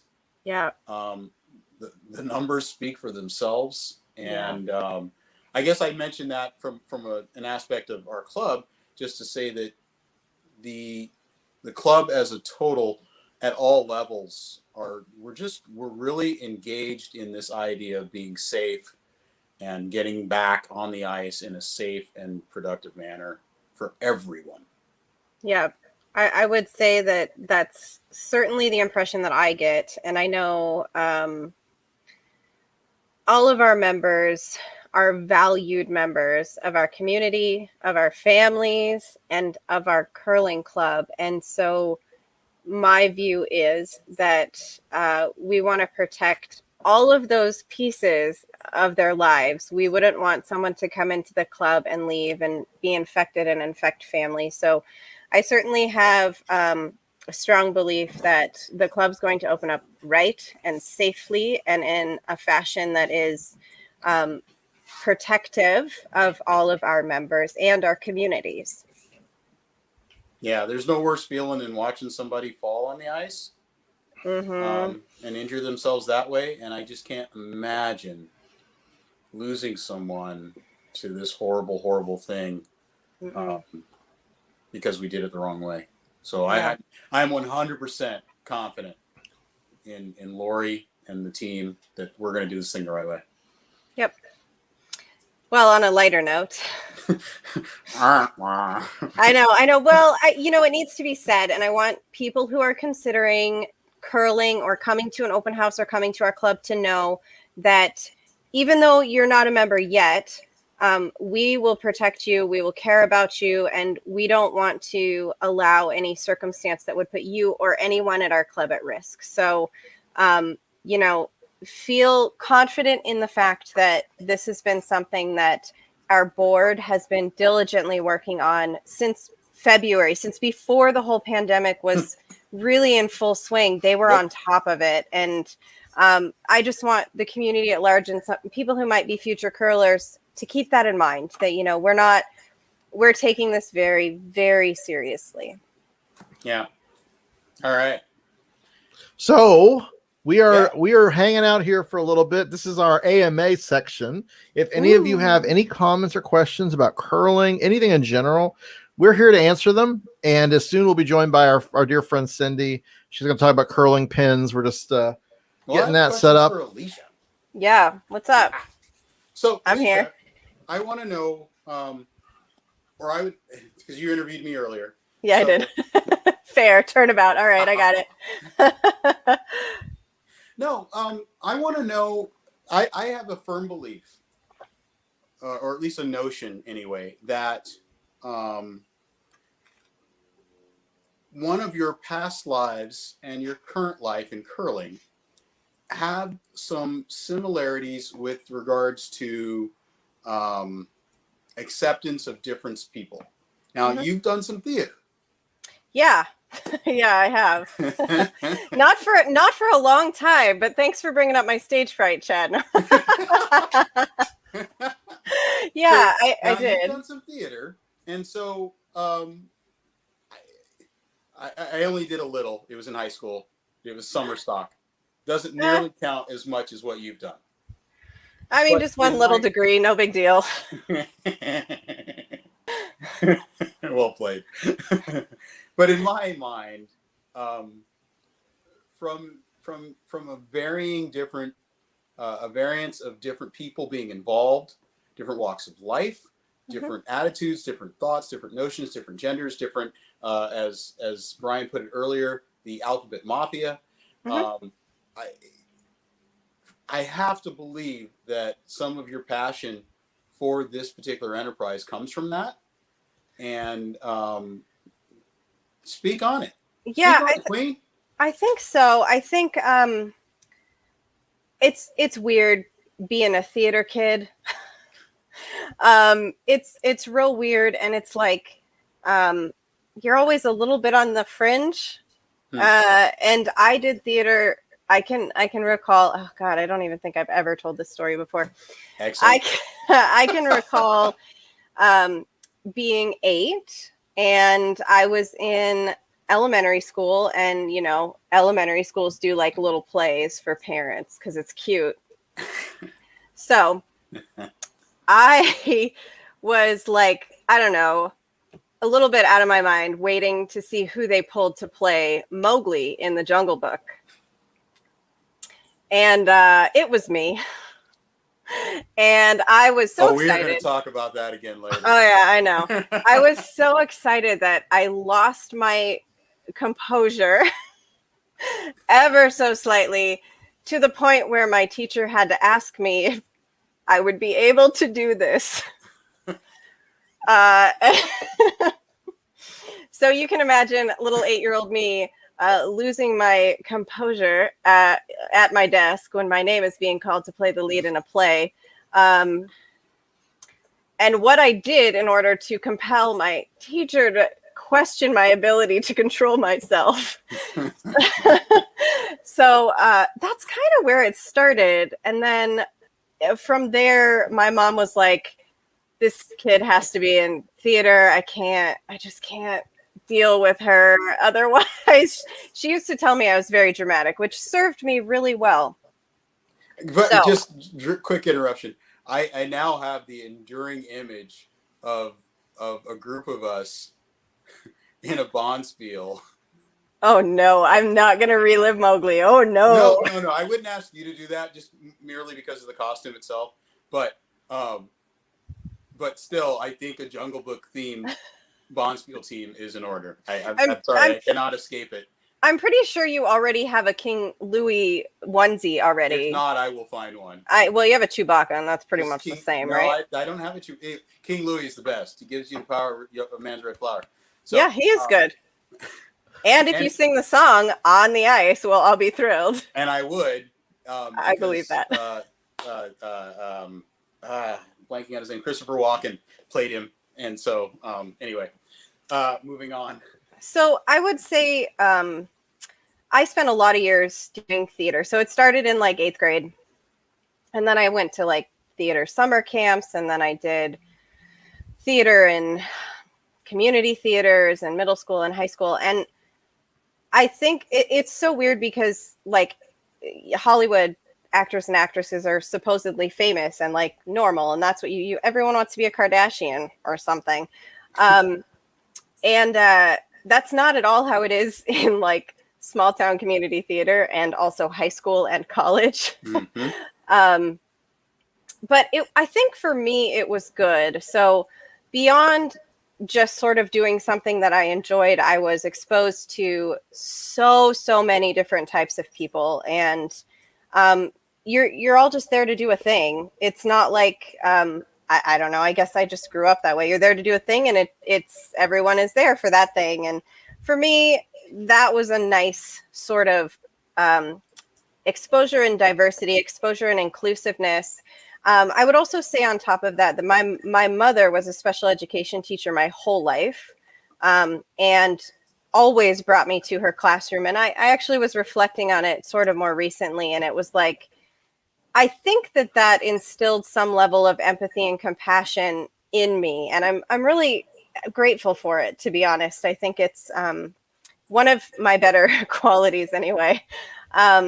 So I continued on with theater in college, and I did an internship in Orlando in Disney World. As a result, you Orlando guy.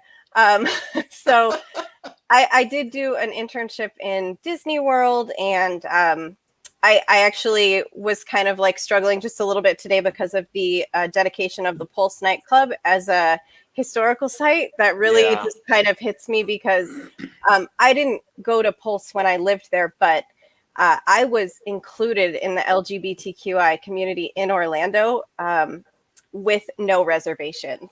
And that is more powerful and important to me than I think most experiences in my life, is that I was not the outcast because, I wasn't necessarily a member of the community, but I was a part of the community because I was an ally and my friends included me.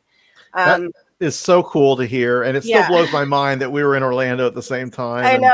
Different circles and all that. So, but thanks for bringing up Pulse, because it is, we did just have that announcement, which is really awesome, as much as it can be awesome for a horrible event.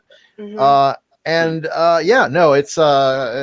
It's I appreciate the fact that I believe our community is very welcoming to allies.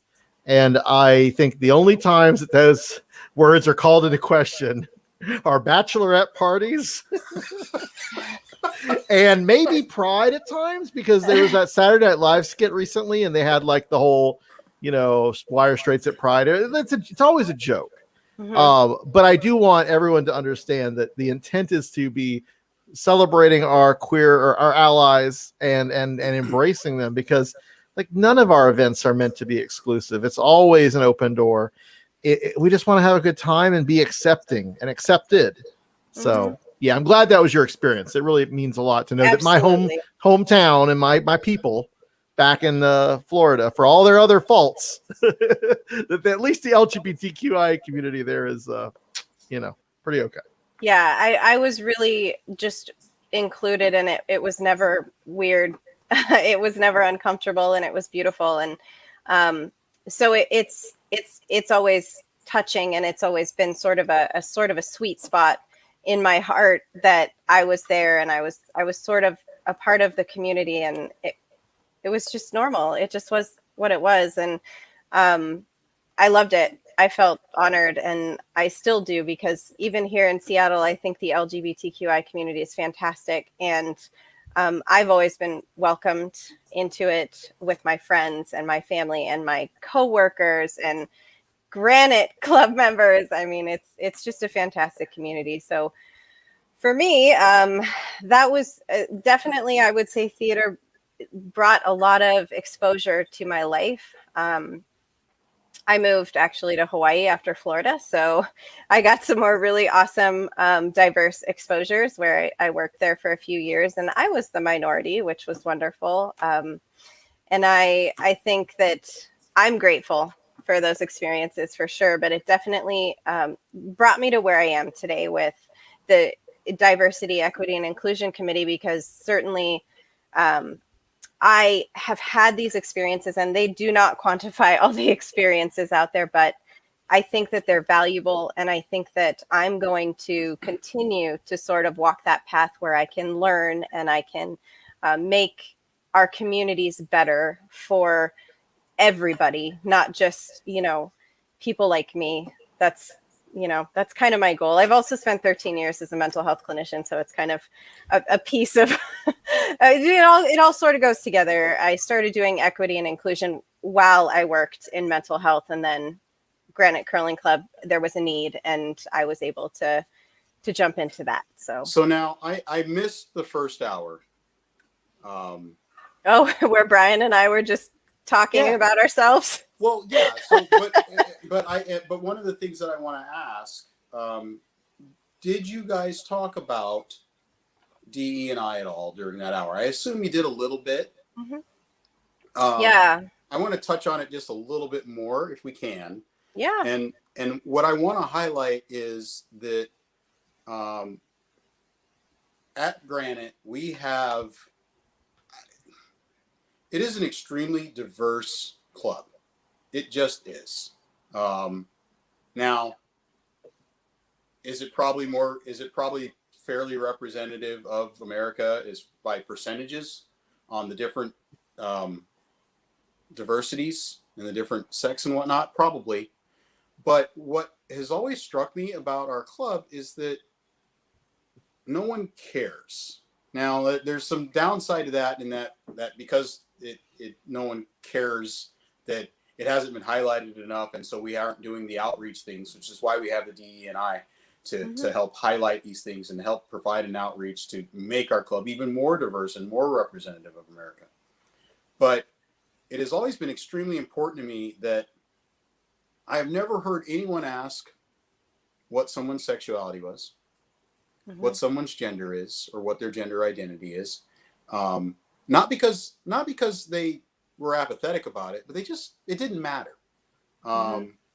We have people at our club that are in alternative relationships. We have people at our club that just all across of the spectrum, and no one cares. It's not a thing. And I think I will speak for myself personally. Every February, kids in school get to learn that it's Black History Month, and I just wish that it just wasn't. And I think I think that matters, because at some point I wish people would stop having to ask the question, and for it to stop mattering. Carl Nassib, Oakland Raider, for you NFL fans, came out earlier this week. It was newsworthy. It shouldn't have been. It wouldn't have been newsworthy at our club. No one would have cared. People would have just said, "Yeah, so what?"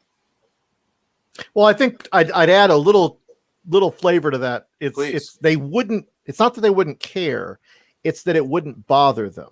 That, because I think that it's important in a pride discussion to say, well, why do you even have pride? And Chad, I know this isn't what you were saying. So no. Clean it up. Totally. No. Totally piggybacking off this idea, because I get this asked a lot. It's like, well, why do you even have pride? If you're all about acceptance, like, why do you even want to celebrate? Why do you even want to do that and like single yourself out? And it's like the point isn't to single us out. other than to just say, you need to understand that we need to keep reminding the world that this is a thing that is good and healthy and normal, and it exists. Yeah. Mm-hmm. And same thing with Black History Month. I agree with you. I think hundreds of years from now, because I don't see it happen anytime sooner than that, you know. I just feel like we have to keep reminding people so that they don't become complacent. That people always go, "Oh yes, we have to remember and remind ourselves of our history and of our identity and of who we are, so that others don't marginalize, others don't, just." It's funny, and Alicia has heard me say this, or at least she's read it in a text for me. That the thing that I think frustrates me the most is having to put myself into a particular box for the world so that I can defend that box and defend the rights of that box. I think that's the frustrating thing. And I think that's why the pride. And that's why we need allies. I mean, because when somebody can't carry the torch, there's got to be someone else to do it. Yeah. And that's kind of my view. That's my view. I mean, that's what I want to do. Like, if somebody you do it. If somebody can't do it, I got you. Like, I'm here.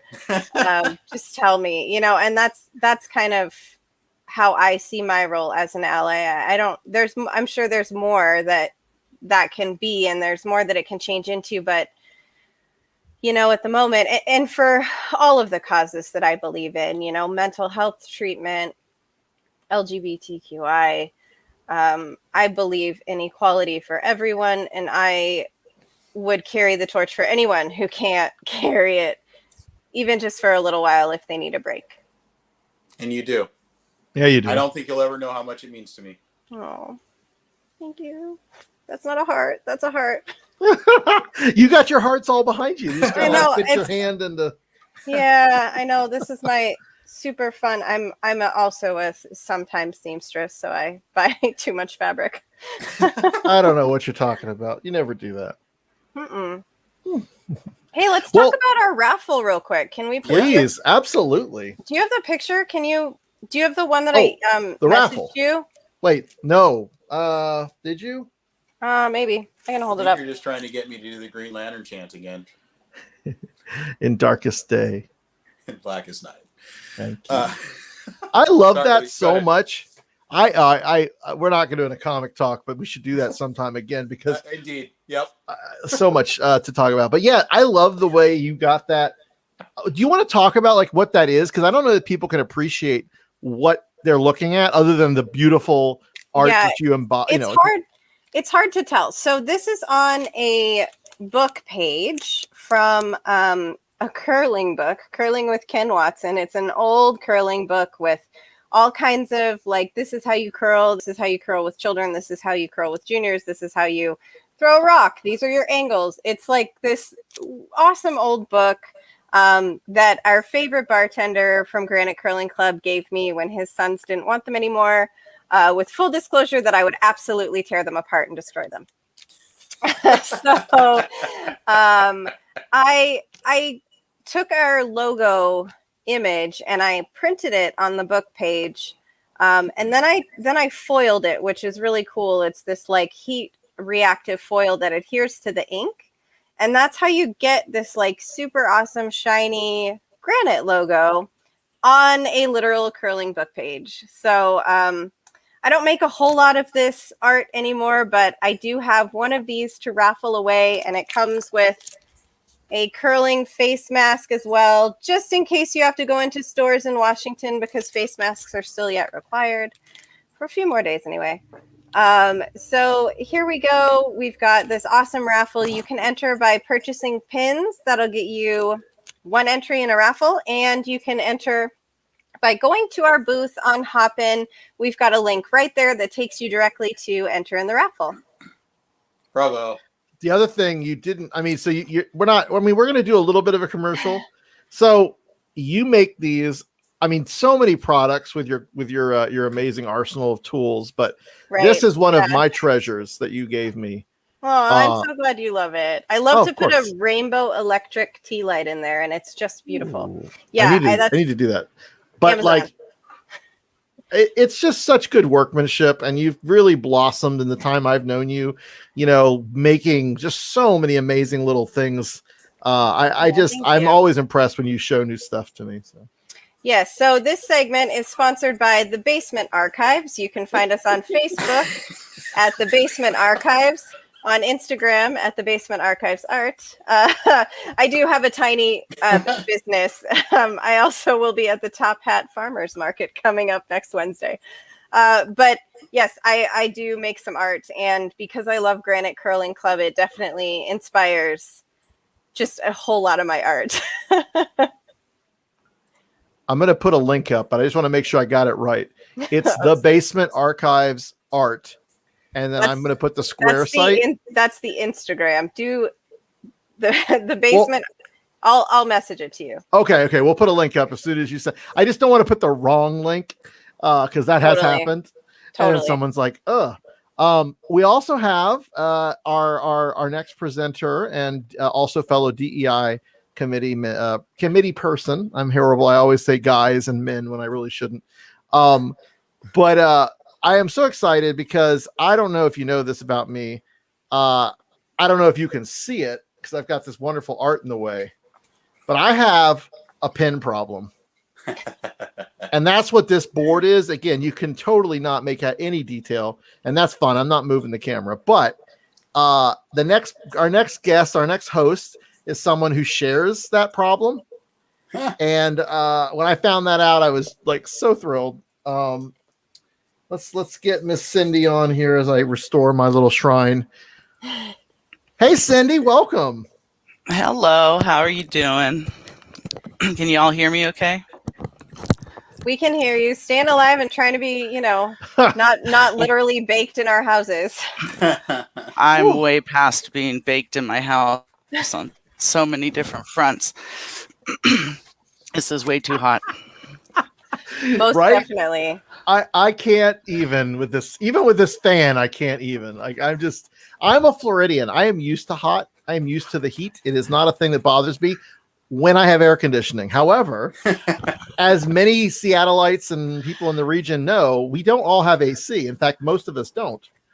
So please share your sympathy and love for those of us who are not used to this and are going to melt. Yeah, this is some crazy stuff, man. Not okay with it. I left California, so I didn't have to deal with this. Well, thanks, global warming. Yeah.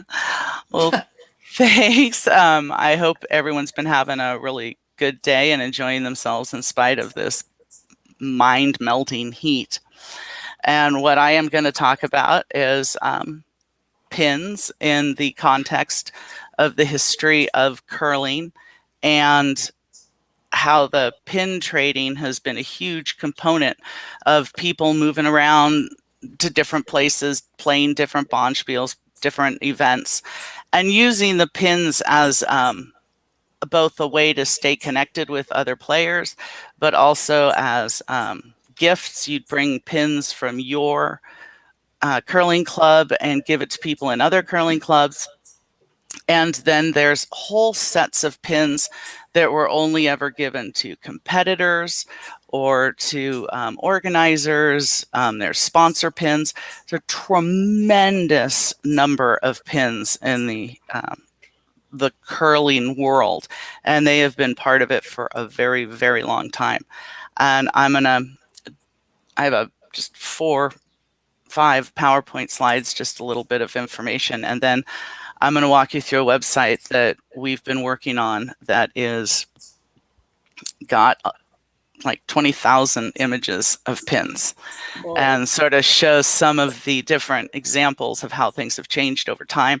Some of the original old pins are unbelievably beautiful and intricate, and you just don't see things like that anymore. And the more modern ones, everybody's used to what more modern pins look like, but they can be incredibly intricate and very detailed. And we actually created a GCC Pride pin that they mentioned, I heard right before I came on here, that we're using as a fundraiser and as a way for anybody who's interested to remember that we're a very welcoming and open club, and everybody is, you know, supposed to be part of coming and playing the game. That's what it's all about. That's the only thing it's about. And I've been involved in a lot of different things, and there is nothing as welcoming as curling.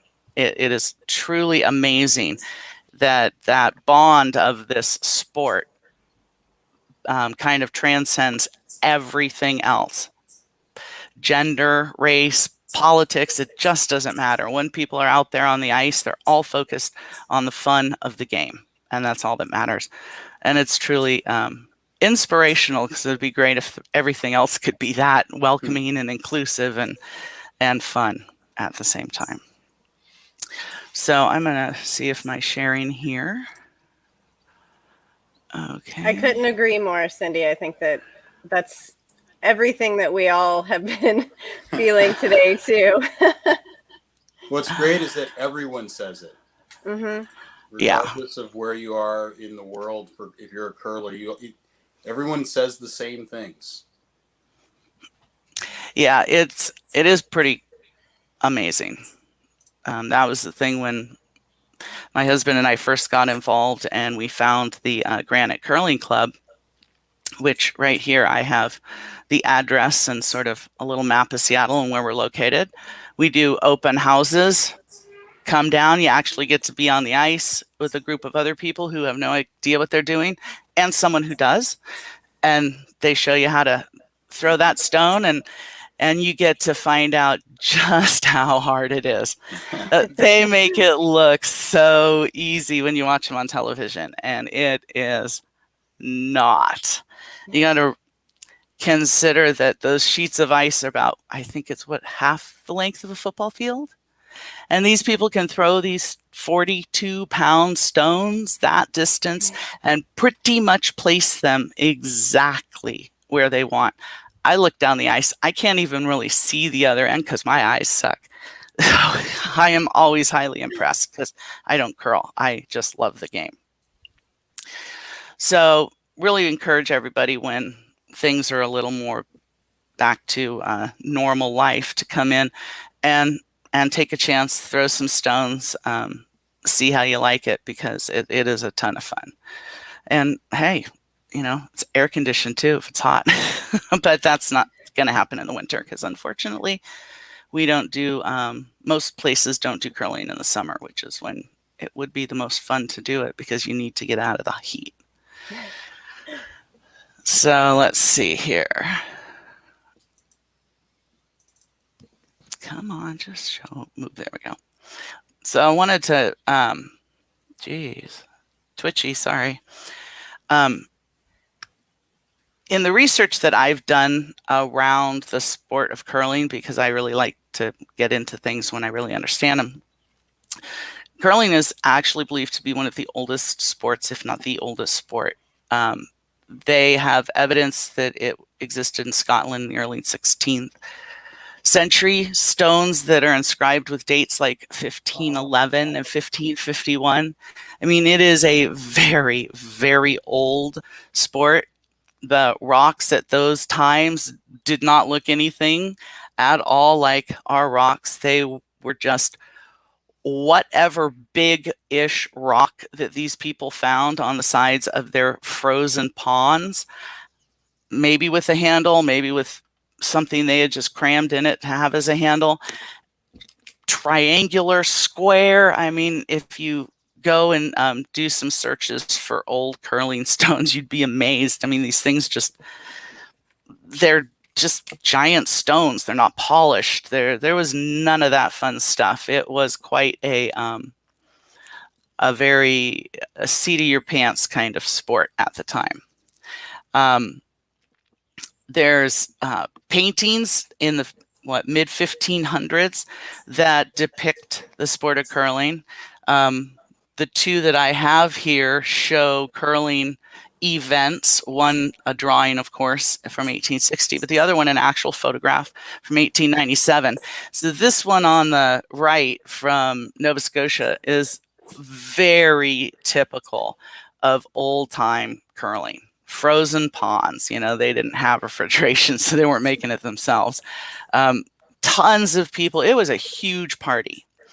And I don't know if in the history that anyone else has mentioned, drinking is a really big thing in curling. I mean, a really big thing in curling. It is part and parcel of everything that the game is, really. I mean, if your curling club doesn't have a bar, you probably need to find a different curling club. Ours does, by the way. Cindy, can I ask you a question about that? Yeah. When you were doing your research, so and I don't know if this is urban myth or not, but I'll say that it's a true thing. Famously, the Scots also invented golf, and famously, the reasoning behind the number of holes in a round of golf, 18, is that there are 18 sips of scotch in a fifth. I would believe it. Is there any correlation to the number of ends played in a curling match? Ooh, that is a really good question. You know, I haven't come across anything, but I'm going to have to write that down and check it out now, because now I'm really curious about it.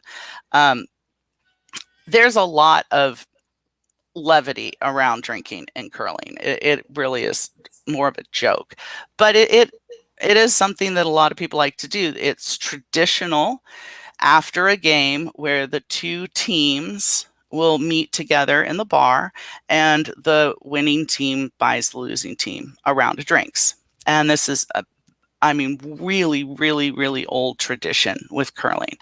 You can drink anything you want, but it's such a part of it. There are even events or kind of events. They're called broom stacking.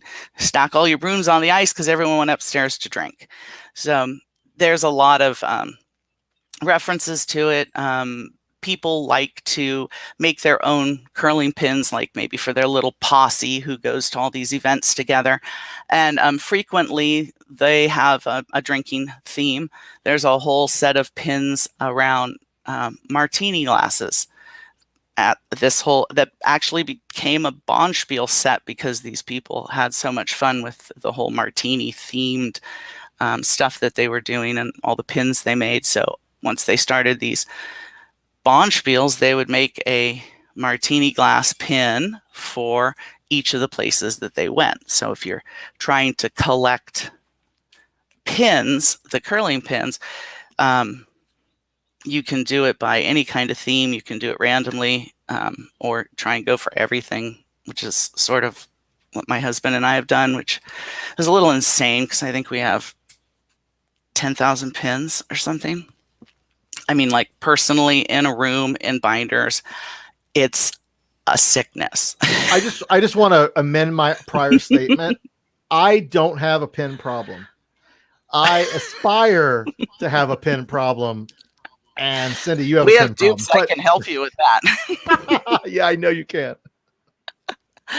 Trading, it really is a cool thing. However, a lot of the old time traders have unfortunately been dying.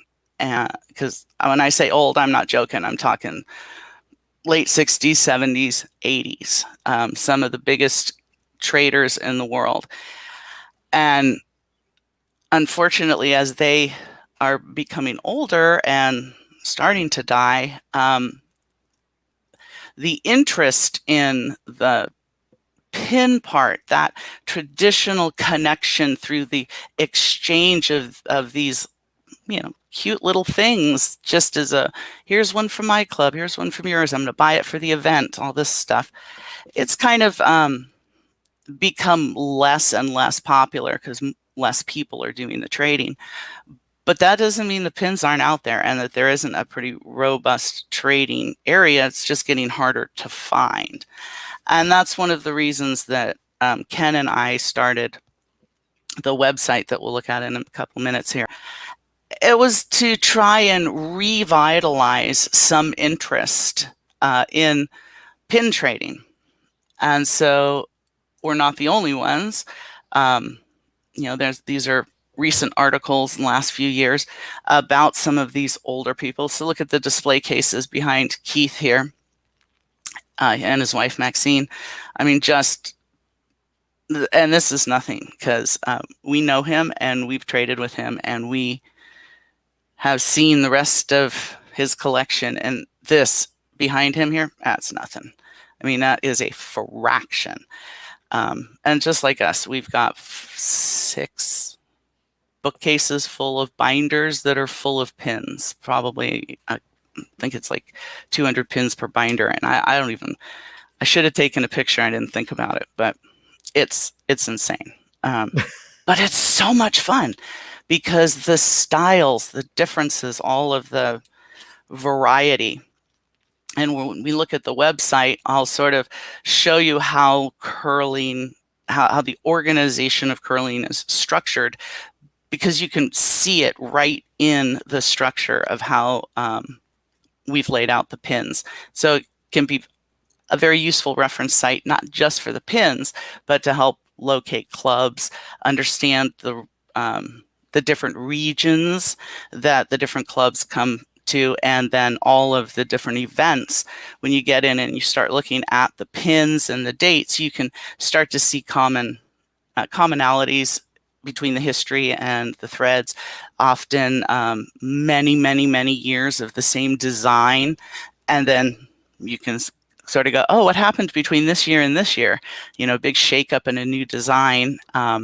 And those are always curious to us. We like to sometimes go back if it was a huge change and find out what was going on in that club or with that event that they would have switched things up so much. Just like any company changes their logo. Cindy, I got a story for you on that topic, and I was hoping I had the other pin up, but I guess I don't. Oh, yeah, I do. So Florida is a relatively new state to curling, right? We've only had clubs in existence since 2010. And or maybe a little bit before that, but that was the first Tampa Curling Club, so also known as the Florida Curling Club at the time. So fast forward a few years, one of my buddies, Barry McLaughlin, he and his wife do a lot of pins and sort of just merchandise. Let's just say merchandise, apparel, and they did the merchandise for the 2016 curling national championships in Jacksonville. They hosted it. Okay, so this is a pin from it. You're not going to be able to see it because of the zoom, though. Let me see. Maybe I can. There you go. So you see here, it's got palm trees and sort of rock. It's fairly straightforward, right? No real. I mean, it's a great design for Florida. Love it to death. Okay, so that's there. Keep that in mind. The next one that came out from Florida was the Tampa Bay Curling Club. And if you can make that out, it's a little hard because it's smaller. It's the same design. Yeah. Isn't that funny? And that was because we won't say steal, we'll say borrowed, and we're inspired by that idea. But then my buddy Barry goes down to West Palm and he basically just tweaks that design to have the 2 palm trees and the rocks. And supposedly the Jacksonville Club, I haven't seen their pin yet, but I think they're sort of in the ballpark. Anyway, all I'm saying is, to your point, all good ideas are stolen. Yeah. And that happens in curling and pins, especially. So I totally agree with you. Imitation is the broadest form of flattery. That's what they say. I wanted to point out, since you mentioned how young curling was in Florida, I wanted to pop back over here and point out that the first club in the world, which is still in existence, started in 1716. Their club started before we were a country. I mean, when you think about that from that perspective, this is a very mature sport, and it has changed over time. In the beginning, a little misogynistic, wouldn't let women play. Then when they did let women play, women had to play by themselves. They weren't allowed to play with the men. But things have progressed over time. And of course, now we've got mixed doubles and, all these other things where we have men and women playing together. However, the sport of curling still has a very strong divide between men's and women's. We've got men's national championships, women's national championships. We've got in the United States, a USCA, which is the United States Curling Association, and USWCA, which was started when women started saying, hey, we want to play, we want equal rights in the game of curling. And they had their own association to help as a group be able to do all the same things that men were doing in the sport. And while I think the larger associations and organizations are now fully inclusive, the USWCA still stands as an organization to keep the playing field level so that women will have an equal chance to be involved. Because, you turn your back and this stuff always creeps backwards when you're not looking.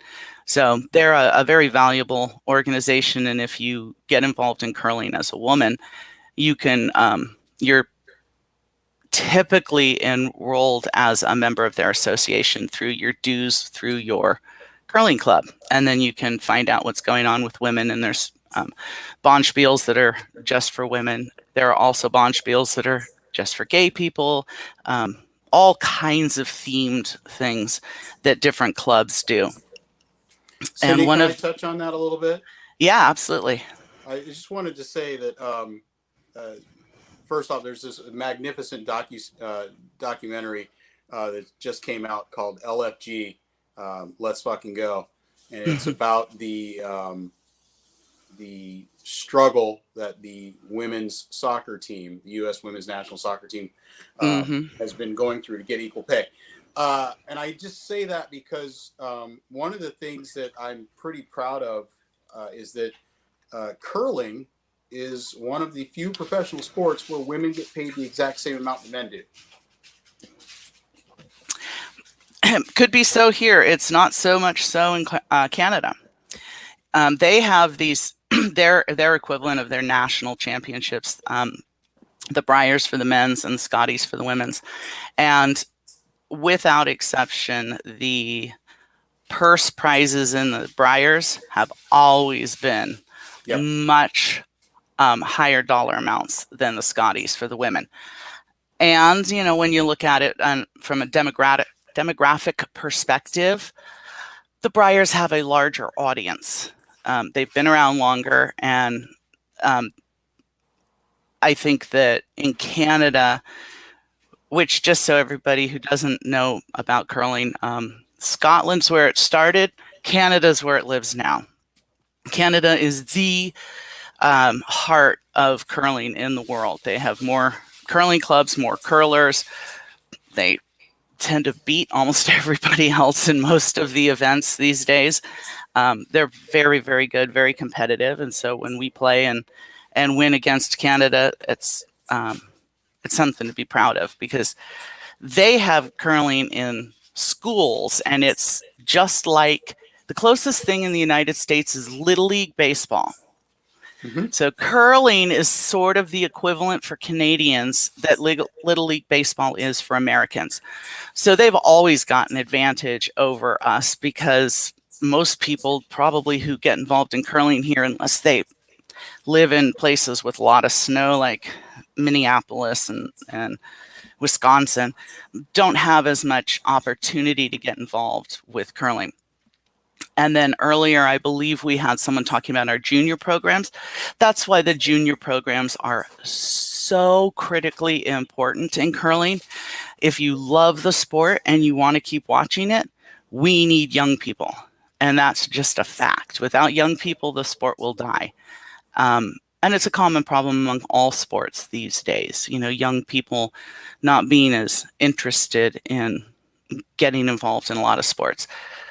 So that's another reason that, we really got involved in the pin trading, is any way that you can get people interested in curling, and hopefully they'll want to come and actually learn how to curl, not just like us trade pins. But So it's funny, again, piggybacking on that, coming from Orlando, the pin trading scene there, and not just Orlando, all over, but a lot of it is focused around Disney World or Disneyland or Disney in general, all the Disney places. And so it's funny, every time I had a lanyard for work, I would have, the lanyard with a badge or whatever. I would put different pins, and I would always make sure I had at least one curling pin, if not multiple. And people would look at me and go, do you trade? And I'm sitting there and I'm like, well, I would, but not normally. And, I had to kind of explain to them a little bit about, these are all or some of these are curling related. And so they were given, or they were traded originally for a curling event, like you were talking about. So it's interesting to see that there is this very collector focused sort of pin sort of hobby in a lot of different areas. Disney, and among the younger, whatever, different demographics, that's a thing that is there. So we need to go to Disney. Here's what I'm saying: we need to go to Disney with our curling pins, and or get Disney to make a Disney curling pin, because that would be at Disney trading cards, pins. I mean, anything Disney. There are insane numbers of people who trade and collect Disney stuff. So any cross tie-ins with Disney is good for any group or organization, because you're going to make something that people are going to want to collect. Maybe only because of the Disney half, but hey, they've got your sport, your event, your whatever in there. So I always say, so it's good. Pop Warner curling at Disney World is what I'm hearing. That's right. Well, so it's funny, Orlando actually moved rinks, because we had an arena up in Maitland, and now the arena is in Kissimmee, which is the closest ice that you have to Disney without being in Disney World. So if there's ever an opportunity, and my Orlando folks, if you're listening, and I know we've talked about this a lot, but I'm going to say it again, if there's ever a way to get Disney in on that curling, you're gonna have something really special and blow up even more than you already are. So yeah. So one of the other really cool things about curling is there is no other sport that is as full of good sportsmanship.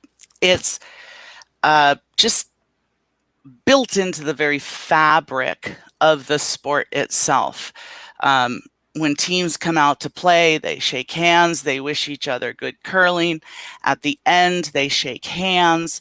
And like I said before, the winners, after they have to clean up the ice and put stuff away, meet the losers and buy them a drink. So it's always been the kind of sport where you're playing against your friends, your family of curlers. And it doesn't matter if they're your biggest rivals from, another high school or college or town or country. The camaraderie that comes from the sport itself is first and foremost above everything else. You are never going to see a fight in curling. You're not going to see people screaming and yelling at each other. Another extremely cool thing about the sport of curling that goes with this sportsmanship idea is that with almost no exceptions, the players work out everything themselves.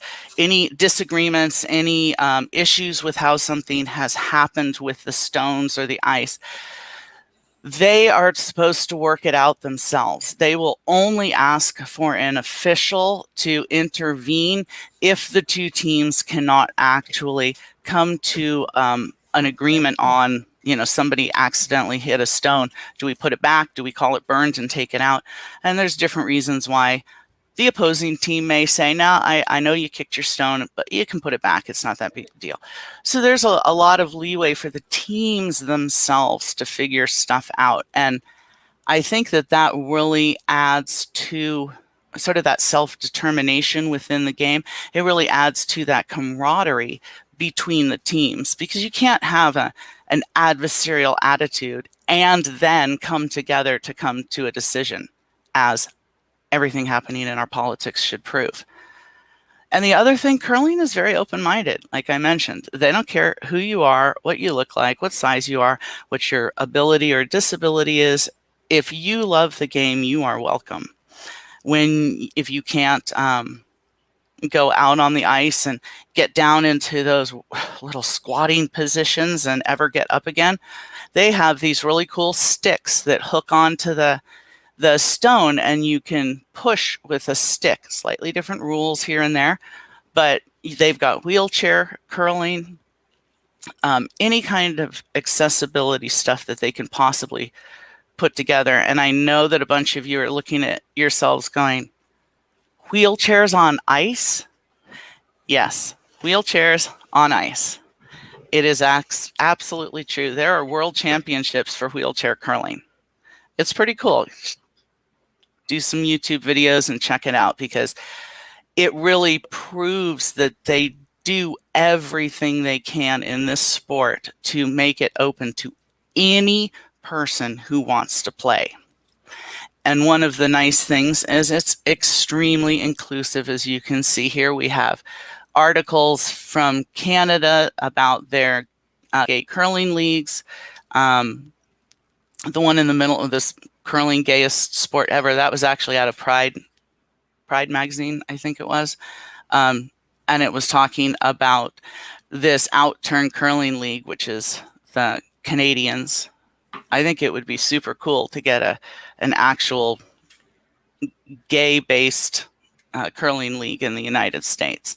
And then in the Brier, which is the Canadian version of the men's world championships, you actually had 2 out gay men in the final playing against each other as the skips, which is like the captain of their teams.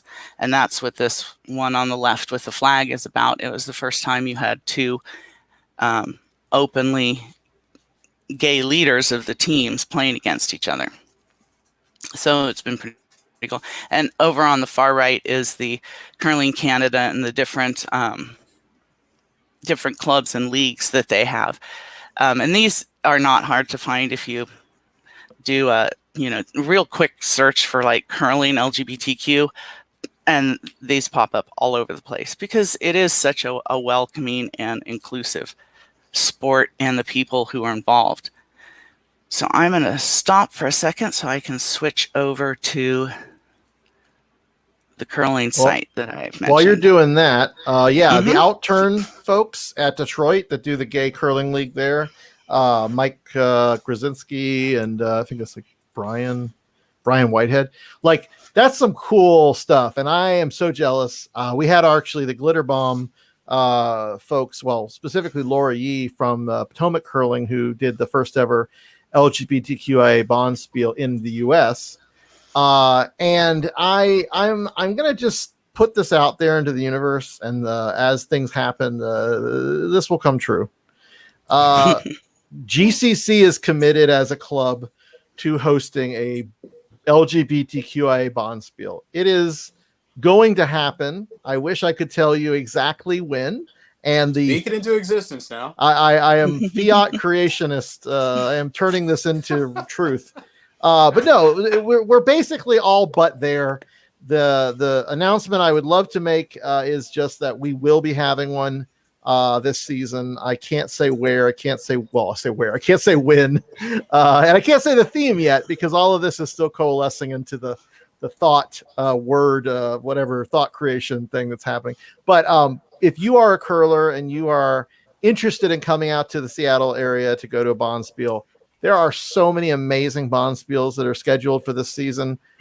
I just can't wait to share the dates of the of whatever we're calling this LGBTQIA Bonspiel. But I can tell you, and go back in the video, if you go, you can see the interview with Laura, the Pride LGBT Spiel, not Pride Spiel, Glitter Bomb at Potomac. I've been twice. It's amazing. It is the 28th through 30th of January. So I'm very excited. I think we're going to put together a team to go out there for that. I'm so hopeful that all of this will happen and that we'll have a great time. And they throw such a good party that if our event can only aspire to be that and a little more, I'm going to be so thrilled. So Brian, where specifically is that club? It is outside of DC in Laurel, Maryland. So if you know DC, it's the Beltway. Yeah. You go off 95, just like a couple exits, and you're there. It's really reasonable from Baltimore. I have their airport. page up here. Oh, perfect. Let's Here. talk later. Yeah, no, if you want to do it, let's do it. Because I've been twice. I never won, but I have a beautiful, speaking of pins, I have a beautiful pin from their event that they had a raffle for. And Cindy, I don't know, were you in on this route? Did you end up getting one of these? No, I didn't. It would have been great. That's a very cool one. Yeah, you can barely make out the rainbow on the rock, but our pin will be better because I know Cindy will be involved in making it.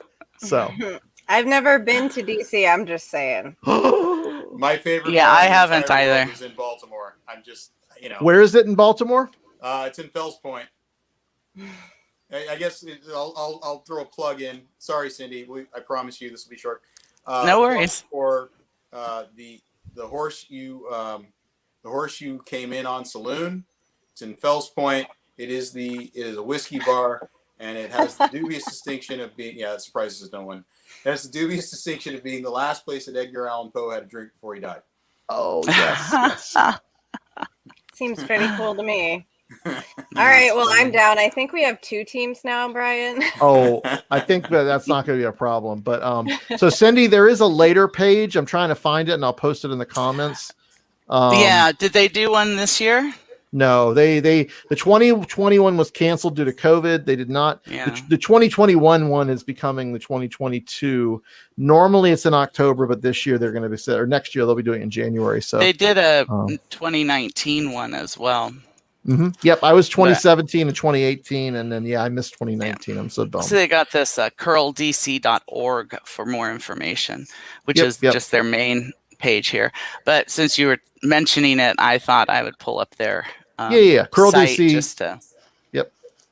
So, the site that we've been working on for curling pins is called House of Curling Pins, and like it says here, it's actually over 20,000 curling related lapel pin images now. Wow. And part of the reason we put this together is when we started doing the collecting, there was no single reference for pins anywhere. There's no pin trading books. There weren't any really thorough sites. And being the kind of mind that my husband has, he was just like, no, I can't do this without structure.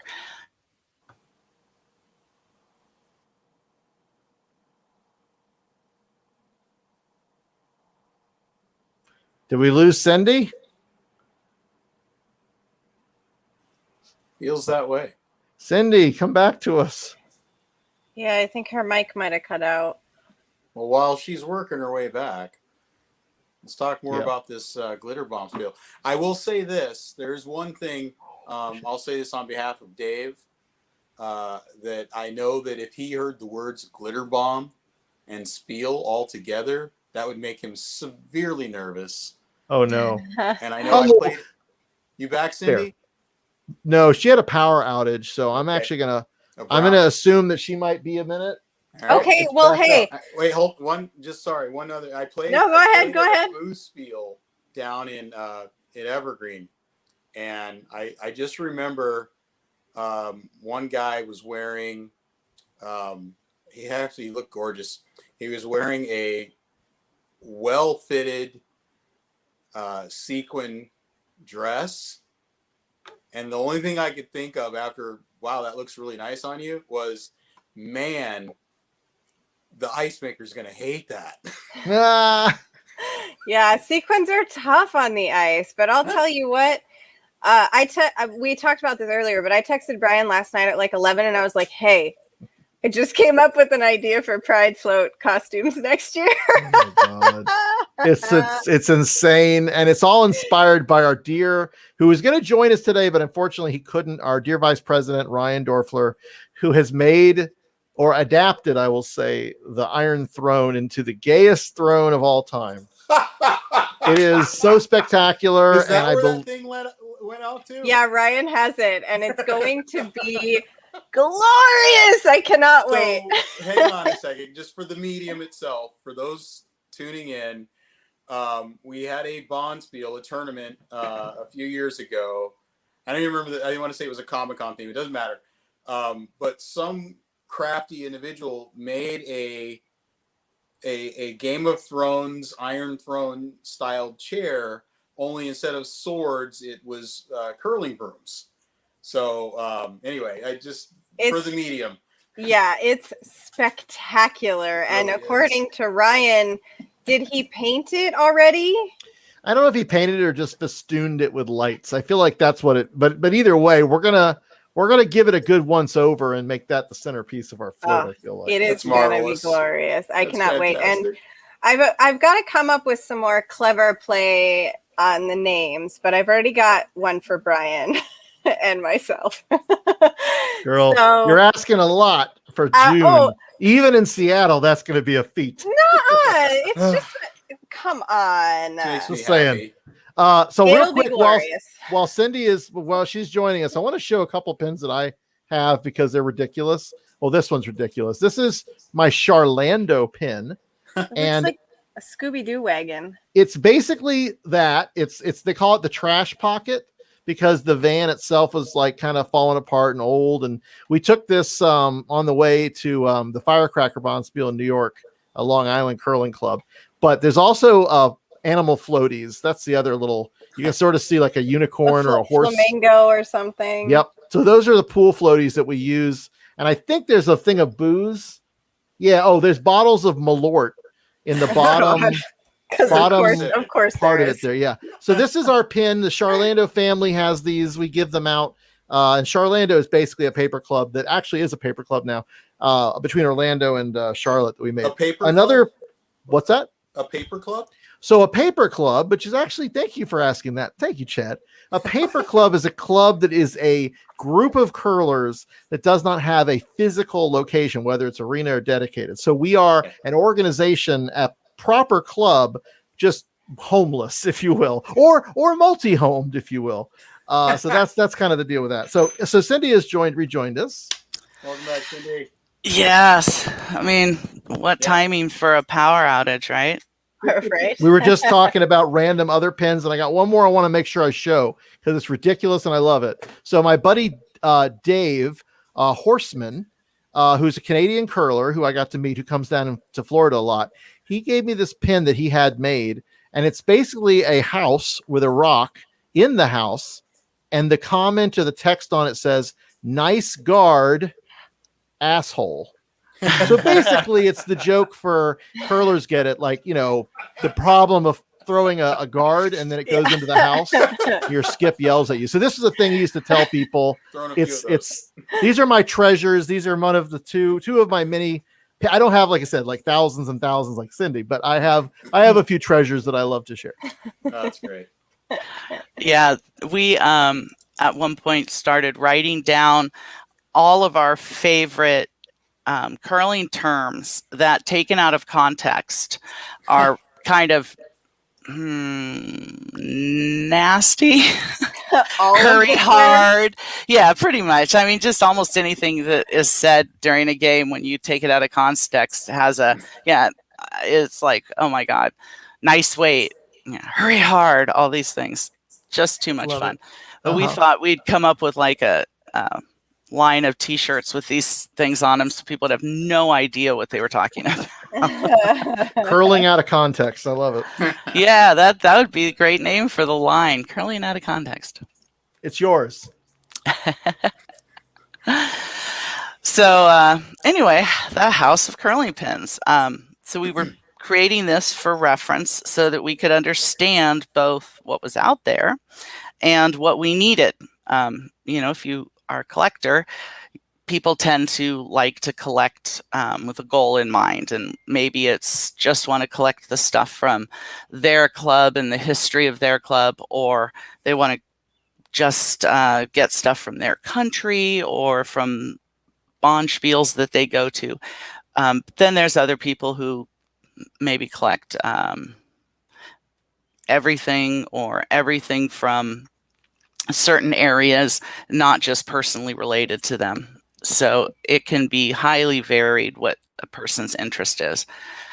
And I just wanted to show here in the US. So what we have, the way that sort of curling is structured worldwide. You've got your worldwide organization, which is the World Curling Federation. And then you've got, like here in the US, I mentioned USCA and the USWCA.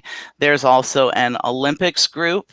Each country will have their Olympics group because curling is, of course, an Olympic sport, which makes it that much more interesting for some countries to want to encourage it in their countries so that they can have put better teams together and be more competitive on that world stage. These are the sections or the regions that curling is officially sort of divided into. You've got your African regions, the Americas. We separated Canada out because there's so many pins. Then you've got Europe, and then there was the Middle East, Pacific Asia. Then we have some odd things here, novelty pins. We've got a page of like, we don't know what this is. Does anybody else know what this is? Maybe I should show that. And if anybody knows what they are, you can drop me a message and tell me what they are so that we can take Cindy, a look. do you have one for Mexico? We might. I don't remember. We might. I think so. So this is what the page. That, the mixed doubles team, the Mexican mixed doubles team. One of their members is from our club. Oh, okay.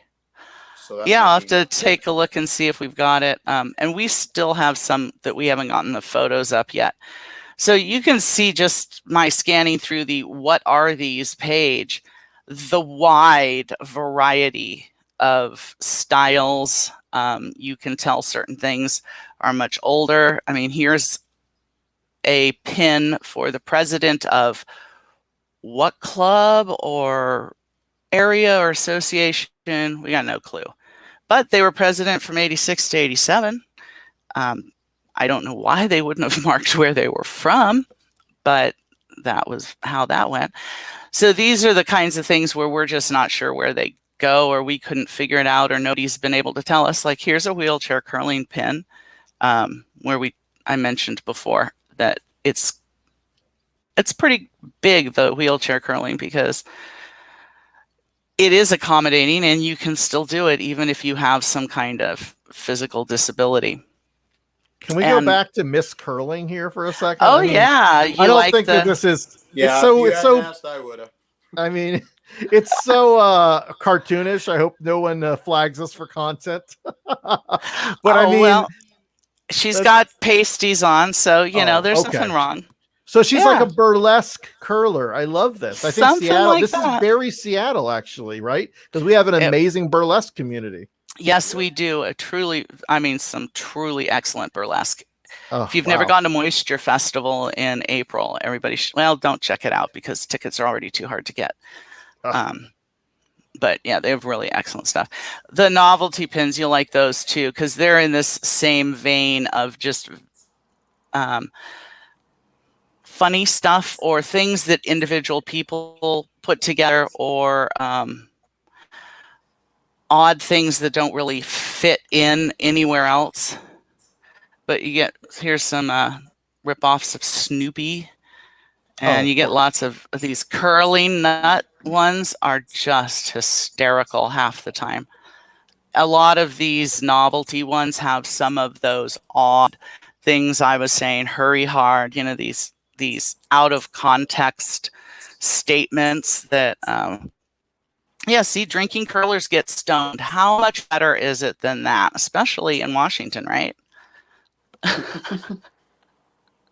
And then you've just got some really interesting things. You know, an 8-ender for people who don't curl means that you scored all 8 of your stones, which is extraordinarily hard to do. So it's something people like to celebrate if they are able to do it. You can tell these are probably these kind of gold ones that are a little less cartoony, probably older. And as you play around with the pins, you can really start to get a sense of the history. I mean, here's a fantasy curling camp. How much fun would that have been? I like the curling lunatics and curling nut ones personally because they seem to describe everybody that I know. Oh, you have a they're jolly all hogger. Of insane. course you do. Yep. Oh, see, let's look at Let's Go Curling. There you go. It's got butts on it. Why? I don't know. But there they are. Oh, and here's I some would Disney love for you. I would love to find a curling nudist camp. A nudist camp that has a curling club. That if that exists, let me know. I used to play at a nudist resort I don't in my know band. about there being a nudist curling, but there is an Instagram account called Butts of Curling. So I know very well. I am very familiar with that site. I may or may not have submitted to that. I guilty as well. What is it called? Butts of curling. Oh, you got the pride pin too. You've got one variant of the pride pin. This is the white variant as well. Okay. Yeah, we have this one and put it under here because it's not necessarily associated with a specific club or event. So we put it under the novelties here. But if you know where it came from, SF Bay, what's it called? Bay Area Curling. Oh, cool. So that's where I've gotten them from, through my dear friend Chris Mina, and I believe it's through the club that somebody there had them made, but I have to check on that for sure. Here's the line of curling excuses, like this one here. Skip gave me the wrong ice. Blame it on somebody else. So that's a pretty asshole. It fits right in there. You don't have this one, right, Cindy? You don't have this nice guard asshole pin. I don't think so, because it would have been probably on one of these two pages here. It's right. It's right there. Scroll down. I saw it. It's Did there? we see it? Did I pass was a it? nice guard something. It was underneath the Snoopies. Scroll down just a little under more. this. That'd be too funny if you have. So here we go. Yeah, I got variations of it. These are your. Oh my gosh! Look at that. Not all of them. We have more photos because I mentioned those older guys who unfortunately are dying off. Well, as we've become friends with all of these older gentlemen, we've had them send us photos of their pins, and that's why you've got this really random selection of backgrounds. We can look at it and know who sent it to us, but some of them came from these guys. They had photos of them so they could keep track of them themselves. The DH in the center there, if you see those pins, that's Dave Horseman. He had those pins made for him. Somebody made him, I think, the first batch, which might be why the ones that don't have DH are there, but the ones that say DH, he had those made. Well, that's cool. Yeah, you're going to have to talk with Ken, because you probably got a lot of information that he could love. Then we've got these people pins, and some of these are the ones that, somebody may have gone to their 35th Bonspiel or something like that. So over here you got these people went to their 10th broom. This person over here, Bob and Deb, their 10th WPG. So these are ones where people they're so involved in attending events and going to them. They make pins for themselves to celebrate their milestone attendance of these things, 10th anniversaries, 15th anniversaries. So these are things people make for themselves. These wouldn't have been created by a club or by an event, but rather by either the individuals or, as you said, a friend of somebody to give to them. So there are all kinds of super interesting and cool things that people have made just for themselves. Curly, he was probably the largest collector in the world, and he passed away last year, and it was extremely sad because he was such a cool guy. But you can see here, his is his 50th Briar, so he went to 50 Briars. He didn't start like when he was born, so he was a pretty elderly gentleman, and had a long time to collect pins, and they're still working out all the pins in his collection and helping his widow get things organized and get things divided up. It was massive, unbelievable. I want to meet Constance there. She looks pretty cool and fabulous. Fabulous. Yes, she looks fabulous. I think this is the section. This one here, where my pins go. So I'm gonna hold my pin up to the camera. I made this, so a lot of my art is inspired by curling. So I'm pretty sure this is the section where my pins belong. Okay. I love it. Oh yeah, absolutely. I like that. And it's so unique Fun, because right? it's not metal. And those No. actually, that's even cooler because I go to comic conventions and they have a lot of wood or wood product pins, and Mhm. that stands out. Yeah. Yeah. And this was more. This was maybe inspired by one of our meetings or something. But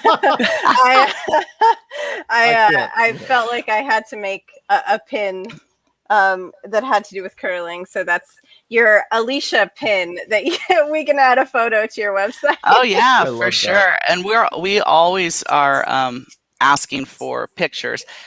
Obviously, when we go through and we go, oh, we don't have this pin in our collection, but now we know it exists. We know somebody has it, which means that there might be ways to trade or to track down a copy for ourselves at some point as well. So this is twofold. It's a reference so everybody can find out what's out there, but then it's also our personal list of what are we missing? What do we know exists that we don't have? Mhm. Well, so I'm putting a link up on there. It's houseofcurlingpins.com, correct? Yep. Got it houseofcurlingpins.com. First try. I'd love to make sure I get it right. But yeah, Cindy, this is so cool. I'm going to go through and definitely get you some notes on things that I know about. But if anybody watching wants to reach out, there's a form on that website they can do that? Yeah, under contact us here, there's two different emails. There's an info email. They both come to me, but info if you've got questions, things like that, and submissions if you've got photos of things, or if you see something somewhere and you know where it belongs and it's not in the right spot. Because we worked with a variety of these big collectors, and they didn't always agree necessarily where things went. And so we would come to a certain amount of consensus. But then if we get more opinions on it, we might go back and move it around. So if you see something anywhere in any of these, and they're pretty much laid out the same way when you go into an area, you've got the different countries. And so you were asking about Mexico? Yes. Some of them we don't have many pins for those countries, but if the country's listed by itself, we have at least one pin that's dedicated to that country. So we fantastic. have 3 Mexican pins. If Oh, there's huzzah. more, we'll put them up here. We'll put up any pins that we don't currently have on the site, because that's the underlying foundation, is to make a pin reference site that everybody can use.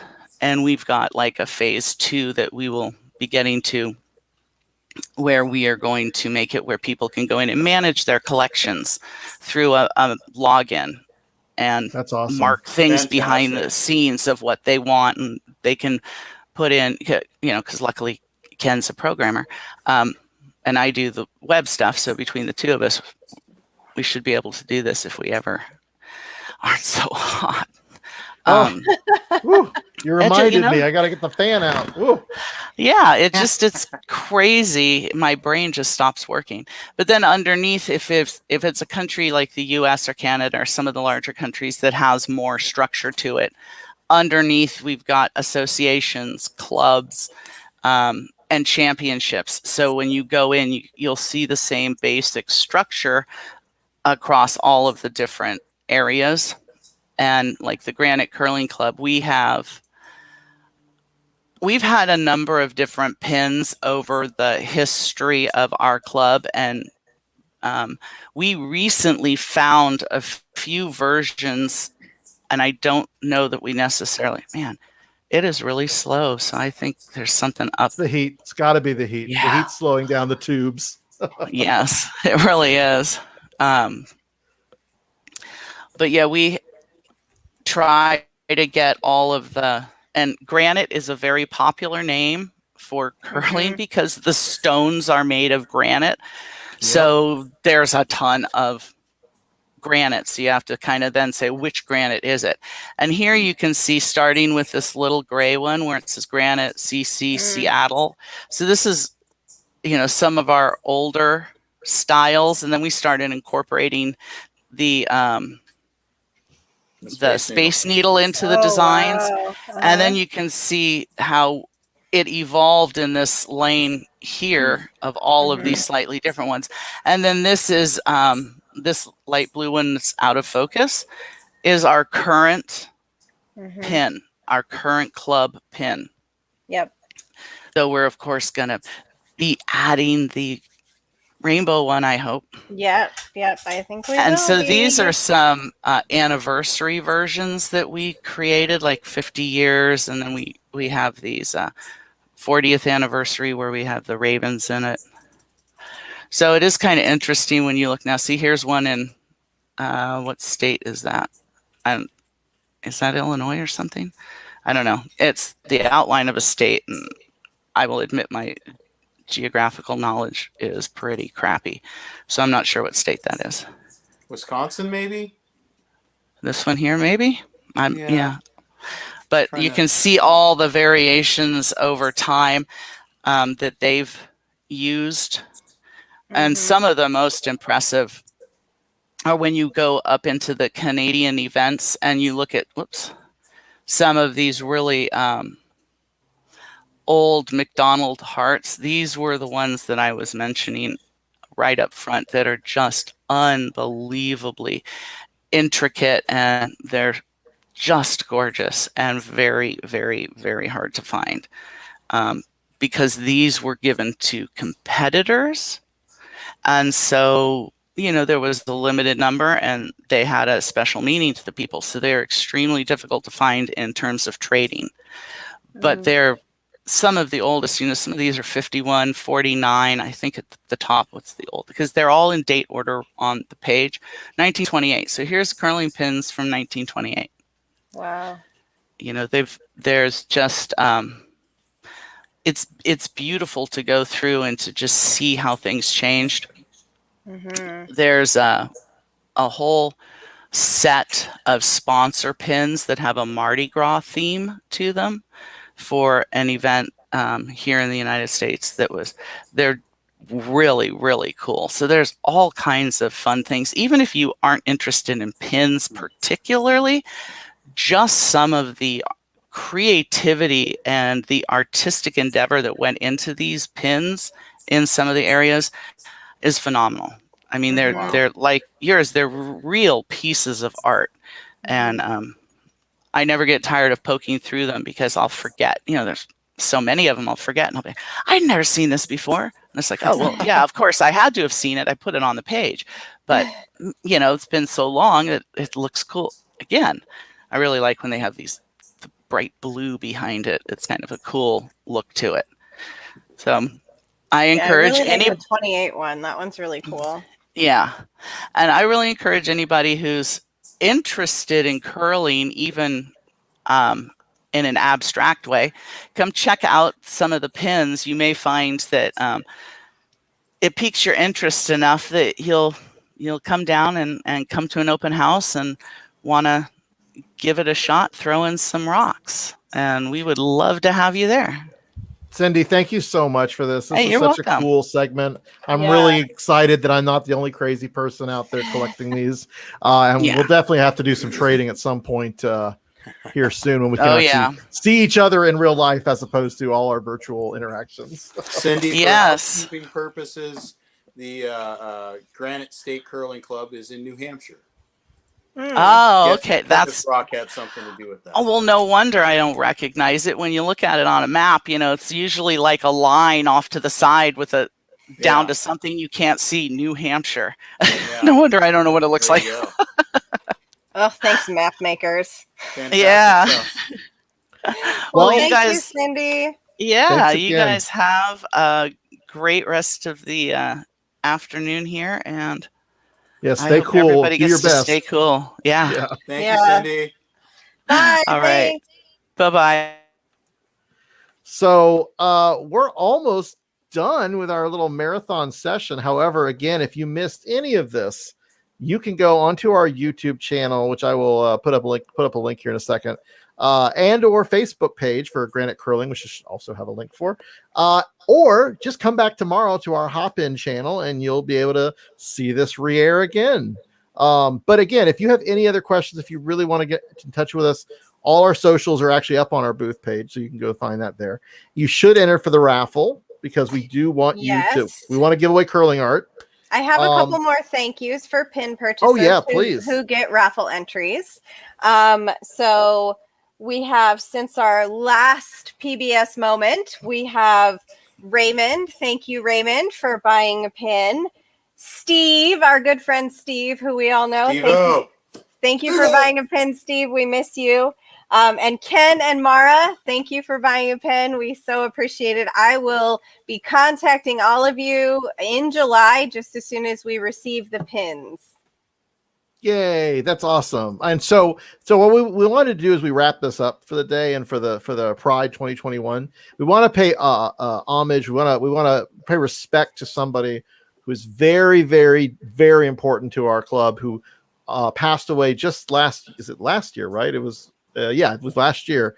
We're gonna show a picture, although this is certainly just a snapshot of her, but it definitely captures, I think, the friendliness that she exuded, the welcoming and inclusive spirit that I know all of us as curlers, but specifically us at Granite, try to exude to our guests in the club. So Betty Kozai, pictured here from probably a little while back, was just, and I mean, I'm going to say this, but I unfortunately never got to meet her in person, and I'm so bummed because I hear nothing but glowing, amazing memories and praise for her. But she is, her granddaughter is still actually part of our committee, and her great grandchild has joined the fold recently. So please, you guys talk about Betty, because I love her so much. I love her legend so much that I just want to know more about her. She is an absolute legend. And what I'll say is, last year, just before we shut the club down, I had the honor for probably just the second or third time to curl with Betty. Just before we shut down, I subbed in on Women's Thursday Morning League, and she was curling against me, and she was just as wonderful and skilled as she's always been. It's just a delight. It was a delight having her in the club all the time. And it made me feel so hopeful that she was still curling. Her whole life, she kept curling and she never stopped. And I think that it's a testament to who she was, her strong character and her spirit. And I think it's also a testament to the sport that it's for everyone at any time, at any skill level, forever. I'll just say this. Betty was not large in stature, but her presence loomed tremendously. I only got a chance to meet her once. I was practicing during some off hours, and she was there. And at the time, I didn't know who she was, but there's this heavy sense about her, that she just, the way she carries herself, that it's a little intimidating, to be honest with you, without even knowing who she is. Yeah. And what is the most telling is to hear the people that knew her, even when she was still with us, to hear them talk about her. There's a few people you run into where you never hear anybody say anything bad about them. And Betty was one of those. Yep. Yeah. I think Rich texted all of us, and I'm just going to read what he said because I think it sums it up really well. Where did it go here? That is not the right thread. We have a few text threads going. Yeah. what Rich said, and I think this is about right. I think the main reason our club is so inclusive is because of Betty Kozai. It is short, it's to the point, and I think it sums it up pretty well. Hear, hear. Well, I really think that all that we can do as curlers should live up to her legend, even if it doesn't quite. I think she's such a great role model for us to strive to be.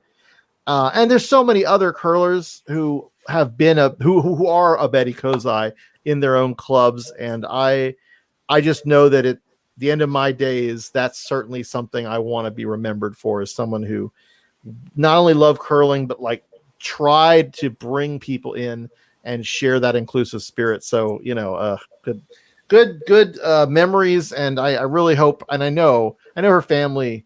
I know her family still carries her legend in their hearts, and they're still involved in Granite. Like I said, Emily's one of our members, one of our DEI board committee members, and so many other people who Betty's life touched, like Richard and just everybody at the club. They'll keep her spirit strong for years to come. Yeah, agreed. Hear, hear.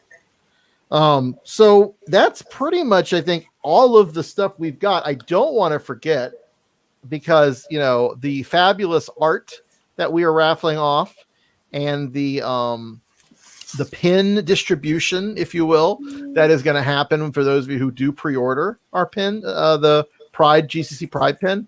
They're brought to you by our very special and dear, it's there, DEI committee chair. And so I'm going to put Miss Alicia's website up there. If you, did it give me the wrong link? Hold, please. I'm sorry. I should always just copy and paste the text and never the link, because it always typed it right. It always just no, you're fine. It always tries to expand. Anyway, so yeah, the Basement Archives. It's all you really need to remember. It's up on Etsy, but if you find Instagram, there's tons of good stuff there. You will sit there and just scroll and be like, oh, I really love that. Are the gardening implements on the Basement Archives? Yes. Well, I mean, those come from deep in the basement, as you can imagine. I make some inclusive garden tags. Well done. Yeah, bravo. Yes, I do a number of wood, acrylic, and I'm venturing into aluminum items that I design with, usually cheeky and there we are, and sometimes offensive art.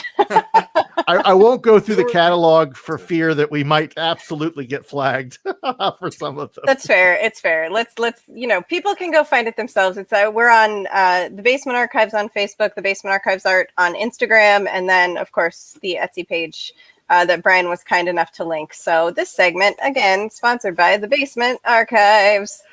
I love it. You've done so much good work, and I'm so excited that you keep making new inventions and new materials. I would never thought aluminum, but I guess that's wow. You're just a miracle worker. You're going to work on transparent aluminum next, right? Wow. Well, hopefully I'll be able to cut and print adapters for wheelchair curling, because I feel like MacGyver is my next calling.